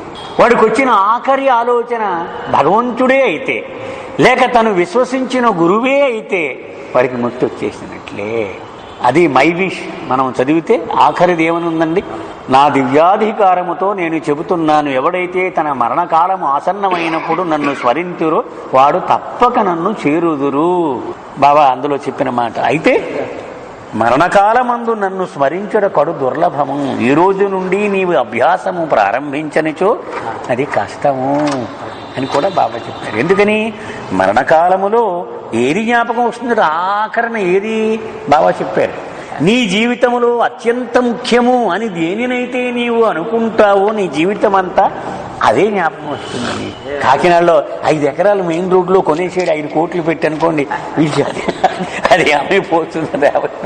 అది ఒక్క క్షణంలో వచ్చేది కాదు, వీడి జీవితం అంతా అభ్యాసం చేసి చెయ్యాలి. మనం కథ చెప్తారు, ఒక షావుకారు గారు 4 కొడుకులు ఉన్నారు, 4 షాపులు ఓపెన్ చేశాడు మెయిన్ రోడ్లో. ఈయన సీరియస్గా ఉందని కొడుకులు వచ్చేసారు. డాక్టర్ చెప్పాడు, ఇంక ఈవేళ సాయంత్రం తెల్లారితే కష్టమేనండి అయిపోయిందని. పెద్దోడు వచ్చాడు, చిన్నోడు వచ్చాడు, ఇంకోటి వచ్చాడు, అందరూ వచ్చేసారా, షాపులన్నీ వదిలేసి అన్నాడు అని వీడి ప్రాణం వదిలేసాడు. అందరూ వచ్చి 5 కొడుకులు వచ్చేసారు. అంటే వ్యాపారం మీదే ఉంది వీడి జీవి. వ్యాపారం పోయింది అది అంతే.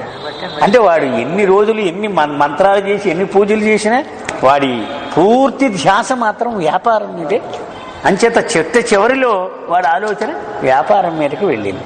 కథ ఇస్తారు కదా, వాడు స్పృహ లేకుండా వినపట్టలేరు, బుర్ర పనిచేయట్లేరు, వీడి నారాయణ నారాయణ అంటున్నారు, వాడు అంటలేదు.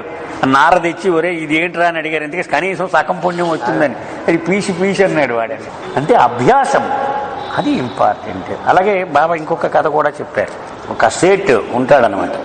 ఆ సేట్ ఎవడో భగవద్భక్తుడిని ఎవడో పెద్ద ఆయన కలుస్తాడు. ఏమని నేను అసలు దండం పెట్టినా కుదరట్లేదు, పొద్దున్న 5ంటికి దుకాణం ఓపెన్ చేస్తాను, రాత్రి 10 దాకా ఉంటాను, ఎక్కడ పూజ నాకు కుదరట్లేదు. ఎలాగ భగవంతుని నామం అంటారు, స్మరించమంటారు, అవట్లేదు. మరి నువ్వు ఒక్కడో ఉండేది ఎప్పుడు లేదా అన్నాడు. స్నానం నువ్వు ఒకడ చేస్తావో ఇంకెవరైనా ఉంటారా అంటాడు వీడి సలహా. నేను ఒక్కడనే పోను, అప్పుడు తలుచుకో, స్నానం చేస్తా, రామ రామ రామ రామ అనుకో చాలు నీకు అన్నాడు. సరే వాడు చేస్తున్నాడు. చివరికి సిక్ అయిపోయాడు, ముసలోడు అయిపోయాడు. ఆ కొడుకు పరిగెత్తుకెళ్ళి ఈయన దగ్గరికి వెళ్ళి ఏమన్నా మా నాన్న పోయిలా ఉన్నాడని, నేను స్పృహ లేదు అసలు పలకటం లేదన్నారు. వచ్చాడు పాపం ఇతను, మొట్టమొదటి సలహా ఇచ్చిన భక్తుడు వచ్చి వాడు పడున్నాడు. వాడు ఎలాగా ఆలోచించాడు. వేడి నీళ్ళు పట్టరా అన్నాడు. తెలిసిపోతుంది ఊపిరి పోతుంది. వేడి నీళ్ళు తెచ్చి ఆ మగ్గుతో అలాగ పోయిన మొదలెట్టాడు. వాడు రామ రామ రామ రామ అన్న మొదలుపెట్టాడు. అలాగ రామ రామ రామ రామ రామ అంటూ చచ్చిపోయాడు. అంటే ఏమైంది అక్కడ? వాడికి అభ్యాసము ఎంత మేలు చేస్తుందనే దానికి ఒక ఉదాహరణగా బాబా చెప్పారు. సమయం వచ్చేటప్పటికి ఒకే రోజు మనం రోజు అన్నం తింటూ ఉన్నాం అనుకోండి, ఆ టైం అవగానే ఆకలేసేస్తూ ఉంటుంది. అలాగే ఒక టైంలో ప్రార్థనకు మనం అలవాటు చేస్తే ఆ టైం అయిపోగానే మనసు ప్రార్థన కోసం చూస్తూ ఉంటుందని. దానికి అది అభ్యాసము 7 గంటలకు చేయాలా, 6 గంటలకు చేయాలా, టైం కాదు ముఖ్యం, ఒక నియమం. అది అలవాటు చేయడం ముఖ్యం. ఎందుకని దానికి అది అలవాటు అయిపోయి దానికోసం చూస్తూ ఉంటారండి. It is quite common for an individual not to have any specific thought at the moment of death. అయితే సాధారణంగా మరణము సంభవించే క్షణములో ఏ ఆలోచన ఉండకపోవడం కూడా జరుగుతుందట. ఎక్కువగా ఏ ఆలోచన ఉండదు. Even if he has thoughts or wishes before death, he will tend to forget them at the time of death. అంతకు ముందు అనుకుంటూ ఉన్నా కూడా ఆ క్షణం వచ్చేటప్పటికి వాడు మర్చిపోతాడు, స్ఫురించకపోవచ్చు. At that moment some people hope they may not return to earthly life but they are not exempted from rebirth by mere wishing. కొంతమంది మళ్ళీ మనం పుట్టకూడదు అనుకుంటూ ఉంటారట. కానీ అలాగ అనుకున్నంత మాత్రం చేత వీడికి పునర్జన్మ లేకుండా ఏమైపోదు. They are reborn but exhibit a pronounced disgust for life and tend to lead the lives of ascetics or recluses. అలాంటి వాళ్ళు తప్పనిసరిగా మళ్ళీ పుడతారు. కానీ జన్మతః వాడు సన్యాసము సంబంధించిన లక్షణాలను చూపెడుతూ ఉంటాడు పుట్టుకతోటి. అంటే చనిపోయేటప్పుడు గనక నేను మళ్ళీ పుట్టకూడదు, నాకు వద్దురా బాబు అనుకుంటూ చనిపోతే నెక్స్ట్ జన్మలో వాడు సన్యాసి లక్షణాలు కనిపిస్తూ జీవిస్తాడు. అంటే ఏది ఇంట్రెస్ట్ ఉండదు వాడి. చచ్చే నాకేం అక్కర్లా, నాకేం వద్దు అంటూ ఉంటాడు. If the good and evil samskaras of the individual are almost balanced at the time of death, he may take on a new physical body almost immediately. మళ్ళీ కొంచెం లోతైన విషయంలోకి వెళుతున్నాడు. మనం మళ్ళీ మనం చెప్పుకున్న విషయం నిన్న మొన్న చెప్పుకున్నది ఒక్కసారి మననం చేసుకున్నాం. బాబా ఏం చెప్పారు? గత జన్మలో ఒకడు కూడా తెచ్చుకున్నటువంటి సంస్కారములు అనుభవము పూర్తి అయిపోగానే శరీరం విడిచిపెట్టేస్తాడు. విడిచిపెట్టేసిన వెంటనే వీడి అకౌంట్లో గుడ్ సంస్కారాలు, మంచి సంస్కారాలు ఎన్ని ఉన్నాయి, చెడు సంస్కారాలు ఎన్ని ఉన్నాయి. జనరల్గా చాలా ఎక్కువ డిఫరెన్స్ ఉంటుంది ఈ రెండింటికి. మంచివన్నా ఎక్కువ ఉంటాయి, చెడ్డవైనా ఎక్కువ ఉంటాయి. సో ఈ రెండు సమానం అయ్యేలాగూ వెంటనే వీడికో శరీరం ఇచ్చేసి ఈ ఖర్చు పెట్టేరా అంటే ఒక జీవితం చాలు వాడికి. అందుకని ఈ రెండిట్ని ఇంచుమించు దగ్గరకు తేవడానికి స్వర్గము లేక నరకము అనే స్థితులను వాడు అనుభవించి కొంచెం డిఫరెన్సే ఉండేదాకా అక్కడ ఉండి ఆ కొంచెం డిఫరెన్స్ నెక్స్ట్ జీవితంలో అనుభవించడానికి మళ్ళీ పుట్టేస్తూ ఉంటాడు. ఇది భగవంతుడు చేసిన ప్రణాళిక అన్నారు. అయితే కొంతమంది విషయంలో వీడు చనిపోయే నాటికి మంచి సంస్కారములు చెడు సంస్కారములు ఇంచుమించు దగ్గరగానే ఉంటాయట. అంత భయంకరమైన డిఫరెన్స్ ఉండదట. వాడి పరిస్థితి ఏమిటి? He may take on a new form, new physical body almost immediately. వెంటనే వాడికి కొత్త శరీరము దక్కిస్తుంది. ఒక సందర్భంలో బాబా చెప్పారు, నా ప్రేమికులకు స్వర్గము నరకము దశలు అక్కర్లేదు. గుర్తుంది కదా మీకు? ఎందుకని? మన జీవితములో దైనందిన జీవితంలో మనము చేసేటువంటి పనులన్నీ ఆయన బాధ్యత తీసేసుకుంటాడు. కాబట్టి ఈ మంచికి చెడుకి వ్యత్యాసము పెద్ద తీవ్రంగా ఉండకుండా ఆయనే ఓనర్షిప్ తీసేసుకుంటాడు. అందుచేత స్వర్గ నరక స్థితులు అక్కర్లేకుండా మళ్ళీ వెంటనే నెక్స్ట్ బాడీలోకి వెళ్ళిపోతూ ఉంటారు. He may even enter a new incarnation as early as the 4th day after death. చెప్పేశారు బాబాయ్. 4వ రోజు అంటే 72 గంటలు దాటగానే వాడు మళ్ళీ నెక్స్ట్ జన్మలోకి ప్రవేశించేశాడు. In such urgent cases of rebirth the individual can enliven a ready fetus any time between the 6th and 7th month of embryological development. ఎవడు చెప్పగలరండి ఇది? ఇక్కడ రహస్యం బాబా చెప్తున్నారు. ఇప్పుడు తల్లి ఆవిడ గర్భం దాల్చింది అంటాం. అంటే అసలు ఈ ఎక్స్ అనేవాడు చనిపోయాడు అనుకున్నాం. వీడు పలానా తల్లి గర్భాన వాడు పుట్టాలి అనుకున్నాం.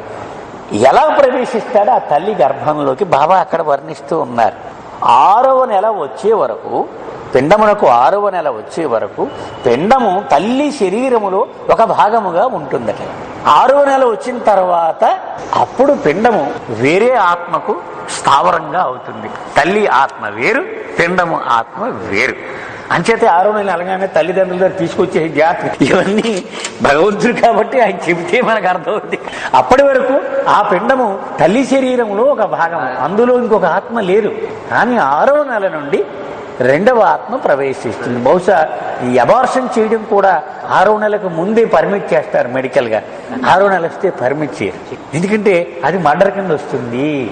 చేత బాబా చెప్తున్నారు 6వ నెల నుంచి 7వ నెల మధ్యలో ఒక పిండము ఎక్కడైతే రెడీగా ఉంటుందో దానిలో ప్రవేశిస్తాడు ఈ ఆత్మ. It is important to know that both father and mother give only prana or vital energy to the fetus. వాళ్ళ ఆత్మని ఆ పిండంలో ప్రవేశపెట్టలేరు తల్లిదండ్రులు. వాళ్ళిద్దరూ చేసేది ఏమిటయ్యా అంటే ప్రాణశక్తిని ఇస్తారు ఆ కణాలకి, ఆ కణజాలానికి. అంతవరకే ఆత్మను ప్రవేశపెట్టేది మాత్రం భగవంతుడు ఏర్పాటు చేసిన ప్రణాళిక ప్రకారమే ఆత్మ దానిలోకి వస్తుంది. In addition to receiving prana, it must be enlivened by some individualised soul. కేవలము ప్రాణం వచ్చేస్తే అది ఏం చేయలేరు.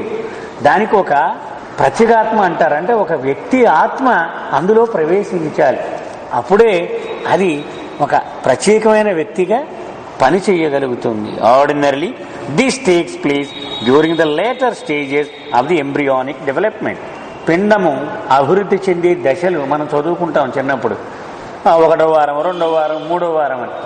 ఈ పరిణామ దశ చూస్తే చాలా తదుపరి మాత్రమే ఈ ఆత్మలో ప్రవేశం. అది 6-7 నెలలు ఆ వయసు ఉండగానే అప్పుడే 6-7 నెలల వరకు అది ఊరికే కణజాలమే. తల్లి శరీరంలో అది ఒక ఆత్మకే చెందినటువంటి అవయవము. When the individual is ready for reincarnation, is automatically drawn to his future parents by samskaric links. బాబా ఏమంటున్నారు? మంచి సంస్కారములకు చెడు సంస్కారములకు తక్కువ వ్యత్యాసమే మరణ సమయానికి ఉంటే వాడికి స్వర్గ నరకం అనే దశ లేకుండా పునర్జన్మకు సిద్ధంగా ఉంటాడు. ఆ 3 రోజులు 4 రోజులు ఆ కనెక్షన్ ఉన్నంత వరకు ఆ శరీరం చుట్టూ తిరుగుతాడు ఆ భౌతిక పరిసరాల్లో. తర్వాత కొత్త దేహంలోకి వెళ్ళిపోతాడు. ఆ కొత్త దేహం ఎక్కడుంది? వాడికి భావి తల్లిదండ్రులు ఎవరు ఉండాలనేది వీడి సంస్కార బంధనాలు నిర్ణయం చేస్తాయి. దాని ప్రకారం వాడు వెళ్ళిపోతూ ఉంటాడు. అలాగే వ్యత్యాసం ఎక్కువ ఉంటే మళ్ళీ స్వర్గము లేక నరకము అనే దశలను అనుభవించి అప్పుడు పునర్జన్మకి సన్నద్ధం అవుతాడు. మొత్తానికి పునర్జన్మకు సన్నద్ధమైన వెంటనే వాడికి భవిష్యత్తు పేరెంట్స్ ఎవరు ఆ సంస్కారములను బట్టి ఆటోమేటిక్గా ఆ తల్లి గర్భంలో వీడి ఆత్మ ప్రవేశిస్తుంది. The parents act as a magnet due to the previous connections with reincarnating individual. అది ఒక అయస్కాంతము ఒక సూదిని ఎలాగైతే లాగేస్తుందో అలాగే ఈ ఆత్మను ఆ తల్లి ఆత్మ లాగేస్తుందట. చాలా సహజంగా లాగేస్తుంది. అది మరొక సందర్భంలో మనం చదువుకున్నాం. ఐవి వ్యూస్ రాసింది ఆవిడ, మరి హవే మాస్టర్ వర్షే అనుకుంటాను. ఆత్మలు బృందాలుగా ప్రయాణం చేస్తూ ఉంటాయి. హవే మాస్టర్ వర్షంలోనే చదువుకున్నాం. అంటే ఒక కుటుంబంలో 10 మంది ఉన్నారనుకోండి, ఆ 10 మంది కలిసి ప్రయాణం చేస్తూ ఉంటారు. ఒకసారి తల్లి అవ్వచ్చు, ఒకసారి కొడుకు అవ్వచ్చు, ఒకసారి కూతురు అవ్వచ్చు, ఒకసారి భార్య అవ్వచ్చు. పాత్రలు మారుతూ ఉంటాయి, కానీ ఈ బృందం మాత్రం ఇలాగే వెళుతూ ఉంటాయి. అయితే బాబా ఏం చెప్పారట, ఒక్కొక్కసారి వీడు చనిపోయిన టైంకి వీడికి పుట్టడానికి కుదరకపోవచ్చు. సో ఒక జన్మలో ఈ అనుబంధం మెయింటైన్ అవ్వకపోవచ్చు, కానీ నెక్స్ట్ జన్మకి మళ్ళీ కలిసిపోతూ ఉంటాయి. ఒక చక్కని ఉదాహరణ కూడా అక్కడ డ్యూస్ చెప్పింది. అడవిల్లో పెద్ద పెద్ద కలప దొంగలు కొట్టేసి నదిలో వదిలేస్తూ ఉంటారు. కింద దాన్ని మళ్ళీ కలెక్ట్ చేసుకుంటూ ఉంటారు. ఆ దొంగలు అలా కొట్టుకొస్తూ కలిసే వస్తూ ఉంటాయి. ఒకసారి వదిలేసిన దొంగలు మధ్యలో పెద్ద బండరాయి అడ్డం వస్తే అటు కొన్ని వెళ్ళిపోతాయి, ఇటు కొన్ని వెళ్ళిపోతాయి. కానీ ఆ బండరాయి దాటేసాక మళ్ళీ కలిసి ప్రయాణం చేస్తూ ఉంటాయి.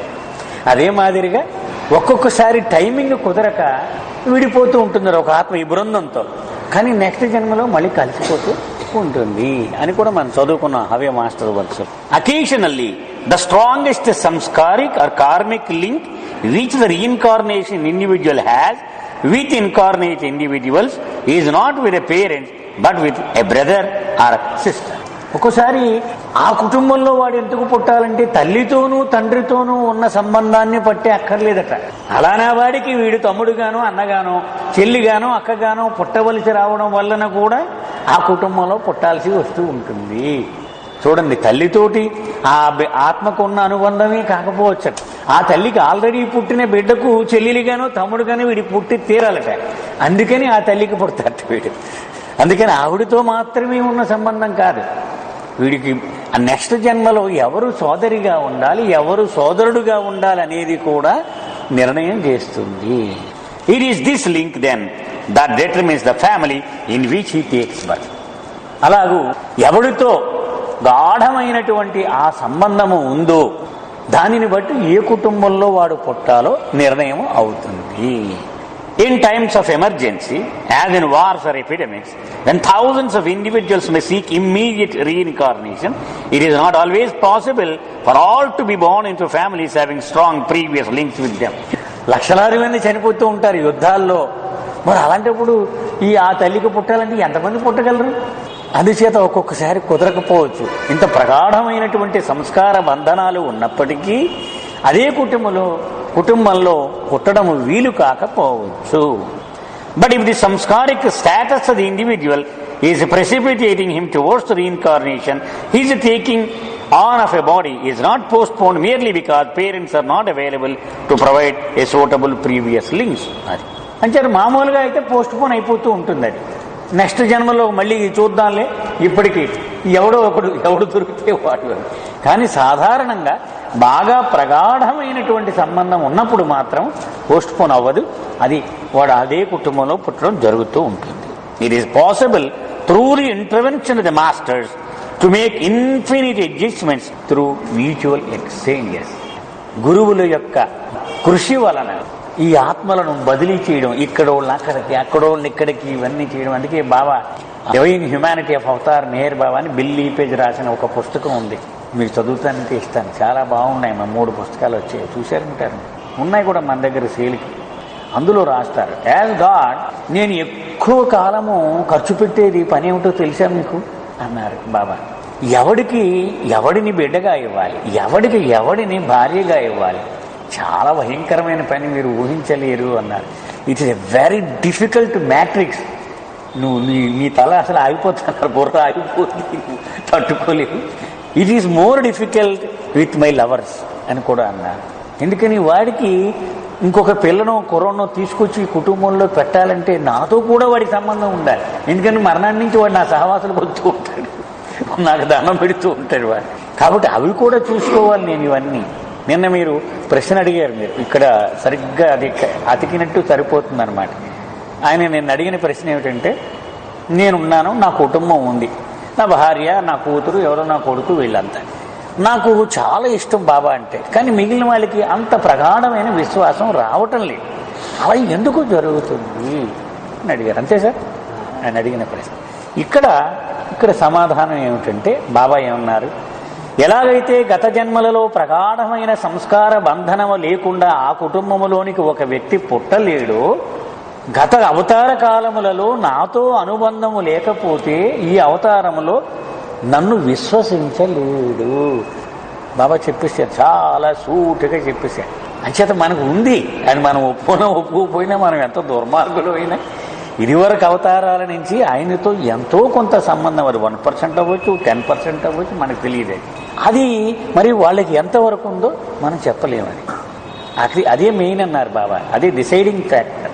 నాతో అనాదిగా ఆ సంబంధము ఉండి తీరాలి.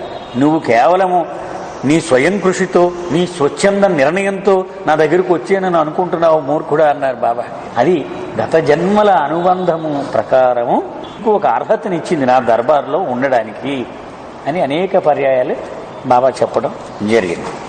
అంచేత బాబా అన్నారు, చాలా కష్టమైన పని ఆ ఆత్మలను కలపడం అనేటువంటిది. ఆ సందర్భంలోనే బాబా వర్ణించారు, నువ్వెప్పుడైనా వలలు చేస్తారు చూసేవా అని అడిగారు. పెద్ద వలలు ఉంటాయి, కొన్ని లక్షలు ముళ్ళు ఉంటాయి దానిలో. ఇలా డైమండ్ వల, ఒక వలను మనం ఊహించుకున్నాం.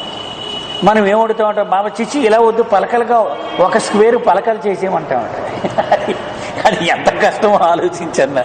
మొత్తం వలంతా ముళ్ళన్నీ విప్పి మళ్ళీ అవన్నీ ముళ్ళు వేసుకుని వచ్చి ఒక వల, ఒక పర్టికులర్ స్క్వేర్ మళ్ళీ షేప్ మార్చాలంటే అది ఎంత భయంకరమైన పరిస్థితి అవుద్దో ఆలోచించి. అలాగే నీ జీవితానికి ఇలా ఉండాలి అని నేను డిజైన్ చేస్తే ఇలా వద్దు బాబా అని అడుగుతాను. ఎంత కష్టమో అది ఊహించు అన్నాడు. ఎంతమందితో ఉన్న సంబంధాన్ని నేను మార్చుకుంటారు. నాడు కొడుకే కావాలి బాబా, నా కూతురు వద్దు అని దండం పెట్టేసుకుంటూ ఉంటాడు. పుట్టబోయేది ఆ భార్య ప్రసవించే ముందు. ఈయనేమో కొడుకునిద్దామని ఎంత ప్రణాళిక తయారు చేసి పెట్టేస్తే వీడేమో బాబా బాబా బాబా అని అడుగుతుంటే ఆయన ఏం చేస్తాడు? అది ఎంత కష్టమో మీరు ఊహించలేరు అని. అందుకే మనం చదువుకున్నాం లార్డ్ మెహర్లో కూడా, ఈ మెహర్జీ కర్కారియా వీళ్ళందరూ, వాళ్ళ పిల్లలు, వాళ్ళ మనవాళ్ళు, వీళ్ళందరికీ వాడు పెళ్లి చేసుకున్నాడు, వాడు అర్జెంటుగా పిల్లని కల అని. ఎందుకంటే నేను ఒక సోల్ని పక్కనెట్టాను, వాడిని ఇంకెంతో కాలం ఉంచలేను, నేను అర్జెంటుగా వాడు పెళ్లి చేసుకోమా, నో కాంట్రసెప్టివ్స్. బాబా చెప్తూ ఉంటారు, వాడు అర్జెంటుగా కనవలసిందే, తప్పదు. ఎందుకని ఆయన ఎన్నాళ్ళు వెయిట్ లిస్ట్లో పెట్టలేదు కదా ఆత్మల్ని. ఇన్ని రకాలు ఆయనకి ఇబ్బందులు ఉంటాయి అన్నమాట. Death is like throwing away clothes which have become useless through wear and tear. చిరిగిపోయినటువంటి వస్త్రము, జీర్ణించిన వస్త్రమును ఎలాగైతే మనిషి విసర్జించేస్తాడో అంతే మరణం అంటే, అంతకంటే ఏమీ తేడా లేదు. Just as a traveler may stop at different places and at each halt may change clothes according to his needs, and as the soul individual goes on changing his bodies according to the needs of his సంస్కారం. ఉదాహరణకు ఒకడు ఇక్కడి నుంచి హిమాలయాలకు పాదయాత్ర మొదలెట్టి వెళ్తూ ఉన్నాడు అనుకున్నాం. మన కోస్తా ప్రాంతంలోకి వచ్చేటప్పుడు కద్దరబట్టలు వేస్తూ ఉంటాడు వాడు. రాత్రి పడుకుని పొద్దున్న లేచి స్నానం చేసి కద్దరబట్టలు వేస్తాడు. నెమ్మదిగా వర్షాలకు ఎంటర్ అయ్యి కొంచెం చిలుకు బట్టలు వేస్తాడు, అమ్మో చలిస్తూ ఉందని అని. హిమాలయాలకు వెళ్ళగానే ఉన్ని బట్టలు వేస్తాడు వాడు. ఎందుకని ఆ పరిస్థితులకు అనుగుణంగా వాడు వేషం కూడా మారుస్తూ ఉంటాడు. అలాగే మనము పోగు చేసుకునే సంస్కారములను అనుసరించి మన దేహము మారుతూ ఉంటుంది. ఒక్కొక్కసారి పొడవుగా, బాగా నాజూగ్గా, తెల్లగా, అందంగా ఉంటాడు. ఒక్కొక్కసారి బండగా, లావుగా, నల్లగా, కురూపిలాగా ఉంటాడు. ఒక్కొక్కసారి విద్యావంతుడుగా ఉంటాడు. కానీ బాబా చెప్పిన రహస్యము, ప్రతివాడు ప్రతి అనుభవము పొంది తీరవలసినది. చాయిస్ లేని ఇందులో అన్నారు బాబా. అంటే మనం అందవికారంగా పుట్టేసాము, ఇప్పుడు అందంగా ఉంటే, ఇప్పుడు వికారంగా ఉంటే మళ్ళీ అందంగా పుట్టవలసిందే, తప్పదు. ఇవన్నీ కూడా అనుభవములోనికి తెచ్చుకోవలసినదే. Death may also be compared to sleep. Baba అంటున్నారు, మరణమును నిద్రతో కూడా పోల్చవచ్చు. When a man goes to sleep he wakes up in the same physical body. పడుకున్నాడు అనుకోండి ఒకడు, పడుకోగానే వాడు కుర్రాడు యాడ్డు. వాడు ఎందుకని ఆడేవాడు? వాడికి తెలుసు పొద్దున్న లేవగానే మళ్ళీ మామూలుగానే మా నాన్న చొక్కా పెట్టుకుని ఎరా నాన్న బాగున్నావా అంటాడని తెలుసు. అలాగే మరణము కూడా అంతే. అయితే తేడా ఏమిటంటే, నిద్రలో అదే దేహముతో లేస్తూ ఉంటాడు, మరణములో వేరొక దేహముతో లేస్తూ ఉంటాడు. అందుకని వీడు గుర్తుపట్టలేక పోయాడు మా నాన్నని ఏడుస్తూ ఉంటాడు. బాబాని ఒక సందర్భంలో మండలి వాళ్ళు అడిగారు, బాబా నీకు ఏమి అనిపించడం? మాకు చాలా బాధ కలుగుద్ది ఎవడైనా చనిపోతే. ఏమీ అనిపించదు, మామూలుగా ఉంటావు, క్రికెట్ ఆడుకో అంటావు, లోపల బాధ ఉండదా? ఎందుకంటే నువ్వు మాకంటే ఎక్కువ ప్రేమిస్తావు కదా నువ్వు అందరినీ అని అడిగారు. అప్పుడు బాబా అన్నారు, ఓకే లెట్ us అనలైజ్, నీకు ఎందుకు బాధ కలుగుతుందో ఒకసారి చూద్దాం. ఎందుకు బాధ కలుగుతుంది?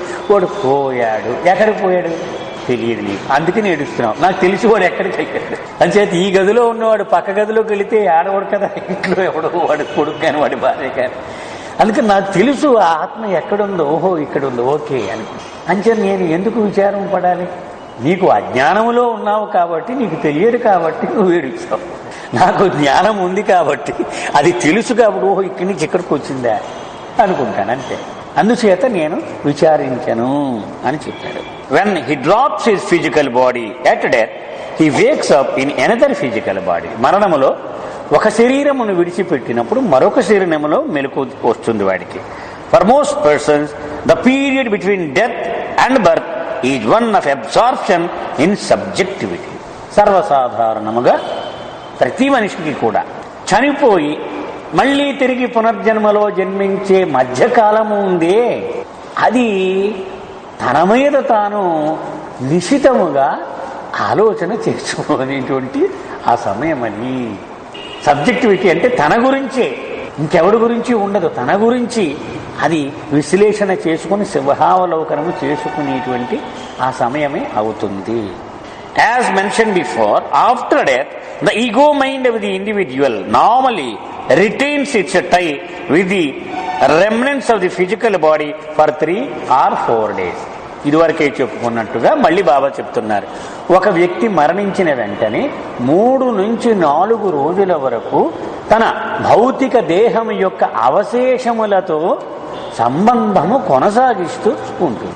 అందుకని బహుశా మన సంప్రదాయం ప్రకారం బంధువులందరూ వచ్చేస్తూ ఉంటారు, కనపడేసి వెళ్ళిపోతూ ఉంటారు. ఎందుకంటే ఆ ఆత్మ అక్కడ ఉంటుంది కదా, అమ్మ మానవుడు వచ్చాడు, పల్ల నా వచ్చాడు పాపం బాగానే వచ్చింది అని వాడు ఎంతో సంతోషిస్తాడు అనమాట. వాడు ఒక మస్తర్లాగా పిలుచుకుంటూ ఉంటాడు, నా బంధువుల్లో నా ఫ్రెండ్స్లో ఎంతమంది వచ్చారు అని వాడు చూస్తూ ఉంటాడు. వీడొచ్చాడు. అది మన బహుశా ఆ సంప్రదాయంలో అలాగ వచ్చి ఆ దేహానికి ముందు కనపడేసి వెళ్ళిపోతే వాడికి ఒక తృప్తి అనమాట, వీడొచ్చాడు. ఎందుకని 3-4 రోజుల వరకు వాడి సంబంధం కొనసాగుతూ ఉంటుంది ఆ దేహం యొక్క అవశేషములతో. అదే చిన్నదనం అంటే ఇంకా మళ్ళీ వాళ్ళందరినీ పిలిచి ఒకసారి వాళ్ళకి భోజనం కూడా ఇష్టమైన మంచి పదార్థాలు వండి. After this period the connection is completely severed and the individual then exists entirely in a subjectivity of his mental state.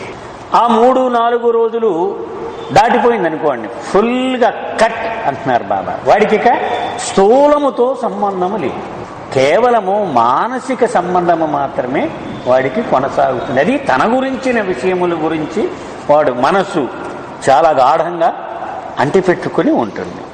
The subjective phase is brought about by resurrection of all the samskaras which the ego mind has brought along with it after death. మరి వాడి వ్యక్తిగత ఆ జీవితముతో సంబంధము ఎలా కొనసాగుతుందంటే, వాడు మూట కట్టుకుని తెచ్చుకున్నాడు సంస్కారములన్నీ, అవన్నీ వలకబోసేస్తాడనమాట. మూటిప్పి ఆ సంచి మూటిప్పి పోసి ఆ మధ్యలో దొల్లుతూ ఉంటాడు. అంటే అవే వాడికి మొత్తం ఆ జీవితములాగా.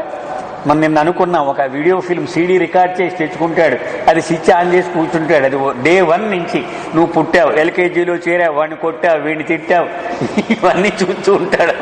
వీడి జీవితాన్ని వీడు అలాగా నిశ్చితంగా చూస్తూ ఉంటాడు.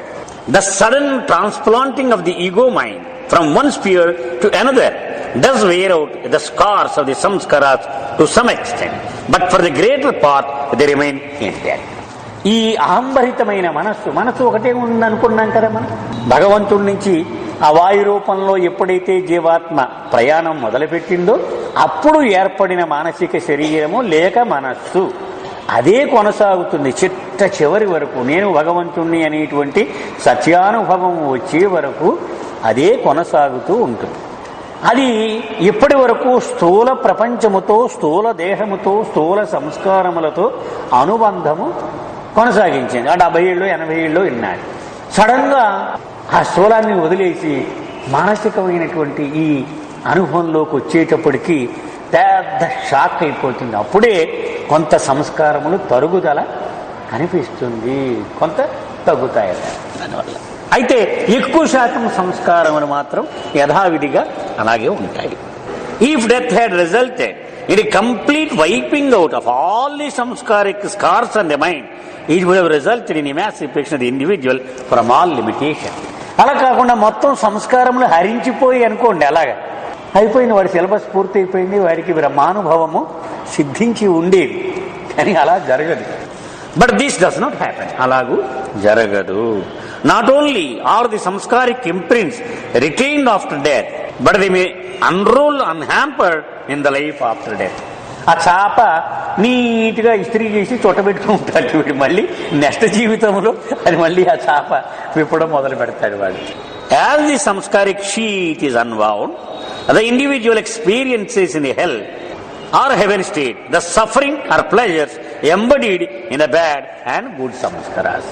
అది ఆ సంస్కారములు మంచివైతే స్వర్గం అనుభవిస్తాడు, చెడ్డవైతే నరకం అనుభవిస్తాడు. అక్కడ అతి తీవ్రమైనటువంటి అనుభవాలని పొందుతాడు. మనం చెప్పుకున్నాం ఉదాహరణలు కూడా. ఒక సిగరెట్ తాగితే వాడికి ఎంత ఆనందం కలుగుతుందో 10 సిగరెట్లు తాగిన ఆనందం కలుగుతుంది హెవెన్లో. అంటే దీనికి ఎన్నో రెట్లు ఎక్కువ ఆనందం కలుగుతూ ఉంటుంది అదే చర్యకి. Every individual has both classes in his store. ప్రతివాడికి సత్య హరిచంద్రుడైనా సరే కొద్దిగా చెడు సంస్కారం ఉంటాయి, ఎక్కువ మంచి సంస్కారం ఉంటాయి మంచివాడికి. కానీ ప్రతివాడికి ఈ రెండు ఉండి తీరుతాయి. And his mental state in the life after death is determined by which of these predominates. మరి వీడు స్వర్గానికి వెళ్ళాలా నరకానికి వెళ్ళాలా అనేది ఏది డిసైడ్ చేస్తుంది? ఈ రెండింటిలో ఏది ఎక్కువగా ఉంటుంది అనేది డిసైడ్ చేస్తుంది. అంటే మంచి ఎక్కువగా ఉంటే స్వర్గానికి వెళతాడు, చెడు ఎక్కువగా ఉంటే నరకానికి వెళతాడు.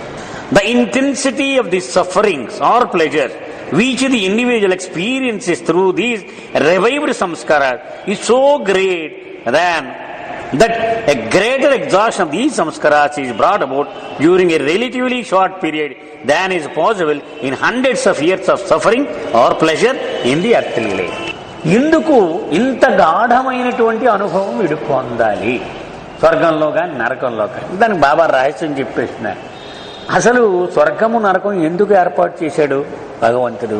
వీడు ఎన్నో జన్మలలో కూడా ఖర్చు కానటువంటి సంస్కారములను అతి తక్కువ కాలంలో ఒక చిన్న ల్యాబొరేటరీ లాగా ఒక పరిస్థితి ఏర్పాటు చేసి అవన్నీ ఖర్చు అయిపోయేలాగా చేసి దగ్గరికి వచ్చేస్తాయి మంచి చెడు సంస్కారం. అప్పుడు వాడికి మళ్ళీ ఇంకో బాడీ ప్రవేశపెడతాడు పోరాని. లేకపోతే వీడు ఎన్నో 100 ఏళ్ల పాటు ఇదే శరీరం ఉండి ఇంత నరకం అనుభవించాలి. అందుకని తక్కువ కాలములో ఇంత ఎక్కువ సంస్కారములు ఖర్చు అయిపోవడానికి ప్రగాఢమైన తీవ్రమైన బాధకు సుఖమునకు గురి చేస్తాడనమాట. ఎక్కడ స్వర్గములో అయితే సుఖము, నరకములో అయితే కష్టము. It is these posthumous mental states of intense suffering and pleasure which are respectively known in religious literature as hell and heaven. ఈ ప్రగాఢమైనటువంటి అనుభవము పొందే దశలని మత సంప్రదాయములలో స్వర్గము నరకము అని పిలుస్తూ ఉంటారు. ఈ రెండూ కూడా మానసిక స్థితులు. ఆత్మ ఆ స్థితుల గుండా అనుభవాన్ని పొందుతుంది. In popular belief they are incorrectly regarded as places or spheres. పొరపాటుగా ప్రపంచం ఎలా అర్థం చేసుకుంటుందంటే ఆ స్వర్గం నరకం ఇలా చూస్తూ ఉంటారు అక్కడెక్కడో ఉన్నట్టుగా. అవేవి ప్రదేశాలు కావు, వాటికి ఏం అడ్రస్ ఉండదు, అవి మానసిక స్థితులు మాత్రమే. It is more appropriate to speak of a hell state or heaven state rather than places. కరెక్ట్గా చెప్పాలంటే నరక స్థితి స్వర్గ స్థితి అన్నం కరెక్ట్, అవి స్థితులు అవి. అంతేగాని నరకము అని బొంబాయిని కాకినాడని పిలిచినట్టుగా పిలవకూడదు అన్నీ. When there is a preponderance of evil samskaras at death, the individual gradually exhausts the bad samskaras through suffering in hell state. ఒకడు చచ్చిపోయాడు అనుకున్నాం, ఒక 10 లక్షలు చెడు సంస్కారములు, 9 లక్షలు మంచి సంస్కారములు వాడికి బ్యాలెన్స్ ఉన్నాయి చచ్చిపోయే క్షణాన్ని. అప్పుడు ఏం చేస్తాడు? తిన్నగా ముందు ఈ 3-4 రోజులు అయిపోయిన వెంటనే వాడు నరకానికి వెళ్ళిపోతాడు. ఎందుకని? ఈ ఎక్సెస్ ఏదైతే ఉందో అది అనుభవించాలి కదా. నరకానికి వెళ్ళి కష్టాలు పడడం మొదలు పెడతాడు. The result is that the evil sanskaras eventually tend to strike a balance with the good samskaras. దాంట్లో ఏమవుద్ది? 9 లక్షలు ఉన్నటువంటి మంచి సంస్కారములు, 10 లక్షలు ఉన్న చెడు సంస్కారములు. ఈ చెడు సంస్కారం నరకంలో వీడు కష్టాలు అనుభవించూ ఏడుస్తూ ఉంటే నెమ్మదిగా అది 990, 980, 970, 960 ఇలాగ దీనికి దగ్గరగా వస్తూ ఉంటుంది. It is as if a huge black of ice were placed on one pan of the balance, causing it to sink because of its excess over the smaller weight contained in the counter balance pan. బాబా చెప్తున్నారు, 2 ice గడ్డలను తీసుకొని ఒక పెద్ద ఇసుగడ్డ ఒక చిన్న ఇసుగడ్డ ఒక తాసులో అటు ఇటు వేసావనుకో, ఈ పెద్దది ఇది కరిగి కరిగి కరిగి కరిగి చిన్నదానితో సమానం అవ్వాలని నీవు ప్రయత్నం చేస్తున్నావు అనుకో, అలాంటిది ఇది. As the great black of ice is gradually melted and the water spills, there is a tendency for the 2 pans to come to balance. ఈ పెద్ద గడ్డ కరిగిపోయి చిన్నదవుతుంటే అప్పుడు ఈ తాసు ఇలా ఉండేదల్లా ఇలా వస్తుంది, లెవెల్ అయిపోతూ ఉంటుంది.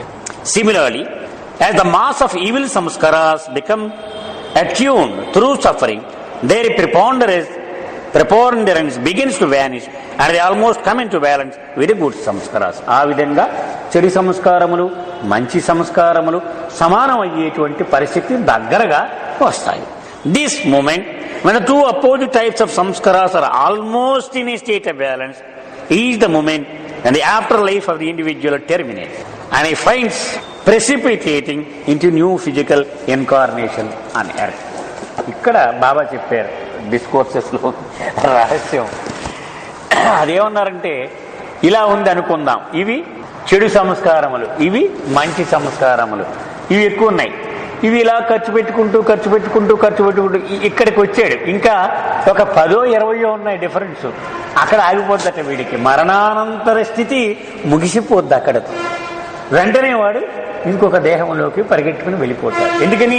ఇది బ్యాలెన్స్ అయిపోతే వీడి సిలబస్ అయిపోద్ది, వీడికి మోక్షం ముక్తి వచ్చి ఇస్తుంది. అలా అవ్వదట ఎప్పుడు కూడా. ఇలా ఎక్కడన్నా ఆగిపోద్దట, లేకపోతే టక్కుమని ఇక్కడ ఖర్చు పెట్టేసి ఇక్కడికన్నా వెళ్ళిపోతాడు, ఇక్కడికన్నా.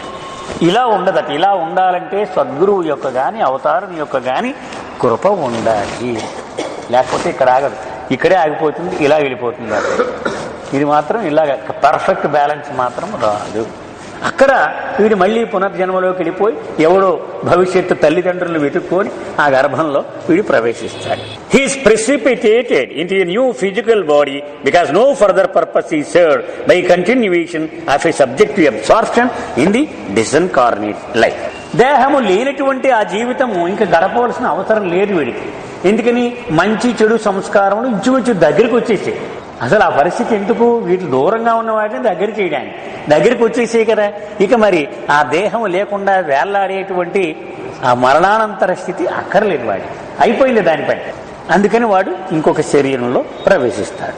He is ripe to accumulate fresh experience in another gross body. ఇప్పుడు ఒక కొత్త స్థూల దేహమును ధరించి దాని ద్వారా మళ్ళీ కొత్త సంస్కారములను పోగు చేసుకునే అర్హత వాడు పొంది ఉన్నాడు. కొత్త బాడీ భగవంతుడు ప్రవేశపెడతాడా, లేకపోతే వీడు చూసుకోవాలా? వీడు చూసుకోవడం లేదు కదా.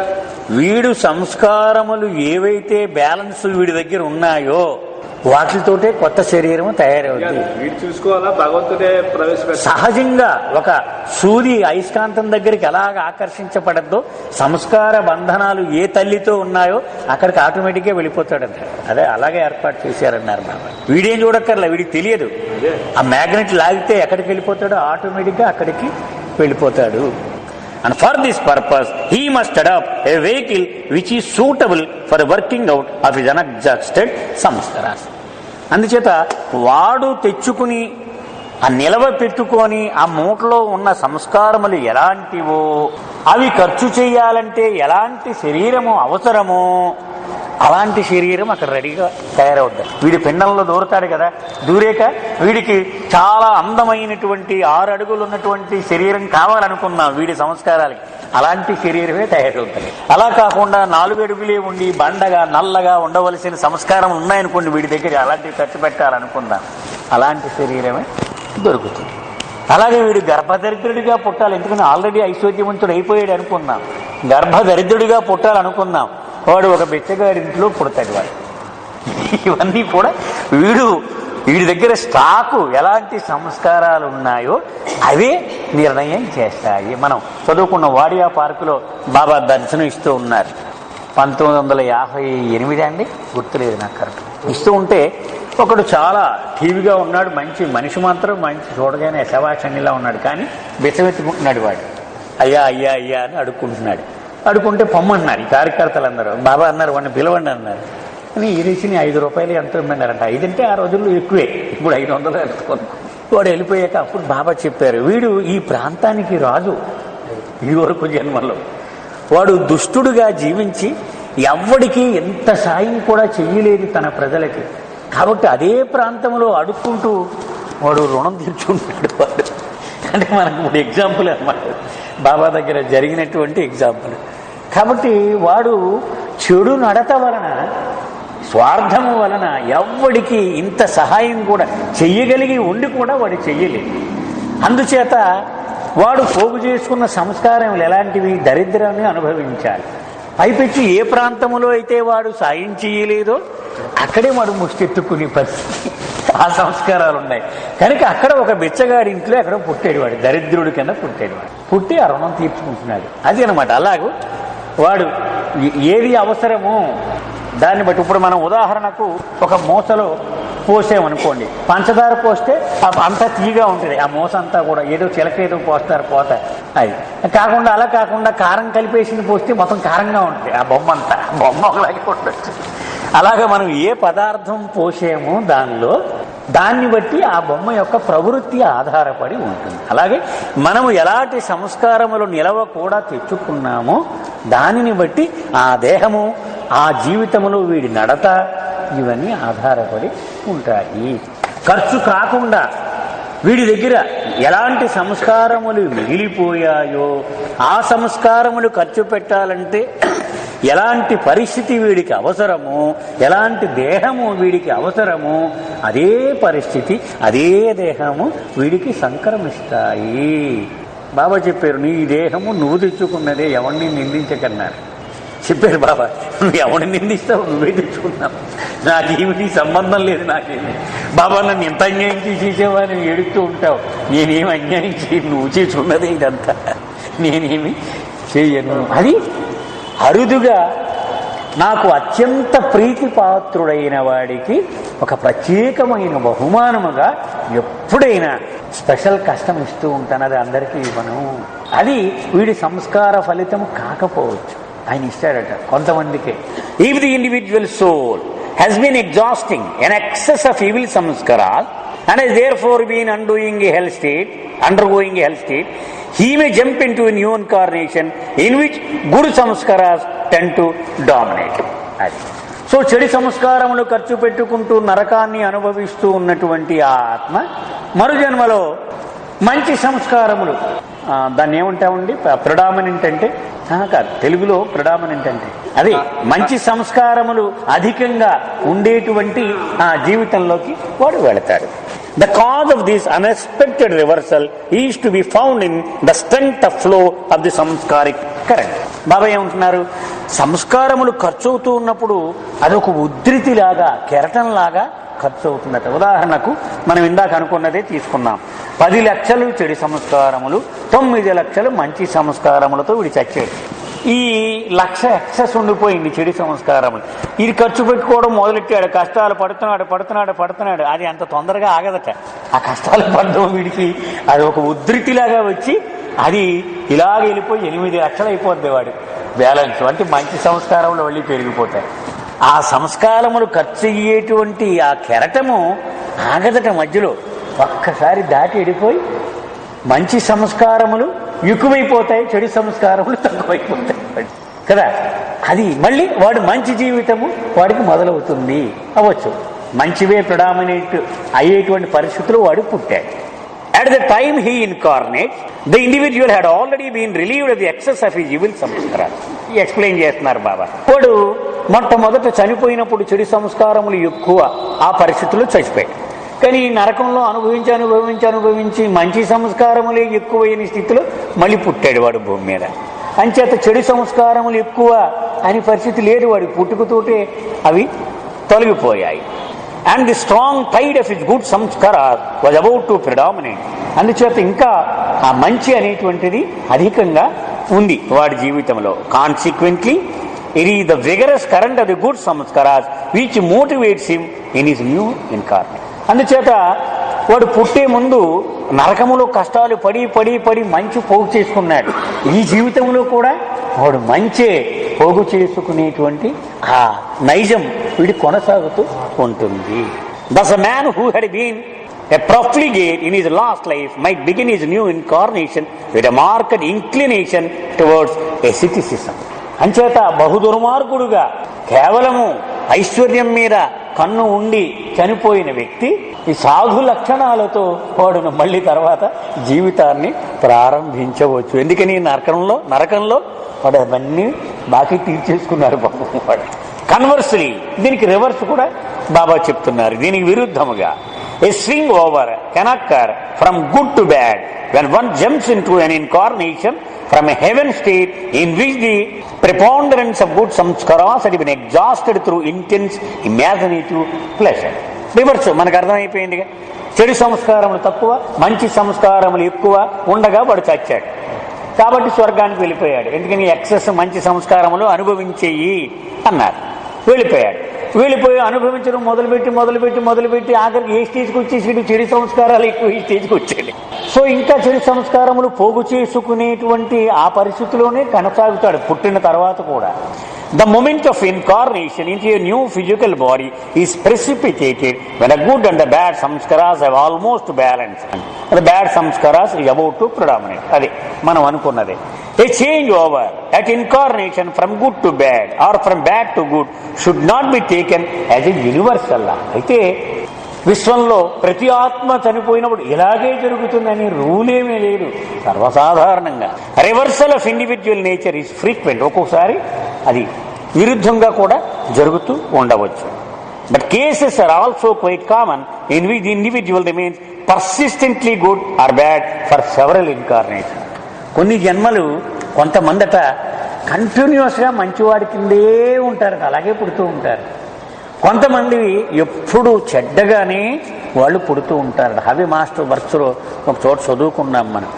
కొంతమంది చాలా అందంగా ఉంటారు మనుషులు, కానీ వాడికి చూడడానికి మనకి పలకరించడానికి ఇష్టం ఉండదు, వెళ్ళబుద్ధి వాడు. అది ఎందుకంటే డ్యూ టు అక్యూములేటెడ్ బ్యాడ్ సంస్కార. బాబా చెప్పారు వాడిలో చెడు సంస్కారములు పేరుకుపోయి ఉన్నాయట. అటువంటప్పుడు వాడి బాడీలోంచి చుట్టూ కూడా విరుద్ధమైన వాతావరణం ఉంటుంది. మరి ఎవరికి దగ్గరికి వెళ్ళాలి. కొంతమంది కురూపుగా ఉంటారు, నల్లగా ఉంటారు, కానీ వాడికి వెళ్ళి మాట్లాడాలనిపిస్తూ ఉంటుందట. మనందరం వెళ్ళి అని బాగున్నారా, ఈ ఊరు నుంచి వచ్చారు, మనంతటా మనం కల్పించుకొని పలకరించాలి. It is because of accumulated good సంస్కారం.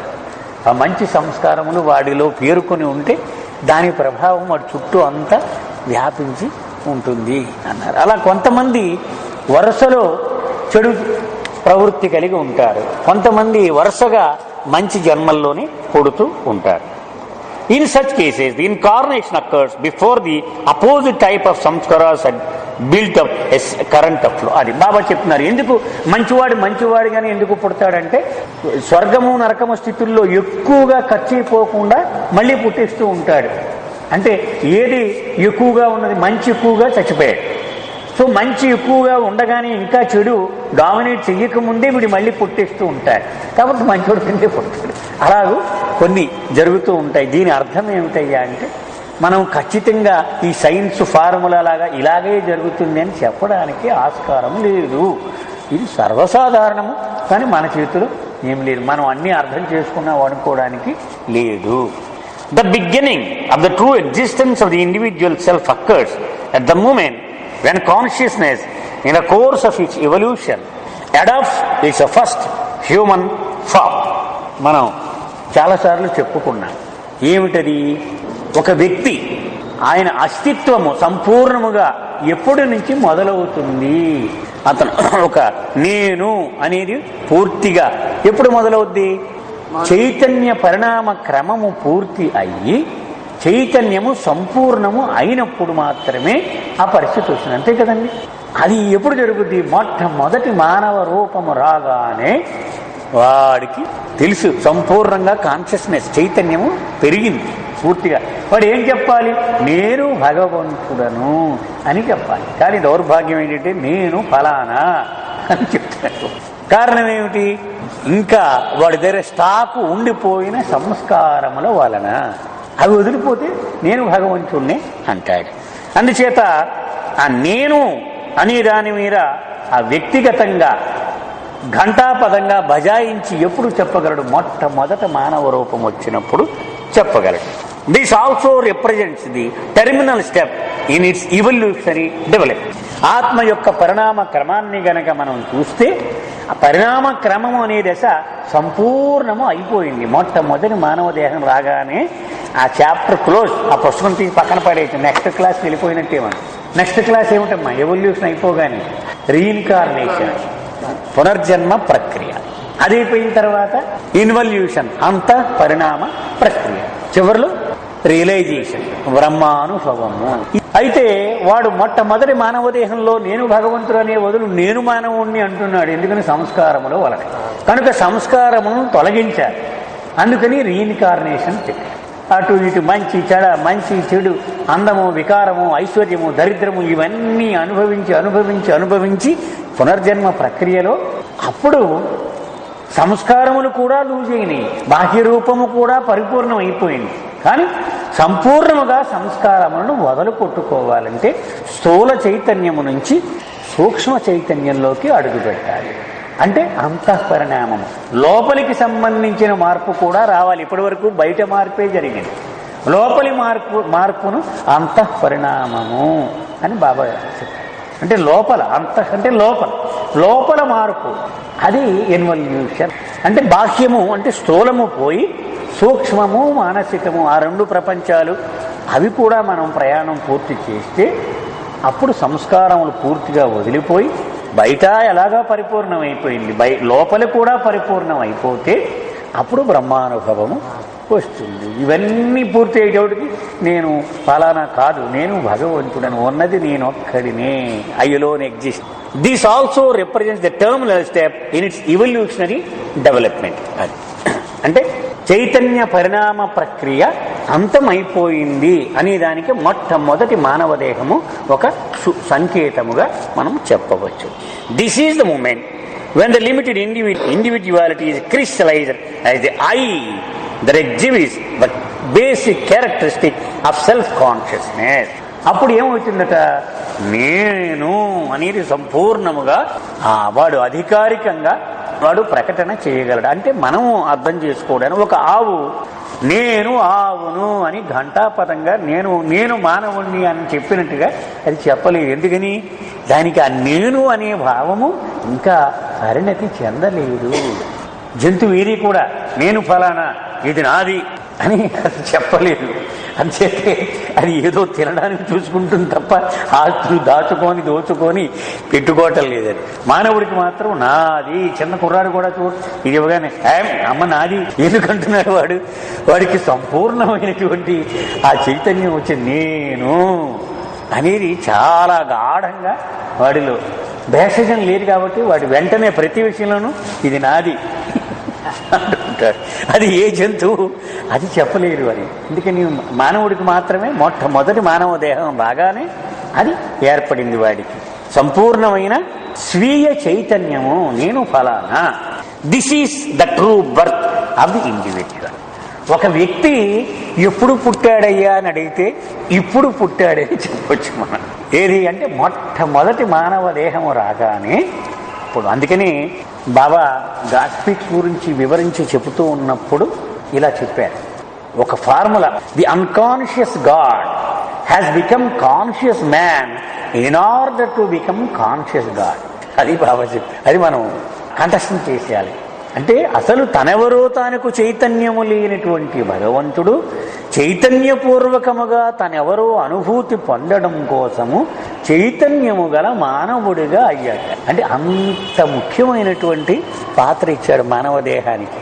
ఫ్రాన్సిస్ బ్రాబజాన్ అంటాడు, అసలు నేను ఒక రాయిని కష్టపడి బోల్డ్ ప్రయాణం చేసి 2 కళ్ళు మొలిపించుకున్నాను. నాకు ఎందుకయ్యా అంటే నీ దివ్యమంగళ విగ్రహాన్ని చూడటం.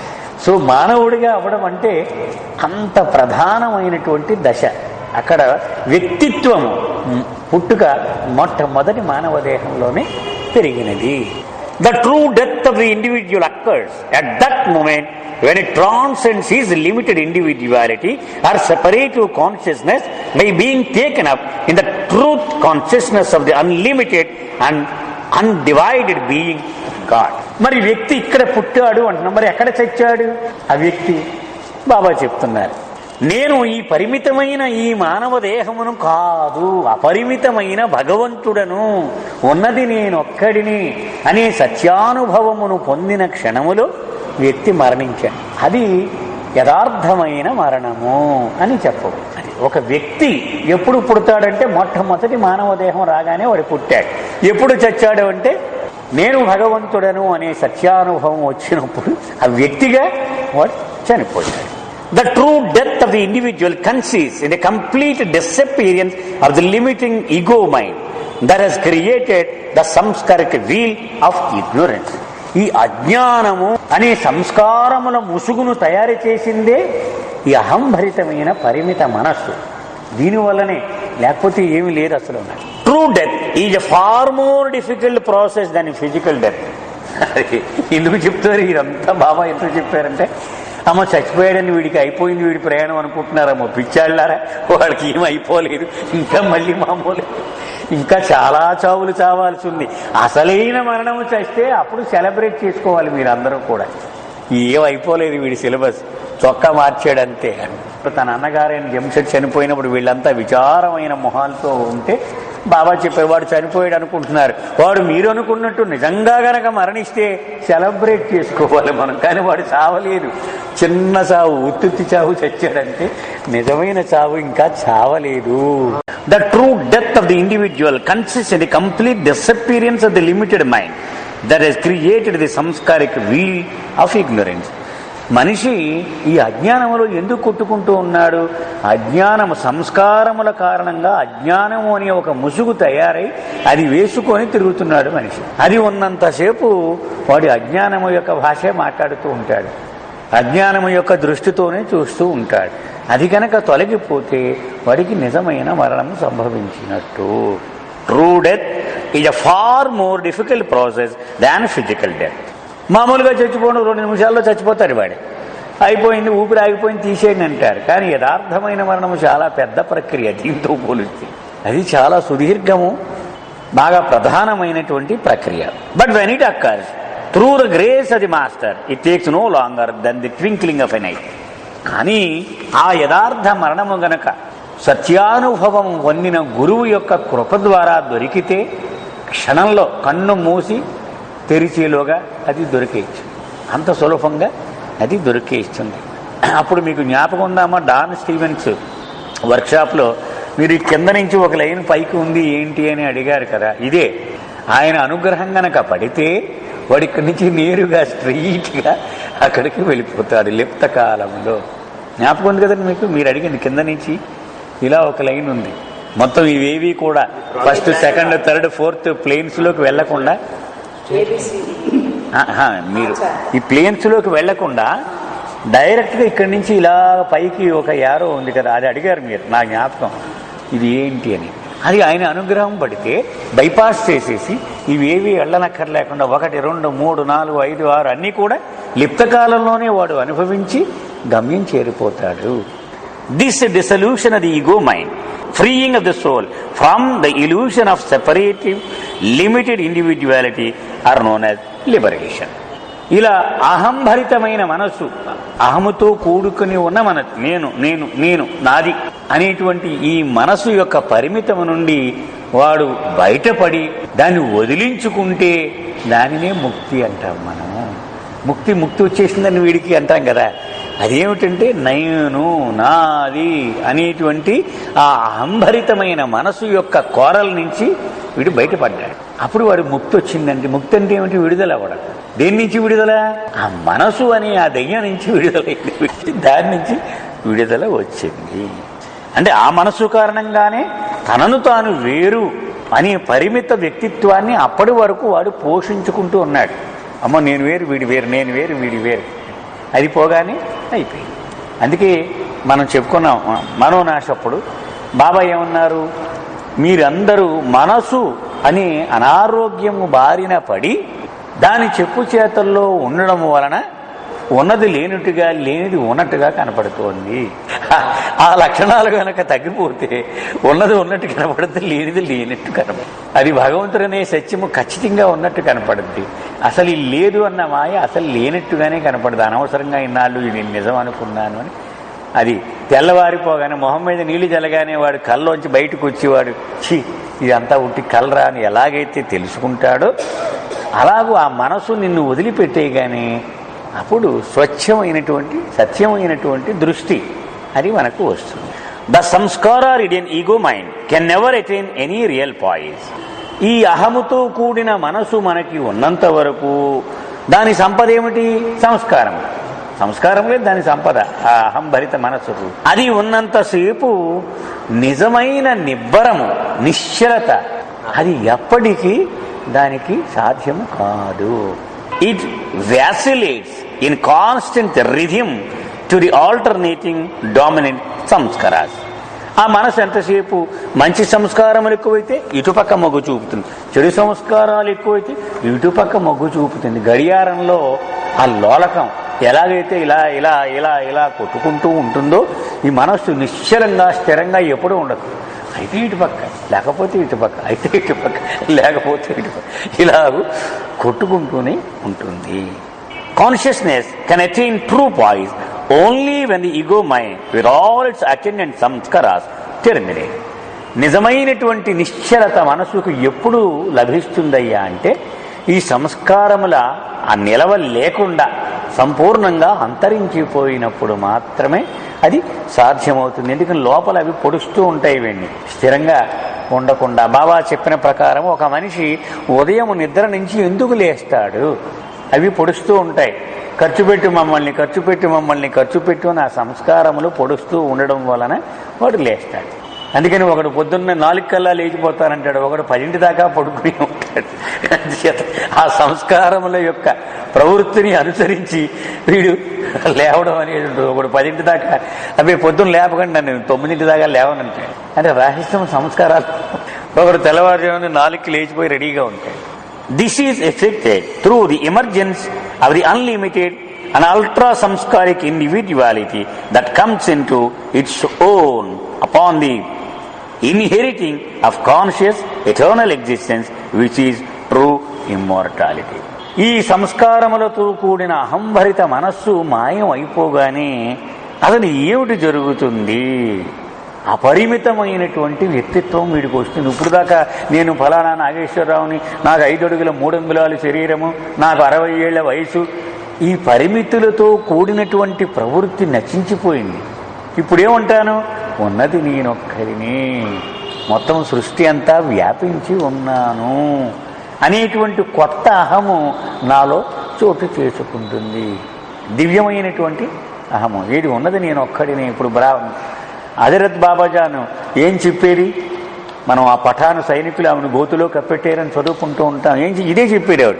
ఉన్నది నేను ఒక్కదాన్నే, ఇంకెవడు లేడు, నేనే ఈ సృష్టికి చక్రవర్తి అని చెప్తూ ఉండేది ఆవిడ. అప్పుడు ఆవిడ గోయి తీసి కప్పెట్టేశారు. ఇదంతా ఈవిడ ఇస్లాం మతానికి వ్యతిరేకంగా ఈవిడ చెబుతూ ఉంది అని కోపం వచ్చి ఆవిడ్ని చంపేయడానికి ప్రయత్నం చేశారు. ఆ పరిస్థితి ప్రతివాడికి వస్తుంది. ఈ అహంభరితమైన మనసు తొలగిపోగానే ఉన్నది నేనొక్కడిని. మనం చెప్పుకున్నాం, సముద్రంలో కెరటం వచ్చి అనేక వందలు వేల ఆ తుంపర్లు వస్తాయి బయటికి. ఆ కెరటం రాకముందు సముద్రాన్ని నీవెవరు అని అడిగితే నేను ఏకం సముద్రాన్ని అని చెప్తుంది. కానీ కెరటం వచ్చి బిందువులుగా విడిపోతే నేనొక బిందువుని, ఇదొక బిందువు, అదొక బిందువు, అదొక బిందువు అని చెప్తాయి. క్షణికమైనటువంటి సమయమే అది. మళ్ళీ నెక్స్ట్ క్షణంలో సముద్రంలో కలిసిపోతాయి. అప్పుడు నువ్వెవరు అంటే నేను ఏకం, ఒక్కటే అని చెప్తుంది. ఈ మధ్యకాలంలో ఉన్నదే ఈ సృష్టి అంతా అన్నారు బాబా. అందుచేత ఇప్పుడు ఆ అహంభరితమైన మనసు తొలగిపోయిందంటే మళ్ళీ సముద్రంలో కలిసిపోయింది ఆ బిందువు. అప్పుడు నువ్వెవరు అంటే నేను ఒక్కతిని, ఉన్నది నేను ఒక్కటే, ఒకటే సముద్రాన్ని నేను అని చెప్తుంది. సో ఈ మనసు తొలగిపోగానే సహజ సిద్ధముగా తను యథార్థానికి ఏదైతే అయి ఉన్నానో అది బయటకు వస్తుంది. కొత్తగా బయట నుంచి ఏదీ రాలేదు, ఉన్నది పోయింది అంతే అన్నారు బాబా. ఉన్నది పోవడం తప్ప కొత్తగా ఏమీ తేలేదు. మనం ఆ ఉదాహరణ చెప్పుకుంటాం చూడండి. ఒక సాలార్జంగ్ మ్యూజియంలో అద్భుతమైన ఆ విగ్రహం ఉంది. ఒక పక్క ఛత్రపతి శివాజీ, ఒక పక్క మంచి అప్సరస లాంటి ఒక నాట్యగత్తె ఉన్న బొమ్మ ఉంది. అది ఎక్కడి నుంచి వచ్చింది ఆ అందం అంతా? ఎక్కడి నుంచి వచ్చింది? అది రాయిలోనే ఉంది. అది బయట నుంచి ఎక్కడి నుంచి తెచ్చి ఆ అందం తగిలించలే, అక్కడ ఆ రాయిలోనే దాక్కుని ఉంది. కానీ కొన్ని చోట్ల నుంచి అవసరం లేనటువంటి రాయిని చెక్కి బయటపడేస్తే ఇంత అందం దానిలో కనపడుతుంది.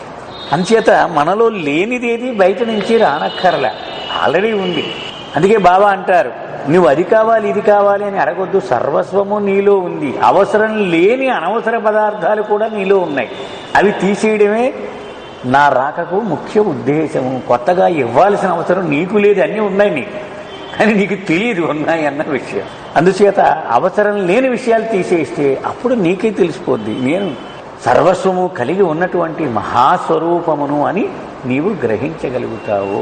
అది అందుచేత ఈ అహం తీసేయగానే తను నిజంగా ఏదై ఉన్నాడు, భగవంతుడై ఉన్నాడు. ఆయనే పరబ్రహ్మై ఉన్నాడు కానీ తెలియదు వాడికి. అది ఒక్కసారి వాడిలోంచి నిద్ర లేస్తుంది, నేనే ఉన్నదంతా అని వాడు చెప్పగలుగుతాడు.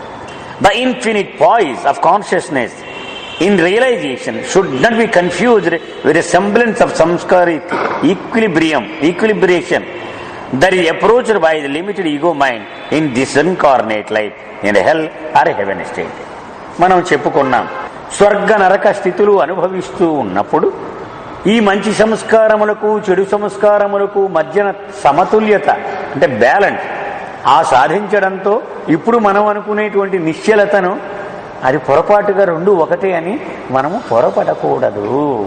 Such ineffable poise is unapproachable by the full consciousness in man as long as it remains clouded by the slightest traces of the limited ego mind. ఎందుకదా అది ఇది ఎందుకు పోల్చకూడదు అంటున్నారు బాబా.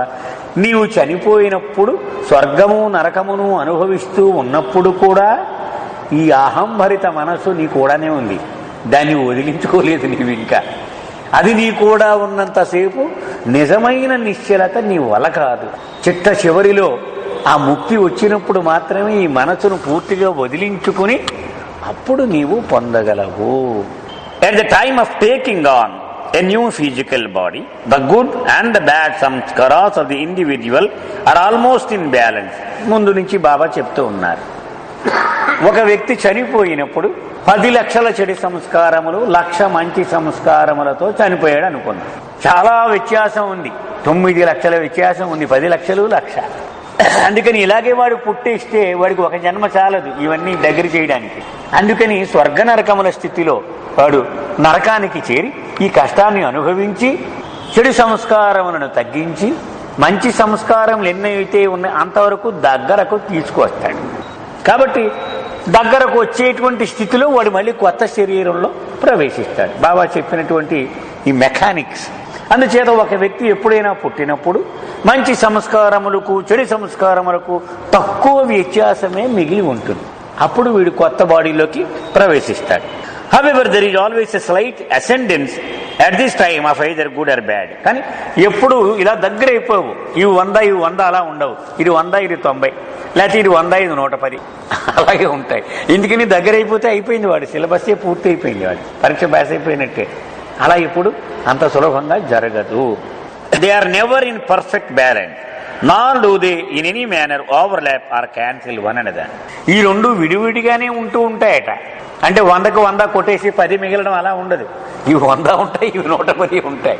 అందుకని నథింగ్ అండ్ ఎవ్రీథింగ్ ఆ పుస్తకంలో బాబా చెప్తారు. నథింగ్ ఎవ్రీథింగ్ రెండూ స్వతంత్రంగా విడివిడిగానే ఉంటాయి. అంటే మన జడలో తెల్ల వెంట్రుకలు నల్ల వెంట్రుకలు కలిసి ఇలా పెనవేసుకుపోయి ఎలా ఉంటాయో అలాగే ఉంటాయి. అంటే ఇక 110 అవి 100 ఉంటే 100 క్యాన్సిల్ అయిపోయి 10 మిగులుతాయని అలాగా ఇది ఒకదాన్నొకటి రద్దు చేసుకునేటువంటి పరిస్థితి ఉండదు. Complete poise can exist only when the two opposite classes of samskaras are so qualitatively and quantitatively opposed that they exactly cancel one another. అవి ఎప్పుడు క్యాన్సిల్ అవుతాయి? ఇవి 100 ఇవి 100, ఇవి 110 అవి 110. అప్పుడు రెండు ఇది సతాయించదు ఇది సతాయించదు, ఏది ఆత్మ యొక్క చైతన్యాన్ని. అప్పుడు నిబ్బరంగా ఉంటుంది ఆ చైతన్యం, వాడికి ఏమి చెలించడు, వాడు సమానము పర్ఫెక్ట్ పరిపూర్ణమైనటువంటి ఆ బ్యాలెన్స్ వచ్చేసింది మంచి సంస్కారములకు చెడు సంస్కారం. When opposite sanskaras are not only equal in strength but are also in exact qualitative opposition, they cancel each other and can no longer act as a semi automotive subject to propelling forces but are transmitted into consummate understanding that is free from opposite reactions to life. సమానముగా సరిసమానముగా మంచి చెడు సంస్కారములు వచ్చినప్పుడు ఇక అవి సతాయించవు ఆత్మ యొక్క చైతన్యాన్ని, ఇందాక చెప్పుకున్నదే. లేకపోతే వాడి మానవుడి యొక్క ప్రతి చర్యను అవే వెనక నుంచి ముళ్ళు కర్రతో పొడిచినట్టుగా నడిపిస్తూ ఉంటాయి. వెళ్ళు వెళ్ళు వెళ్ళు, వాడిని కొట్టు, వాడిని తిట్టు అను, లేకపోతే వాడికి సాయం చెయ్యను, ఇవి పొడుస్తూ ఉంటాయి. కానీ పర్ఫెక్ట్గా బ్యాలెన్స్కి వచ్చేసినప్పుడు అవి రద్దయిపోతాయి ఒకదానికి ఒక్కటి. This is the state of liberation. ఇదే ముక్తి అంటే. ఇక వాడిని ఏది కూడా సతాయించదు, వేధించదు. The seeming balance that is apparently approximated by the individual before each birth may be compared to a tug of war in which the opposite forces are active, although neither may predominate. బాబా చెప్తున్నారు, ఒక మనిషి పుట్టే ముందు కూడా దగ్గరకు వస్తున్నాయి మంచి చెడు సంస్కారములు. మనం ఇప్పుడు దాకా చూసాం కదా. అప్పుడు మాత్రం వీడిని సతాయిస్తూనే ఉంటాయి అవి. ఎందుకని ఇంకా సంపూర్ణమైన బ్యాలెన్స్ లేదు కాబట్టి చేస్తే మంచి చేస్తాడు, లేకపోతే చెడు చేస్తూ ఉంటాడు వాడు. బాబా అంటున్నారు అవి ఎలాంటివి అంటే ఒక తాడుకు అటు ఒక గ్రూపు ఇటు ఒక గ్రూపు ఉండి లాగుతూ ఉంటారు కదా, దానితో పోల్చవచ్చు. The matching of forces then has only to be slightly disturbed and the entire situation becomes subject to change. అలా అవతల సమానంగా లాగుతున్నారు, యువతల సమానంగా లాగుతున్నాడు. ఒక మనిషి వచ్చి యువతల యాడై ఇలా లాగాడు అనుకోండి, మొత్తం వాళ్ళంతా వచ్చి ఇటు పడిపోతారు. అలాగా ఆ నిశ్చలత చెదిరిపోద్ది వెంటనే. In the same manner, the pseudo poise of the samskaras present at the time of birth has only to be slightly disturbed in order to imprint the samskaras pattern up for the individual life. అలాగే పుట్టుకకు ముందు మనకు ఇంచుమించు సమానంగా కనపడినటువంటి ఈ చైతన్య సమతుల్యత ఒక చిన్న కారణంగా మళ్ళీ చెదిరిపోతూ ఉంటుంది.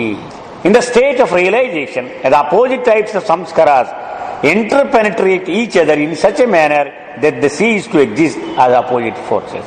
రెండు సమానమైనప్పుడు ఇంకా ఒకదానికొకటి వ్యతిరేకముగా ఎంత మాత్రము అవి ప్రవర్తించవు, ఒకదానికొకటి రాజీ పడిపోతాయన్నమాట. The resultant is not a state of sanskaric tension but a state of complete internal neutralization in which the sanskaras have ceased to exist as propulsive elements.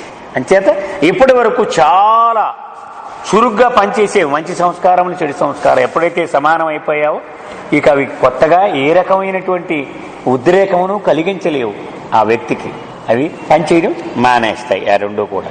This is not a mere state of exact mathematical equalization of opposites but a state beyond the opposites of true poise rooted in unbroken consciousness of infinite unity. అది ఎంత పరిపూర్ణమైన నిశ్చల స్థితి అంటే బాబా వర్ణిస్తున్నారు. మ్యాథమెటిక్స్లో this is equal to this అంటారు, అవేవి సరిపోదు దానికి. అంత గొప్ప ఏకత్వమును సాధిస్తుంది ఆ నిశ్చల స్థితి. During the entire long period of preceding realization, the mind acts in each single circumstance according to the dictates of the preponderant samskaras. ఒక మనిషి జీవితం చూస్తే వాడు బయలుదేరింది లగాయత్తు, వాడు ఎన్నో అనేక జన్మలు ఎత్తుతూ చిట్ట చివరి గమ్యం చేరే వరకు చూస్తే వాడు చేసిన ప్రతి పని ఈ మంచి సంస్కారములు కానీ చెడు సంస్కారములు కానీ ఏది ఎక్కువగా ఉంటే అదే వాడిని నడిపిస్తూ ఉంది. ఈ చిట్ట చివరికి అవి చచ్చిపోయేటప్పటికి వీడికి ఇంకా పెట్రోల్ లేని కారు ఎలా ఆగిపోద్ది, అలా ఆగిపోతుంది. ఒక్క అంగుళం కూడా ముందుకు వెళ్ళే పరిస్థితి ఉండదు. అది నిశ్చలత, సహజమైన నిశ్చలత వాడికి వస్తుంది. ఎందుకని వెనకాల ఆ పొడిచేటువంటి సంస్కారములు ఇక లేవు. As in a tug of war, there is movement in the direction of the greatest pull, but that motion represents only a small proportion of the total energy spent, for most of it was used up in opposition of forces. బాబా చెప్తున్నారు, ఆ tug of war గేమ్లో మొత్తం అటుపక్క 10 డిగ్రీల శక్తి, ఇటుపక్క 12 డిగ్రీల శక్తి పెట్టి లాగితే ఆ 2 డిగ్రీల డిఫరెన్స్ ఎట్లా లాగితే అటు వెళ్ళిపోతుంది. అంటే 2 డిగ్రీలు చాలదు, 10 డిగ్రీలు ఆ శక్తిని తట్టుకోవడానికి ఖర్చు అయిపోయింది. ఆ 2 డిగ్రీలు ఎక్స్ట్రా ఉన్నది ఈ మొత్తం ఈ తాడుని అటుపక్కకి లాగింది. అదేవిధంగా ఈ మంచి సంస్కారములు చెడు సంస్కారముల మధ్య టగ్ ఆఫ్ వార్ పోటీ జరుగుతూ ఉంటుంది. In realization there is an entire disappearance or cancellation of the sanskaras such as would occur in a tug of war and the opposite parties finished the game and stopped pulling in opposite directions. ఈ గమ్యం చేరినప్పుడు ఈ నిశ్చలతను బాబా సులభంగా మనకు అర్థం అవడానికి ఎలా వర్ణిస్తున్నారంటే, అప్పుడు దాకా అటు ఇటు లాగిన వాళ్ళు ఆ గ్రూప్ వాళ్ళు తాడు వదిలేసి కూర్చున్నారు, ఈ గ్రూప్ వాళ్ళు తాడు వదిలేసి కూర్చున్నారు. ఎంత నిశ్చలంగా ఉంటుంది ఆ తాడు. అలాగూ ఈ ఆత్మ యొక్క చైతన్యము ఈ 2 శక్తుల నుంచి బయటపడింది, అందుకనే విముక్తి పొందింది అన్న. మంచి లాగడం లేదు, చెడు లాగటం లేదు. Then, when some new or outside factor upsets this equilibrium, reactions occur which show that the situation had been quiet, not because of the lack of propelling forces, but rather because they had temporarily cancelled one another. ఇంకొకరు ఎవడైనా ఇంకొక శక్తి కల్పించుకుని దానిలో జోక్యం చేసుకుంటేనే ఆ సమతుల్యత, ఆ నిబ్బరం, అది ఆటంకం కలుగుతుంది తప్ప లేకపోతే కలగదు. The annulment of the samskaras, the individual is freed permanently from all samskaric determination. మొట్టమొదటి నుంచి బాబా చెప్పేది ఏమిటి, ఎప్పుడు కూడా రెండూ సమానం అయిపోయినప్పుడు ఒకదానినొకటి రద్దు చేసుకుంటాయి. అప్పుడు శాశ్వతముగా వీడికి ముక్తి లభిస్తుంది. ఇక సంస్కారములు నువ్వు ఇలా చేయి, నువ్వు ఇలా చేయి, నువ్వు నిద్రలే, నువ్వు పడుకో అని ఇన్నాళ్ళు చెప్పే 84 లక్షల జన్మలలో వీడిని సతాయించుకు తిన్నాయి. కానీ ఇప్పుడు వాటి నుంచి వాడికి విముక్తి కలిగింది. ఇంక సంస్కారములతో వీడికి పని లేదు, అవి ఏం చేయలేవు వీడిని. As a consequence, for the first time, the individual's life can express itself without latent or patent inhibition, for it functions in the limitless understanding of truth. వాడికి సత్యం సొంతమైపోయింది వాడికి కనుక వాడికి స్వేచ్ఛ, సంపూర్ణమైన స్వేచ్ఛ. ఎందుకని? బంధనాలు లేవు. వాడు ఒంటికున్న కట్లన్నీ తెగిపోయినాయి. ఇవే సంస్కారములే కట్లు కదా, అవన్నీ పూర్తిగా తెగిపోయినాయి. వాడు అనంతమైనటువంటి సత్యాన్ని అనుభవిస్తూ ఉండగలడు. This true poise of realization which admits no further possibility of disturbance to resurrection of any limiting tendencies can only be attained while the individual had a physical body. ఇక్కడ రహస్యం చెప్తున్నారు బాబా. ఇటువంటి ఈ ముక్తి కావాలి అంటే ఈ బంధనాల నుంచి తెగతెంపులు చేసుకొని ఈ పూర్తి స్వేచ్ఛ వాడి శరీరంతో ఉండగానే వీలవుతుంది. శరీరం వదిలేసిన తర్వాత అప్పుడు కాదు, శరీరంలో ఉండగానే, అంటే భౌతిక దేహముతో ఉండగానే వీలవుతుంది. It can never come through the speeding up process of one sided sanskaric exhaustion that takes place in hell state or heaven state. ఇది స్పీడ్గా ఈ రెండు సంస్కారాలని దగ్గర చేయడం కోసం స్వర్గంలో కానీ నరకంలో కానీ వాడు ఖర్చు పెడుతూ ఉంటాడు. మంచి సంస్కారములు ఖర్చు పెడితే హాయిగా వాడు స్వర్గస్థితిని అనుభవిస్తాడు. చెడు సంస్కారములు ఖర్చు చేసుకుంటూ పోతే నరకయాతన అనుభవిస్తాడు. కానీ అలా చేయడం ద్వారా ఇలాంటి సమతుల్యత రాదు, దేహంలో ఉండగానే. అంటే భౌతిక ప్రపంచములో భౌతిక దేహముతో ఖర్చు పెడితేనే ఈ సమతుల్యత వీలవుతుంది. కానీ స్పీడ్గా ఇలా స్క్రూలు టైట్ చేసేసి స్వర్గంలో నరకంలో ఖర్చు పెట్టినట్టుగా చేస్తే ఇది వీలు కాదు. This is the all important reason why every individual has to come back to the gross world again and again in physical incarnation until self realization is attained. ఈ కారణంగానే నరకము స్వర్గము దశల్లో ఎంత దగ్గరగా వచ్చినా వాడు చచ్చినట్టు మళ్ళీ ఇక్కడికి రావాలి. ఎందుకంటే గమ్యం ఇక్కడే వాడికి దొరకాలి, అక్కడ దొరకదు, తప్పదు వాడికి, ఇక్కడికి రావలసినదే. అందుకే బాబా అన్నారు దేవతల గురించి చెబుతూ, వాళ్ళు అద్భుతమైనటువంటి శక్తులు అనుభవిస్తారు వాళ్ళు. కానీ ముక్తి పొందాలి అంటే ఒక్క జన్మైనా ఈ భూమి మీదకి వచ్చి శరీరం ధరించి అప్పుడు దాన్ని విడిచిపెట్టాలి, చనిపోవాలి, అప్పుడు భగవంతుల్లో కలుస్తాడు, తప్పదు అని మనం ఆ ఏంజల్స్ గురించి బాబా చెప్పినప్పుడు మనం చదువుకున్నాం. మనం హవే మాస్టర్ వర్క్స్లో ఒక్కసారి ఒక్క జన్మ ఉంటుందట వాళ్ళకి. ఆ ఒక్క జన్మ రావాలి. ఎందుకని ఇక్కడికి వస్తే కానీ ఆ బ్యాలెన్స్ రాదు, ఆ గమ్యం రాదు. ఇక్కడ కంపల్సరిగా ఆ డెడ్ లైన్ దాటవలసింది ఇక్కడికి. The alternating links of the continuous chain of individual existence consist of incarnate and disincarnate lives forged from periods of birth to death and death to birth.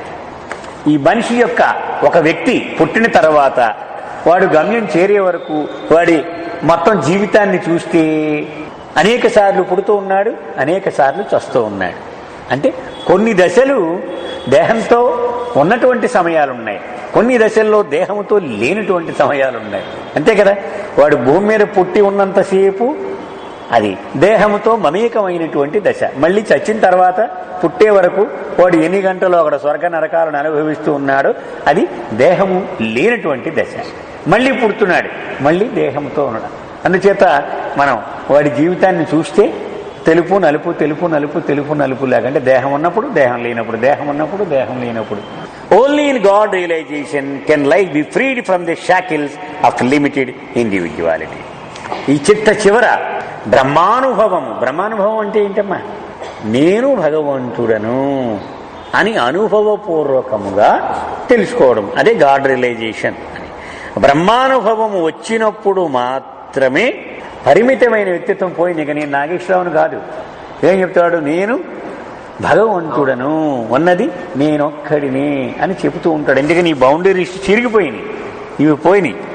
Only in God realization does the tenacious chain of recurrent incarnations reach final fulfillment and termination. అనాదిగా జనన మరణాల ఈ గొలుసు ఇప్పటిదాకా అలాగ వస్తూ ఉన్నది. చిట్ట చివరిసారిగా అది తెగిపోయి అంతరించిపోతుంది ఈ బ్రహ్మానుభవం రాగానే. అంత గొప్ప రిజల్ట్ ఇన్ని లక్షల జన్మల తర్వాత వచ్చేటువంటి ఫలితం అది. It is a state of eternal existence free from birth and death. ఇక మళ్ళీ జనన మరణాలు ఇక ఉండవు.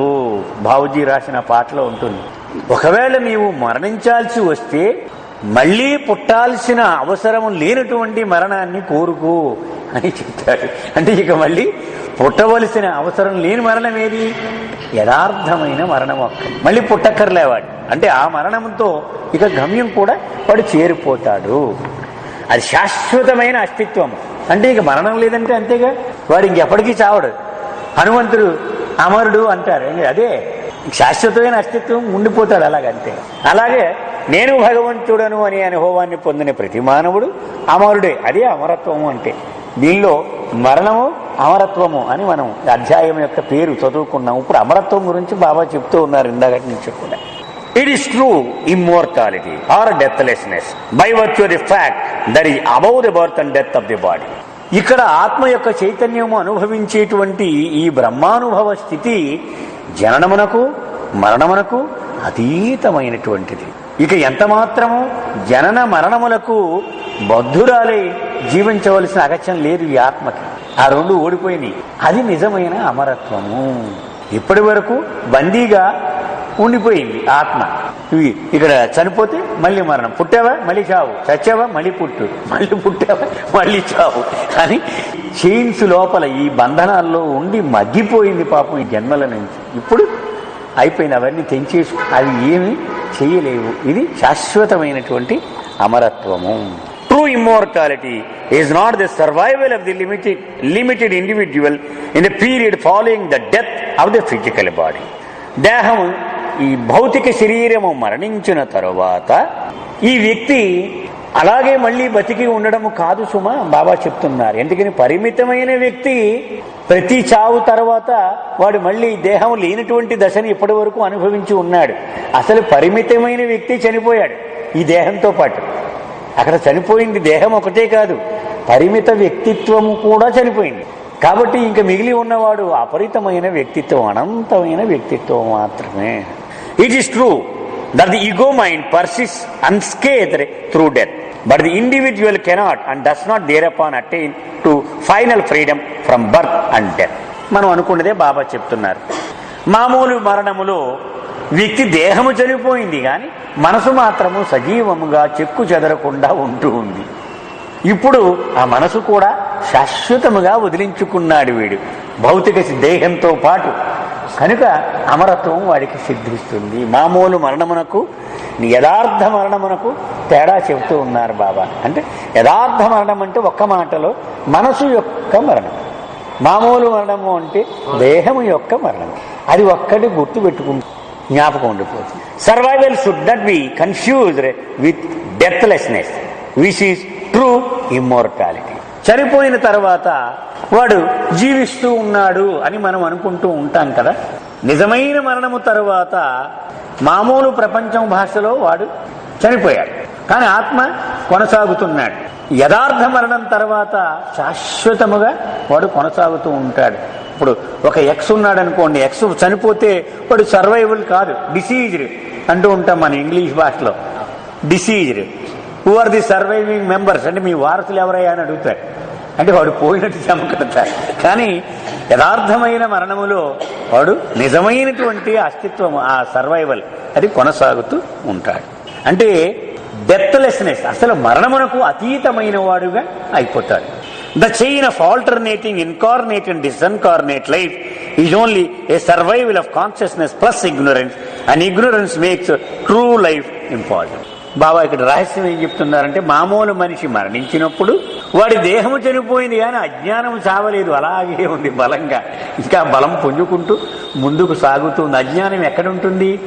మనసులో ఉంటుంది. అందుచేత మామూలు మరణములో దేహము రాలిపోయినా మనసు చెక్కు చెదరకుండా ఉంది, అది పోగు చేసుకున్న అజ్ఞానము చెక్కు చెదరకుండా ఉంది, అది దాచుకున్న సంస్కారములు చెక్కు చెదరకుండా ఉన్నాయి. అదే నిజమైన మరణములో దేహం రాలిపోయింది, మనసు రాలిపోయింది, అజ్ఞానం రాలిపోయింది, ఇవన్నీ కూడా రాలిపోయింది. Life in ignorance is the very negation of existence in truth. అజ్ఞానములో మానవుడు గడుపుతున్నటువంటి జీవితము అసలు సత్యమునకు పూర్తి విరుద్ధమైనటువంటి విషయము. ఎందుకని లేనిది ఇది నిజం అనుకుంటూ ఉన్నాం కనుక అది సత్యమునకు విరుద్ధమైనటువంటిది. It is so basic a curtailment of true existence that when judged by the standards of the true existence in eternity, it had best be termed as continuous death. బాబా అంటున్నారు, సత్యం యొక్క పరిభాషలో మనం గనక జీవితాన్ని, మామూలు మానవుడు గడిపే ఈ జీవితాన్ని మనం పోల్చాలి అంటే ఎప్పటికీ కొనసాగేటువంటి మరణముతో పోల్చొచ్చాడు. మనము గొప్పగా జీవించేటువంటి ఈ జీవితమును మరణముతో పోల్చవచ్చు. Only in realization is consciousness emancipated from the tyranny of this continuous death which nullifies the true life in eternity. బ్రహ్మానుభవం పొందగానే వీడికున్న అజ్ఞానము తొలగిపోయి వీడు నిజముగా ఏ అస్తిత్వం అయితే అయి ఉన్నాడో అది ఇప్పటికి శాశ్వతముగా జీవిస్తూ ఉంటాడు.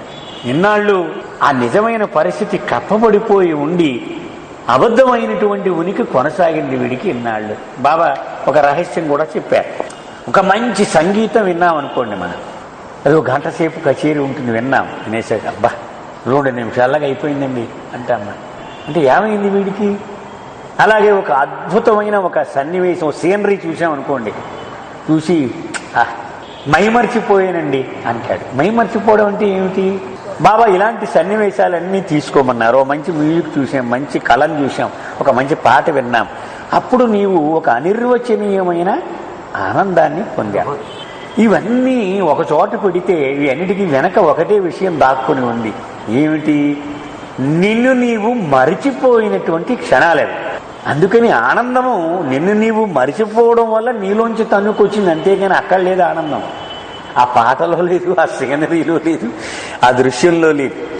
అసలు ఈ అనంతమైన ఆనందము నీలో దాక్కుని ఉంది. దాని మీద నీ పరిమితమైన వ్యక్తిత్వం అని ఒక పెద్ద మూతను పెట్టేసి ఆ ఆనందం లోపల అలా దాక్కుని ఉండిపోయింది. వీడు ఏడుస్తూనే జీవితం అంతా గడుపుతున్నాడు. చూస్తున్నాను.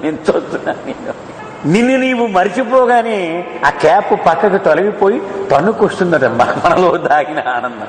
అప్పుడు వాడు ఆనందాన్ని అనుభవిస్తాడు. ఆహా, ఎందుకని నన్ను నేను మర్చిపోతే నాలో ఉన్న ఆనందం బయటికి తన్నుకొచ్చింది. మళ్ళీ నేను స్పృహలోకి రాగానే ఆ క్యాప్ పడిపోతుంది, వీడి మళ్ళీ మామూలు దరిద్రం మొదలు.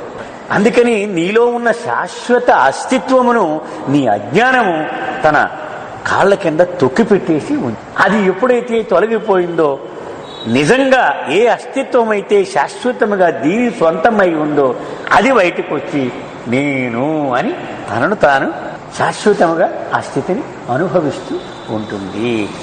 Only in realization is consciousness emancipated from the tyranny of this continuous death which nullifies the true life in eternity. అది బాబా చెప్తున్నారు. అసలు శాశ్వతముగా యథార్థమైన జీవనమును మనము కొనసాగించాలి. అది రూలు, భగవంతుడు తయారు చేసిన రూలు. కానీ మనము ఈ సంస్కారములు అనేటువంటివి కొత్త వికారములను మనం పోగు చేసుకొని వాటిని నెత్తి మీద పెట్టుకొని వాటిని పాదాల కింద నలిగిపోయి ఈ హింసను మనంతట మనం తగిలించుకున్నాం. ఇది మనది కాదు అసలు. అందుకే బాబా ఎప్పుడు శాశ్వతమైన జీవనము అంటే ఏమిటది? ఇదే అమరత్వము. జనన మరణాల యొక్క అనుభవాన్ని నుంచి బయట పడడమే శాశ్వతమైన జీవనం. అవసరం లేదు, మనం తగిలించుకున్నాం ఇదంతా. And only in liberation can consciousness arrive at that true immortality which lay beyond all curtailment and obscurity. ఆ ముక్తి కలిగినప్పుడే ఇక నీకు ఏ రకమైన ఇబ్బందులు కానీ, ఆంక్షలు కానీ, నిరోధము కానీ నిన్ను ఏమి చేయలేవు. ఇంకా అన్నీ ఓడిపోతాయి. అంటే ఇక ఏకఛత్రాధిపత్య కింద పత్యం వచ్చేస్తుంది మనకి, మన ఇష్టమే. ఆ ముక్తి లభించినప్పుడు మాత్రమే అన్నీ తొలగిపోతాయి ఇవన్నీ. The individual who has achieved realization of the truth is initiated into eternal and unlimited life. Realization of the truth అంటే సత్యమును వాడు తెలుసుకున్నాడు. ఏమిటా సత్యము? వాడు తెలుసుకున్న సత్యం ఏమిటి? నేనే భగవంతుడను అనే సత్యం తెలుసు. అది తెలుసుకున్నవాడు ఇక వాడు సొంతం అయిపోతుంది. ఏమిటి? శాశ్వతమైన అమరత్వ పరిస్థితి వీడికి. అమరం అంటే ఏంటి? ఇక చావు యొక్క అనుభవము అవసరము లేదు. అప్పుడు అమరుడు అంటారు వాడిని. చావు అక్కర్లా. ఆ పరిస్థితి వీడి సొంతం అయిపోతుంది. For the limiting ego mind with all it sanskaras has undergone a death that is final. ఎందుకు వచ్చింది వీడికి అమరత్వము? ఇన్నాళ్ళు వీడిని సతాయించినటువంటి అహంభరితమైన మనస్సు తనకున్న ఐశ్వర్యం సంస్కారములతో సహా చెత్త చివరి మరణమునకు గురయ్యింది. అది చచ్చిపోయింది. అందుచేత వీడు బయటపడ్డాడు. ఇక దాని కబంధ హస్తాల్లో చిక్కుకోకుండా వదిలించుకున్నాడు దాన్ని. అమ్మయ్యా బయటకు వచ్చాడు. కాబట్టి వీడికి ఇక మరణం లేదు, దాని గురించి భయపడక్కర్లేదు. In this process the limited individuality is shed and the soul is invested with unlimited and divine individuality.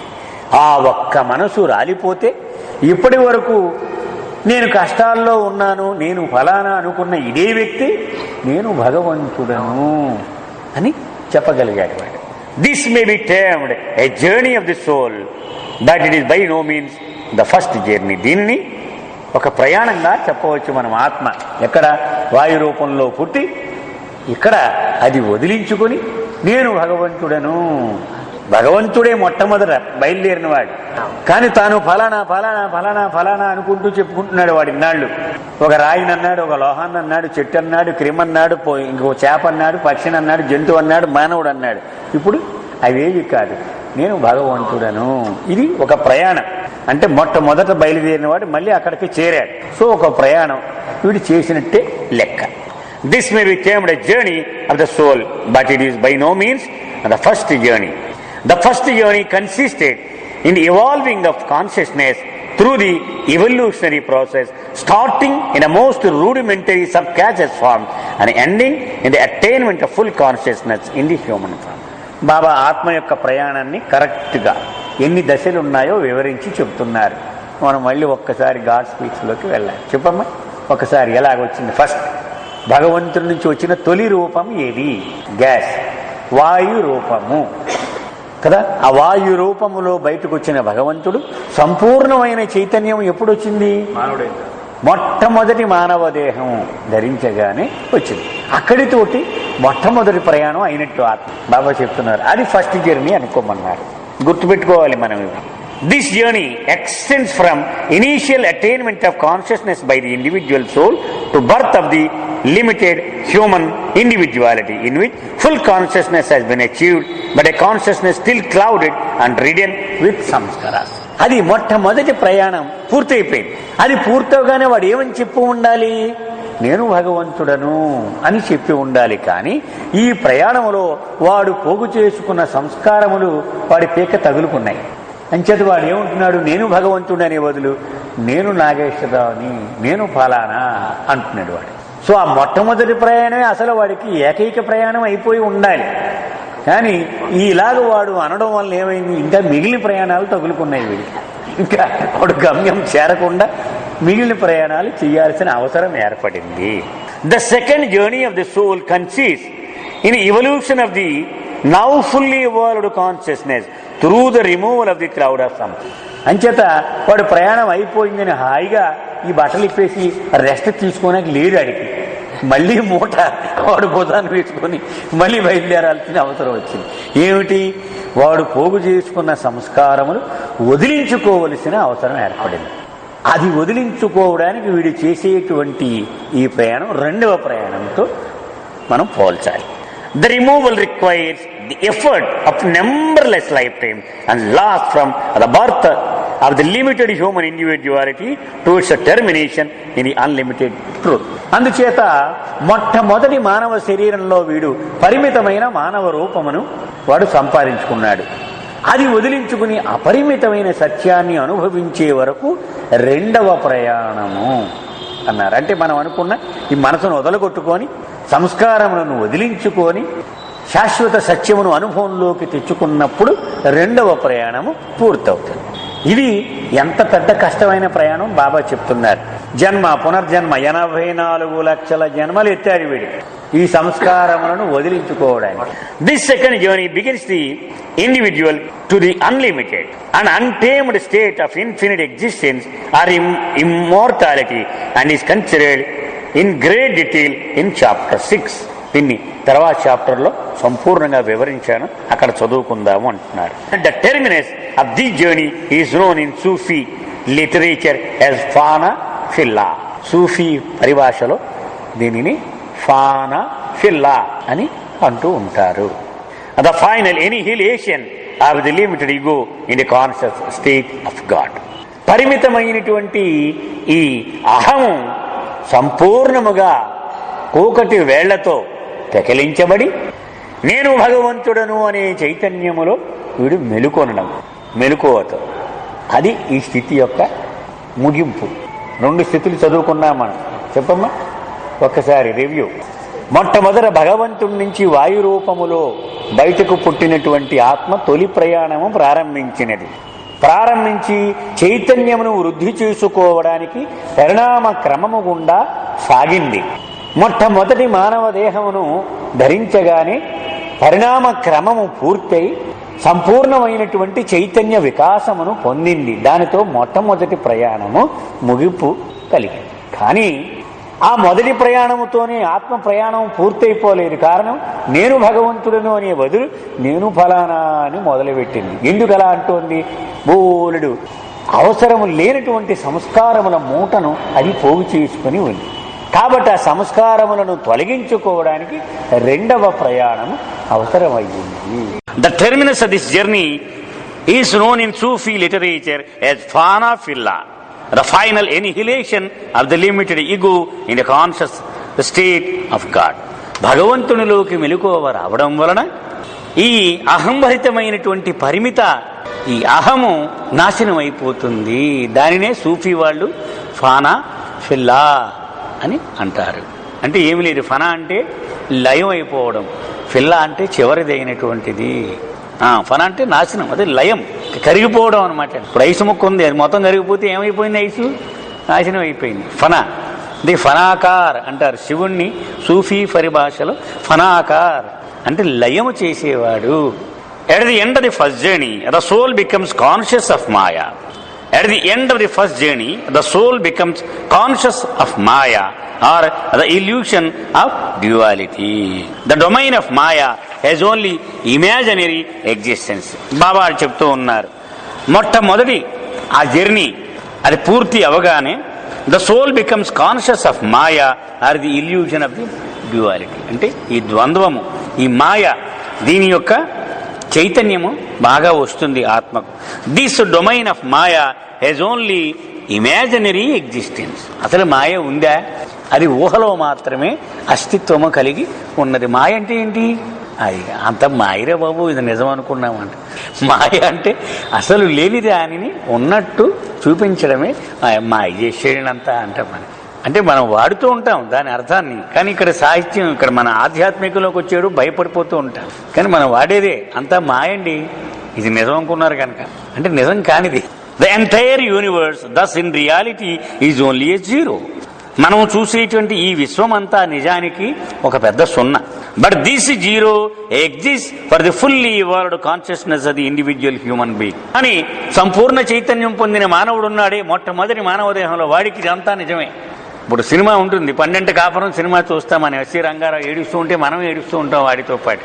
Cinema అయిపోయాక కరెంటు లైట్లు ఆపేసి పొండి అంటే అప్పుడు మనకి జ్ఞాపకం వచ్చింది ఇదంతా అయిపోయింది సినిమా అని. కానీ ఆ సినిమా అయిపోయే వరకు ఇదంతా నిజమే, వాడితో పాటు ఏడుస్తూ ఉంటాడు వీడు. అంటే ఆ మాయలో ఆ సంపూర్ణ చైతన్యం పొందిన మొట్టమొదటి మానవ దేహం నుండి పూర్తిగా దీనిలో మునిగిపోతాడు. వారికి సంబంధించి ఇదంతా నిజమే. Maya gives to the life of the individual all the meaning that it has. మనం ఏమనుకుంటాం, మీ జీవితం చెప్పండి అంటే ఫలానా అప్పుడు పుట్టాడు, ఫలానా అప్పుడు చదివాడు, ఫలానా గురువు, ఫలానా ఇది ఇది ఇది అని అనేకమైనటువంటి ముఖ్యమైన విషయాలుగా ఒకటి జీవితాన్ని చెబుతూ ఉంటాం. దానికి అంతకే అర్థాన్ని ఇచ్చేది ఈ మాయే. అంటే మాయ లేకపోతే అసలు లేదు. And the imaginary universe of Maya continues to have a semblance of reality and significance until the wayfarer arrives at the terminus of the second journey or fanafilla.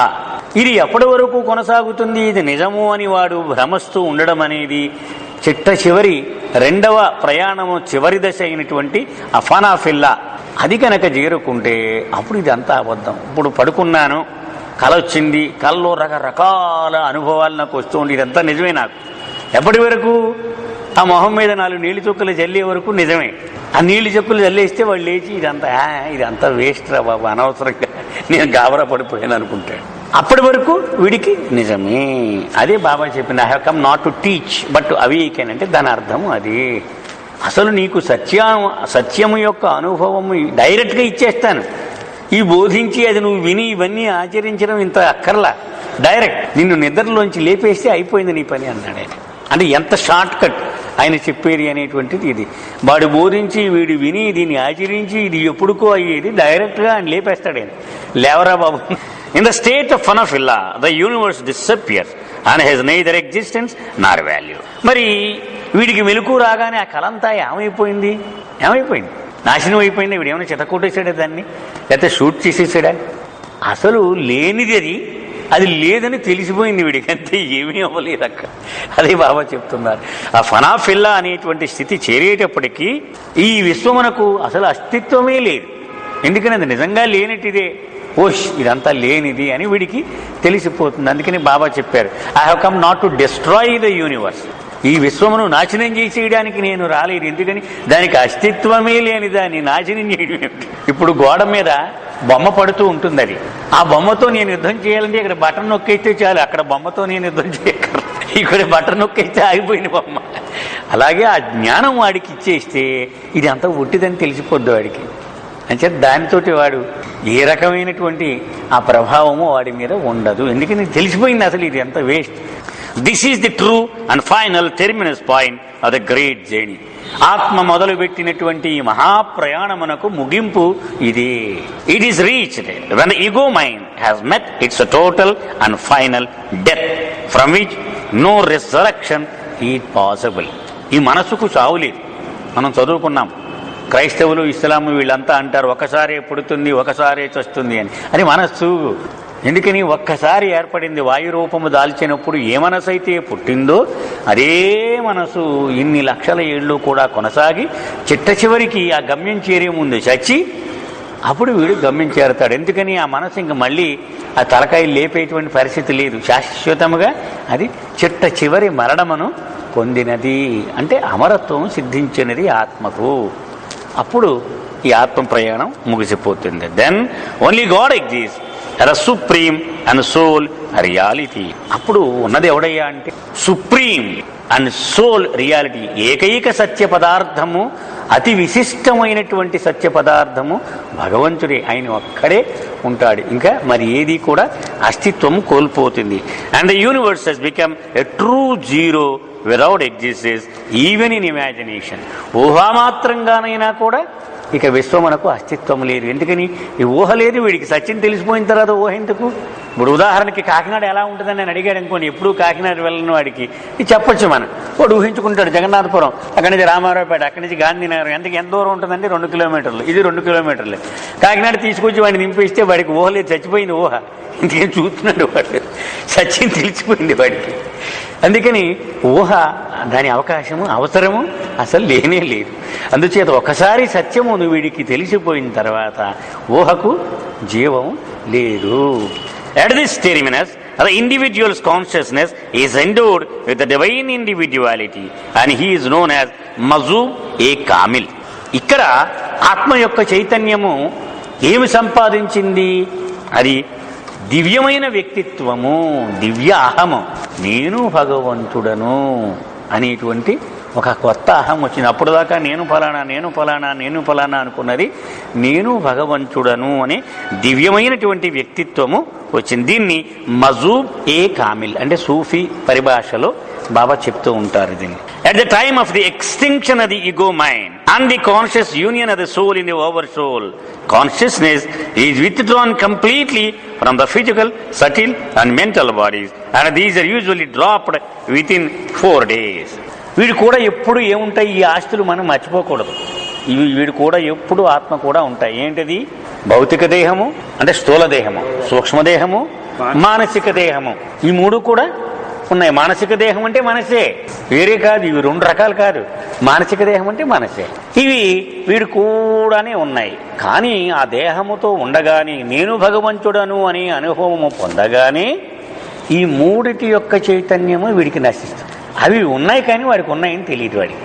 సాధారణముగా 4 రోజుల తర్వాత ఈ మూడిటిని వదిలేస్తాడు.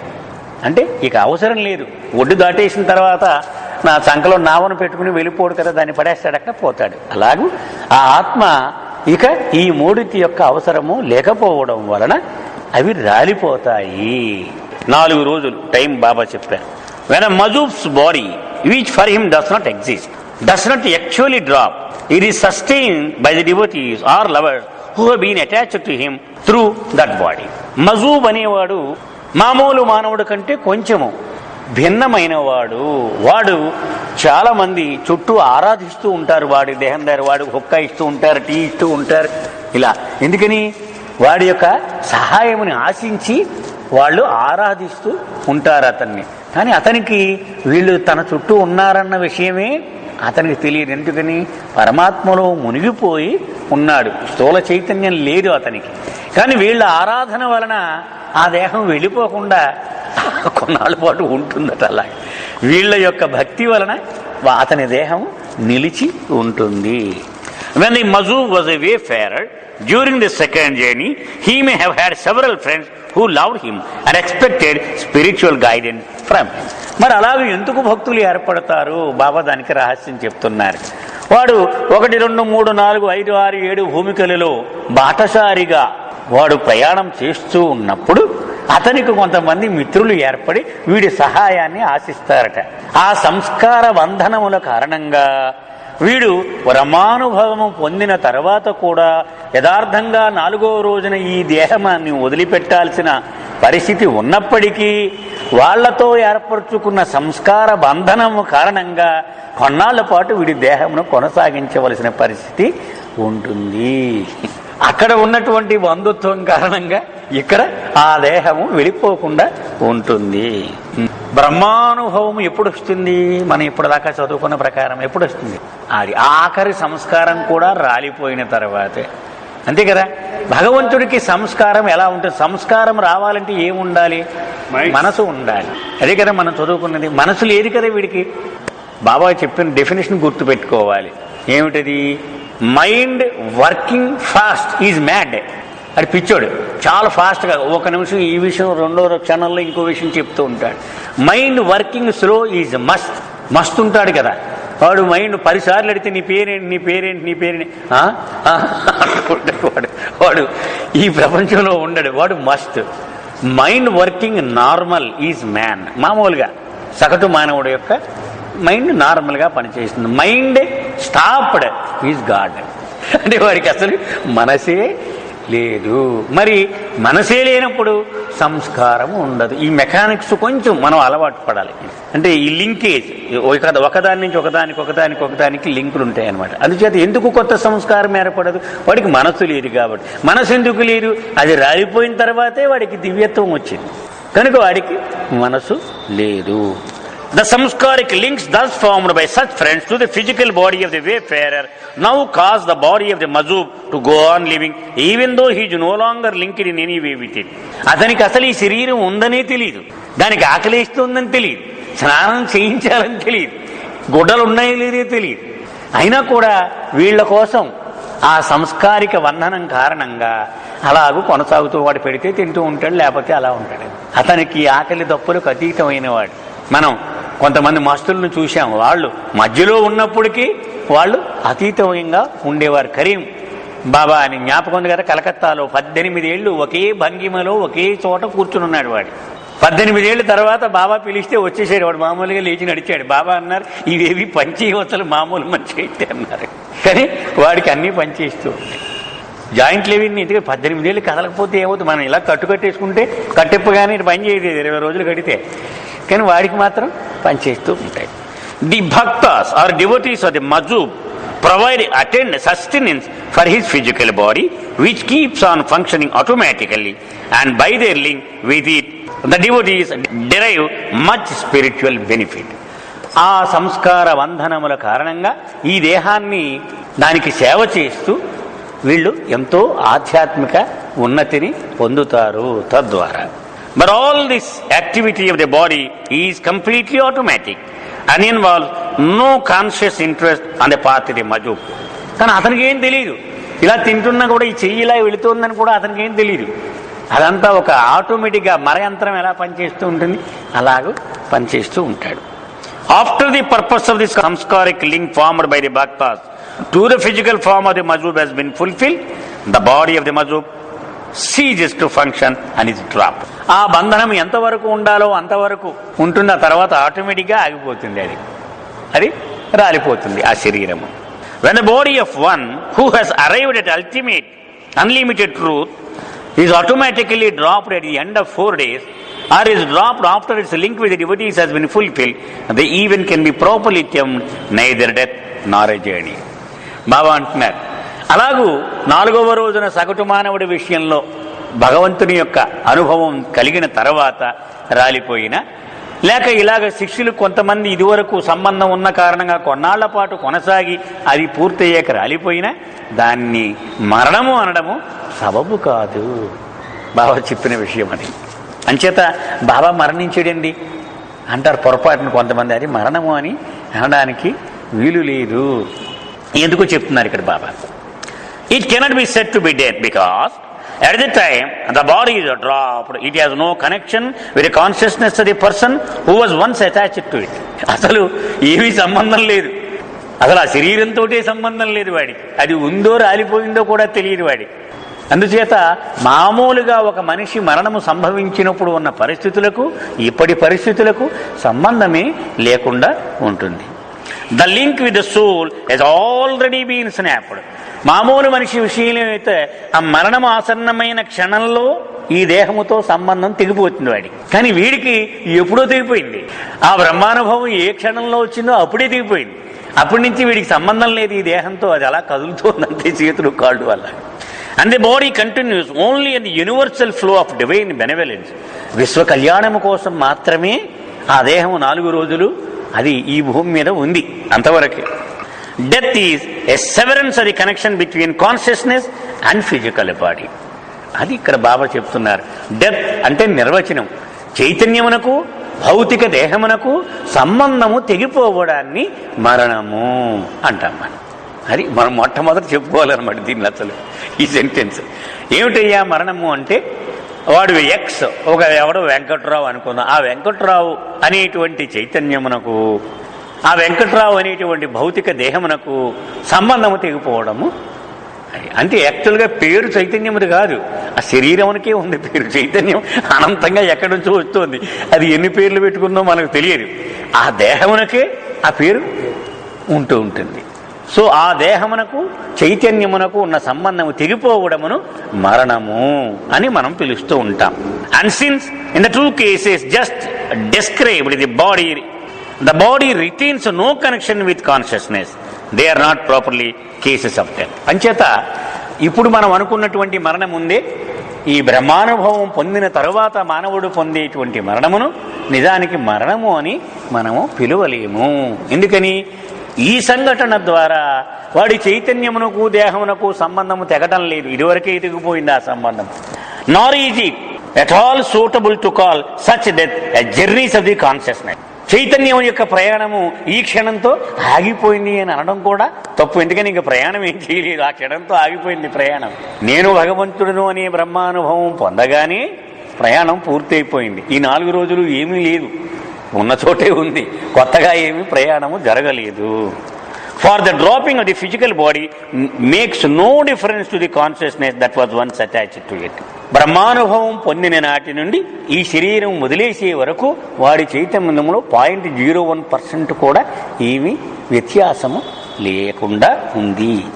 With or without the body, consciousness remains what it had become upon the complete vanishing of separative individuality, abidingly illumined and infinitely absorbed in truth. నేను భగవంతుడను అనే అనుభవం కలగగానే భగవంతుని యొక్క ఏకైక సత్యంలో మునిగిపోయాడు వీడు. వాడికి దేహం ఉన్నా రాలిపోయినా వాడికి ఏం తేడా లేదు, అసలు ఉంటే ఉన్నట్టు లేకపోతే లేకపోయినట్టు, వాడికి మాత్రం ఏమీ తేడా పడదు. If, as occurs in rare cases, truth realized consciousness returns to normal consciousness of the body and of the universe without diminution or curtailment of realization, this event is properly described as the third journey. మూడో ప్రయాణంలోకి enter అవుతున్నాం మనం. కొంచెం కష్టంగా ఉంటే చెప్పండి, ఏమ్మా confusion ఏమైనా ఉంటే చెప్పండి, వద్దు ముందుకెళ్ళొద్దు. మన డౌట్ ఉంటే మాత్రం. మొట్టమొదటి ప్రయాణం ఏం చెప్పారు బాబా? మొట్టమొదటి ప్రయాణం చైతన్యము సంపూర్ణము కావడానికి ఆత్మ చేపట్టిన ప్రయాణము మొదటి ప్రయాణం. అది వాయు రూపములో జీవాత్మ పరమాత్మ నుండి వేరుపడినప్పుడు ప్రారంభమవుతుంది. మొట్టమొదటి మానవ దేహము దాల్చగానే సంపూర్ణము, అది చైతన్యము సంపూర్ణము అయిపోయింది కాబట్టి మొదటి ప్రయాణము ముగిసిపోతుంది. అయినప్పటికీ సంస్కారములకి మిగిలిపోయినాయి కాబట్టి రెండవ ప్రయాణం మొదలయ్యింది. అది ఎప్పుడు ముగిసిపోతుంది? సంస్కారములు ఆఖరి జాడను కూడా వదలగొట్టుకొని నేను భగవంతుడను అనే సత్యానుభవమును పొందినప్పుడు రెండవ ప్రయాణం ముగిసిపోతుంది. సర్వసాధారణంగా ప్రపంచములో అందరికీ కూడా రెండు ప్రయాణాలే ఉంటాయి. కానీ విశ్వకార్య నిర్వహణ భారాన్ని చేపట్టడం కోసము ఎప్పుడూ కూడా 5 సద్గురువులు అవసరమవుతూ ఉంటారు. మరి వాడు ప్రపంచానికి ఉపయోగపడాలి అనుకుంటే ఈ బ్రహ్మానుభవంలో మునిగిపోయి అసలు దేహం ఉందో లేదో, ప్రపంచం ఉందో లేదో వాడికి తెలియకపోతే వాడి ఎవడికి సాయం చెయ్యలేదు. కనుక భగవంతుడి యొక్క ప్రణాళిక ప్రకారము ఈ బ్రహ్మానందమును, దివ్యానందమును అనుభవిస్తూ ఉన్నటువంటి ఆత్మలలో ఒక 5 ఎంచుకుని వాళ్లను మళ్లీ తిరిగి ప్రపంచము యొక్క చైతన్యములోనికి క్రిందికి లాగుతాడు. బాబా చెప్పిన విషయం. అయితే వాళ్ళు అప్పటికే సొంతం చేసుకున్న దివ్య చైతన్యమును వాళ్ళ కూడా ఉంచుకొని కిందకి తిరుగుతారు. బాబా చెప్పారు గాడ్ స్పీక్స్ లో, divine consciousness once gained is never lost. ఒకసారి సొంతమైనటువంటి దివ్య చైతన్యము వాడికి ఎప్పుడూ శాశ్వతముగా సంపదగా మిగిలిపోతుంది, అది ఎప్పుడూ పోదు. అది ఉంచుకొని మళ్ళీ ప్రపంచము యొక్క చైతన్యంలోనికి క్రిందికి వస్తాడు. అది మూడవ ప్రయాణం. ఎంతమంది చేస్తారు మూడవ ప్రయాణం? 5 చేస్తారు, అంతేగాని ఇక అంతకంటే ఎక్కువ మంది చెయ్యరు. This third journey is undertaken only by the perfect masters or sadgurus or kutabs. వాళ్ళని ఇంగ్లీష్లో పర్ఫెక్ట్ మాస్టర్ అంటారు, తెలుగులో సద్గురు అంటారు, సూఫీ పరిభాషలో కుతుబ్ అంటారు. Who upon returning to consciousness of body and universe establish their divine and unlimited individuality in the apparent world of duality. అంటే తమ సత్య విజ్ఞానముతో పాటు, సత్య అనుభవంతో పాటు, దివ్య చైతన్యంతో పాటు అనంతమైన దివ్యత్వాన్ని అనుభూతి పొందుతూ ఈ మాయలోనికి అడుగు పెడతారు. వాళ్ళని సద్గురువులు.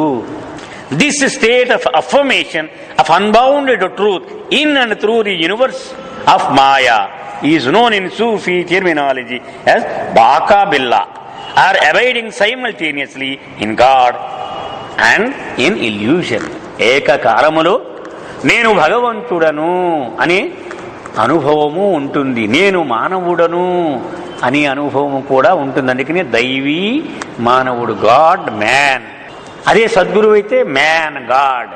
అంటే గాడ్ బికమింగ్ మ్యాన్ అది అవతారుడు, మ్యాన్ బికమింగ్ గాడ్ అది సద్గురు.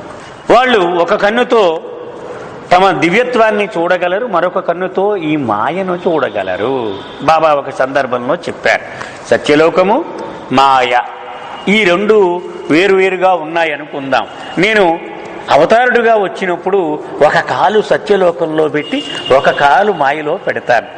అప్పుడు ఎవడెవడైతే సిద్ధంగా ఉన్నాడో వాడికి చెయ్యందిచ్చి అవతలికి తిరుగుతూ ఉంటాను ఆ లోకంలోకి.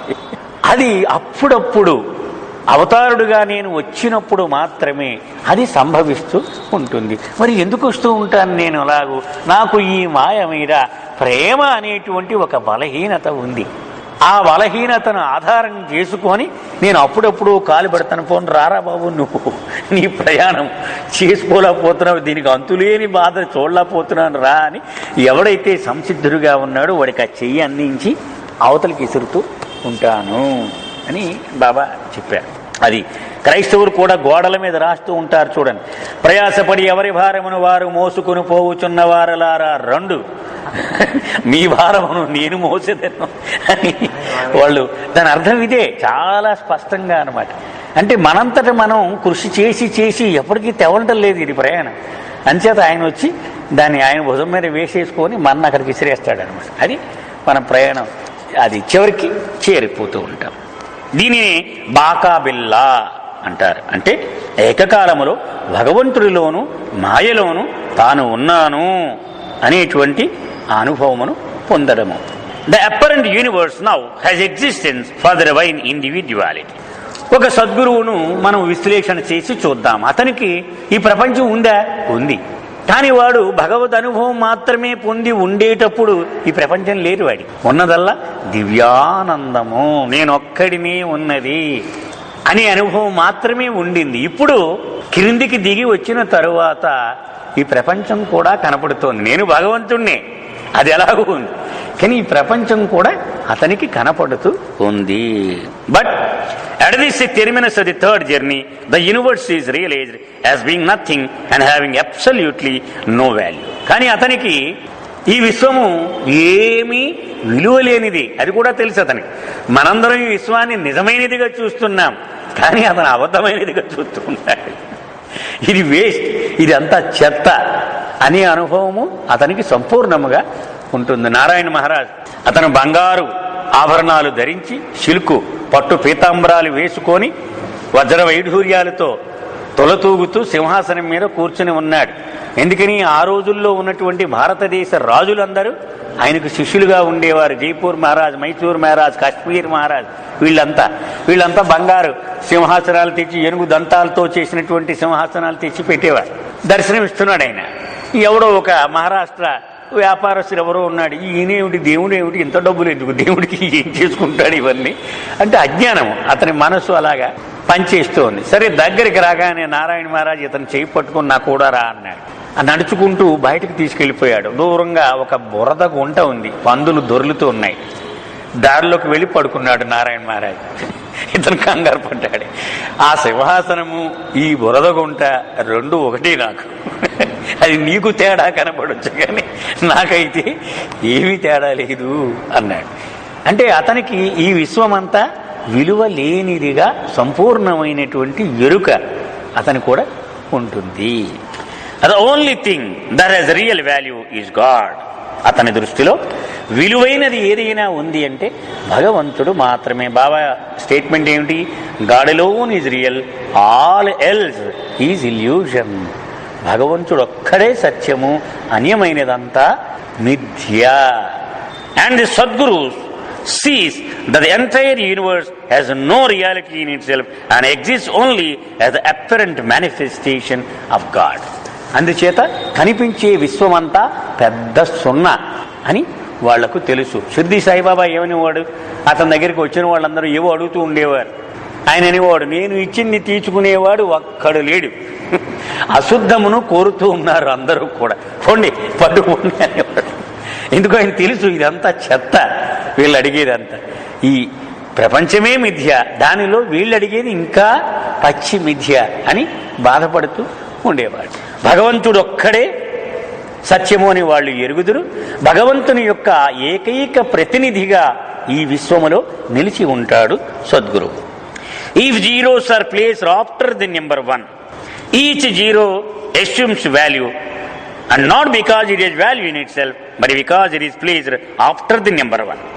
బాబా చెప్తున్నారు, సున్నాకు సున్నగా విలువ లేదు, కానీ ఒకటి పక్కన పెడితే ఆ పెట్టినటువంటి ఆ స్థానమును బట్టి దాని విలువ మారిపోతూ ఉంటుంది.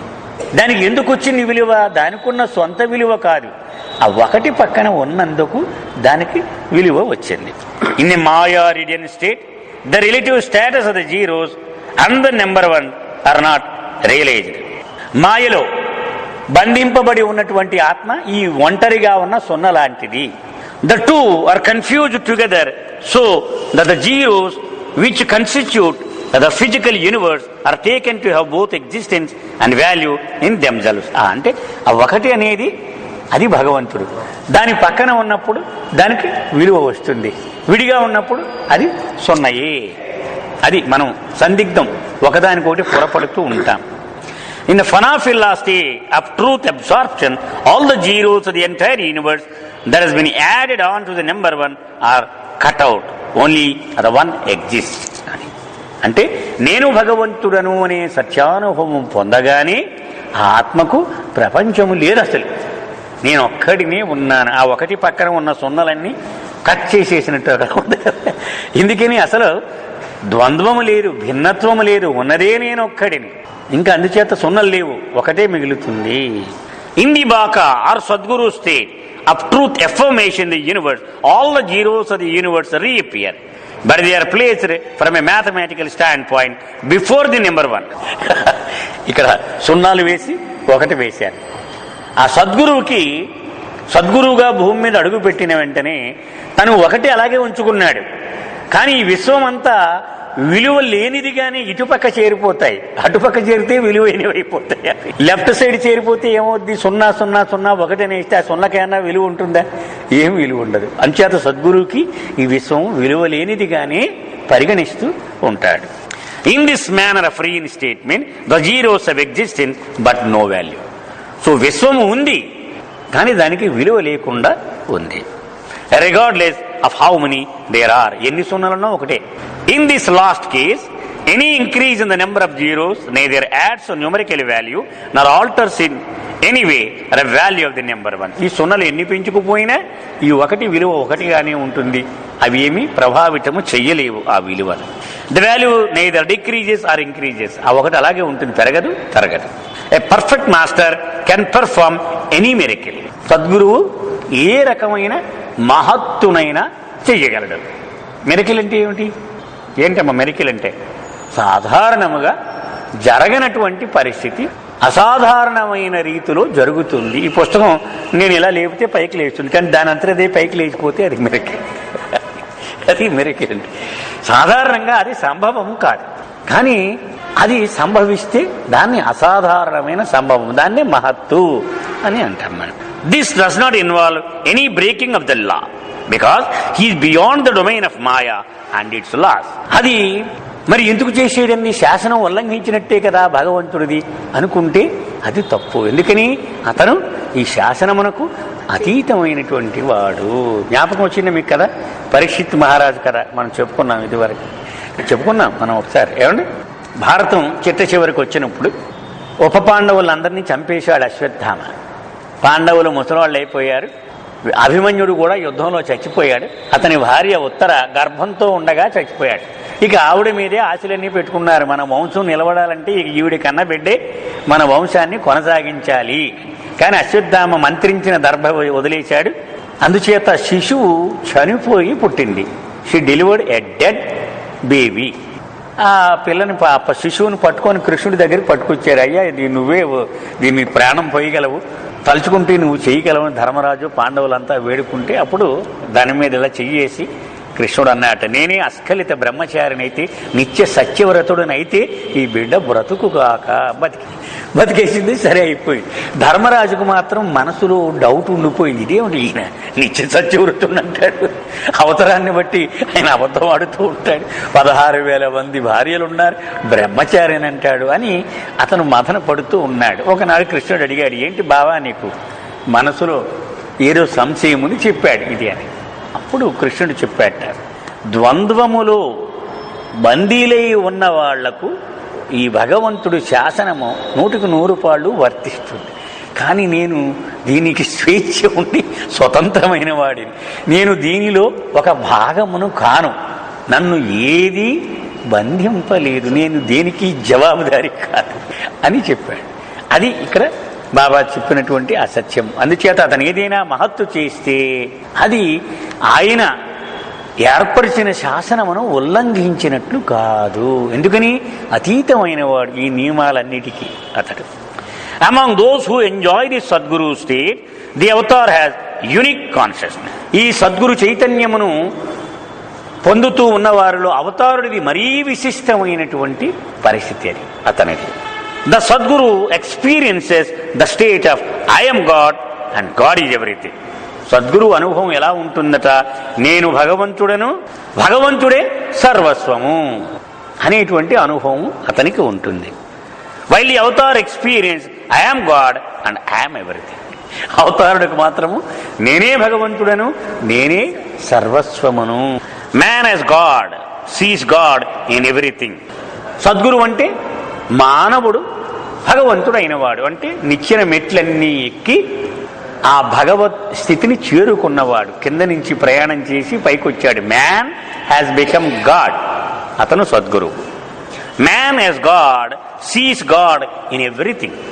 మానవుడు భగవంతుడైనప్పుడు సర్వస్వములోను సకల చరాచరములలోను భగవంతుడిని చూడగలడు.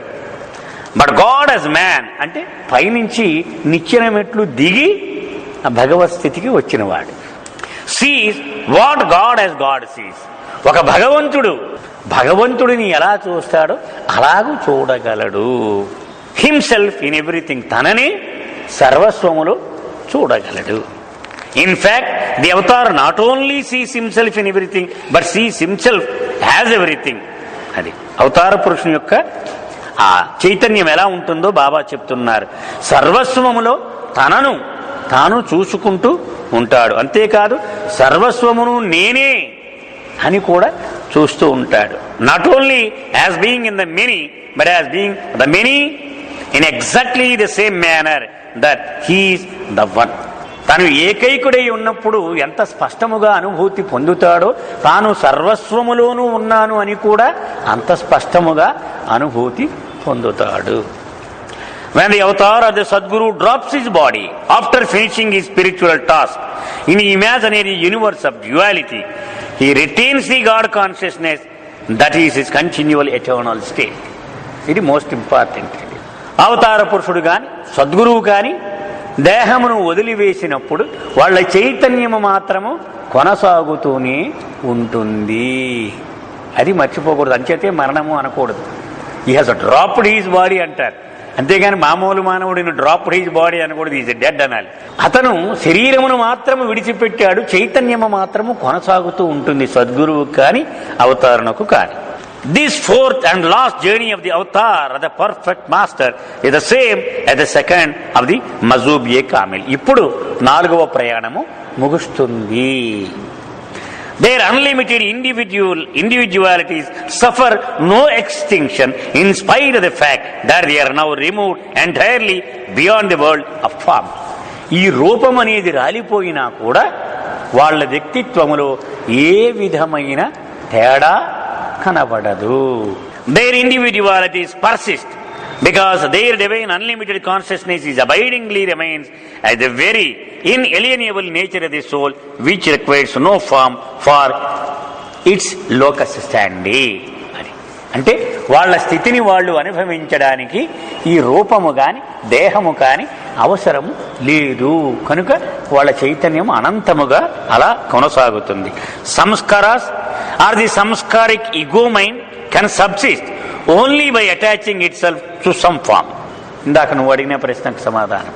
సంస్కారములు కాని సంస్కారములతో కలిసిన అహంభరితమైన మనసు కాని దాని అస్తిత్వమునకు ఏదో రూపమునకు అంటిపెట్టుకుని ఉంటేనే గాని గత్యంతరం లేదు.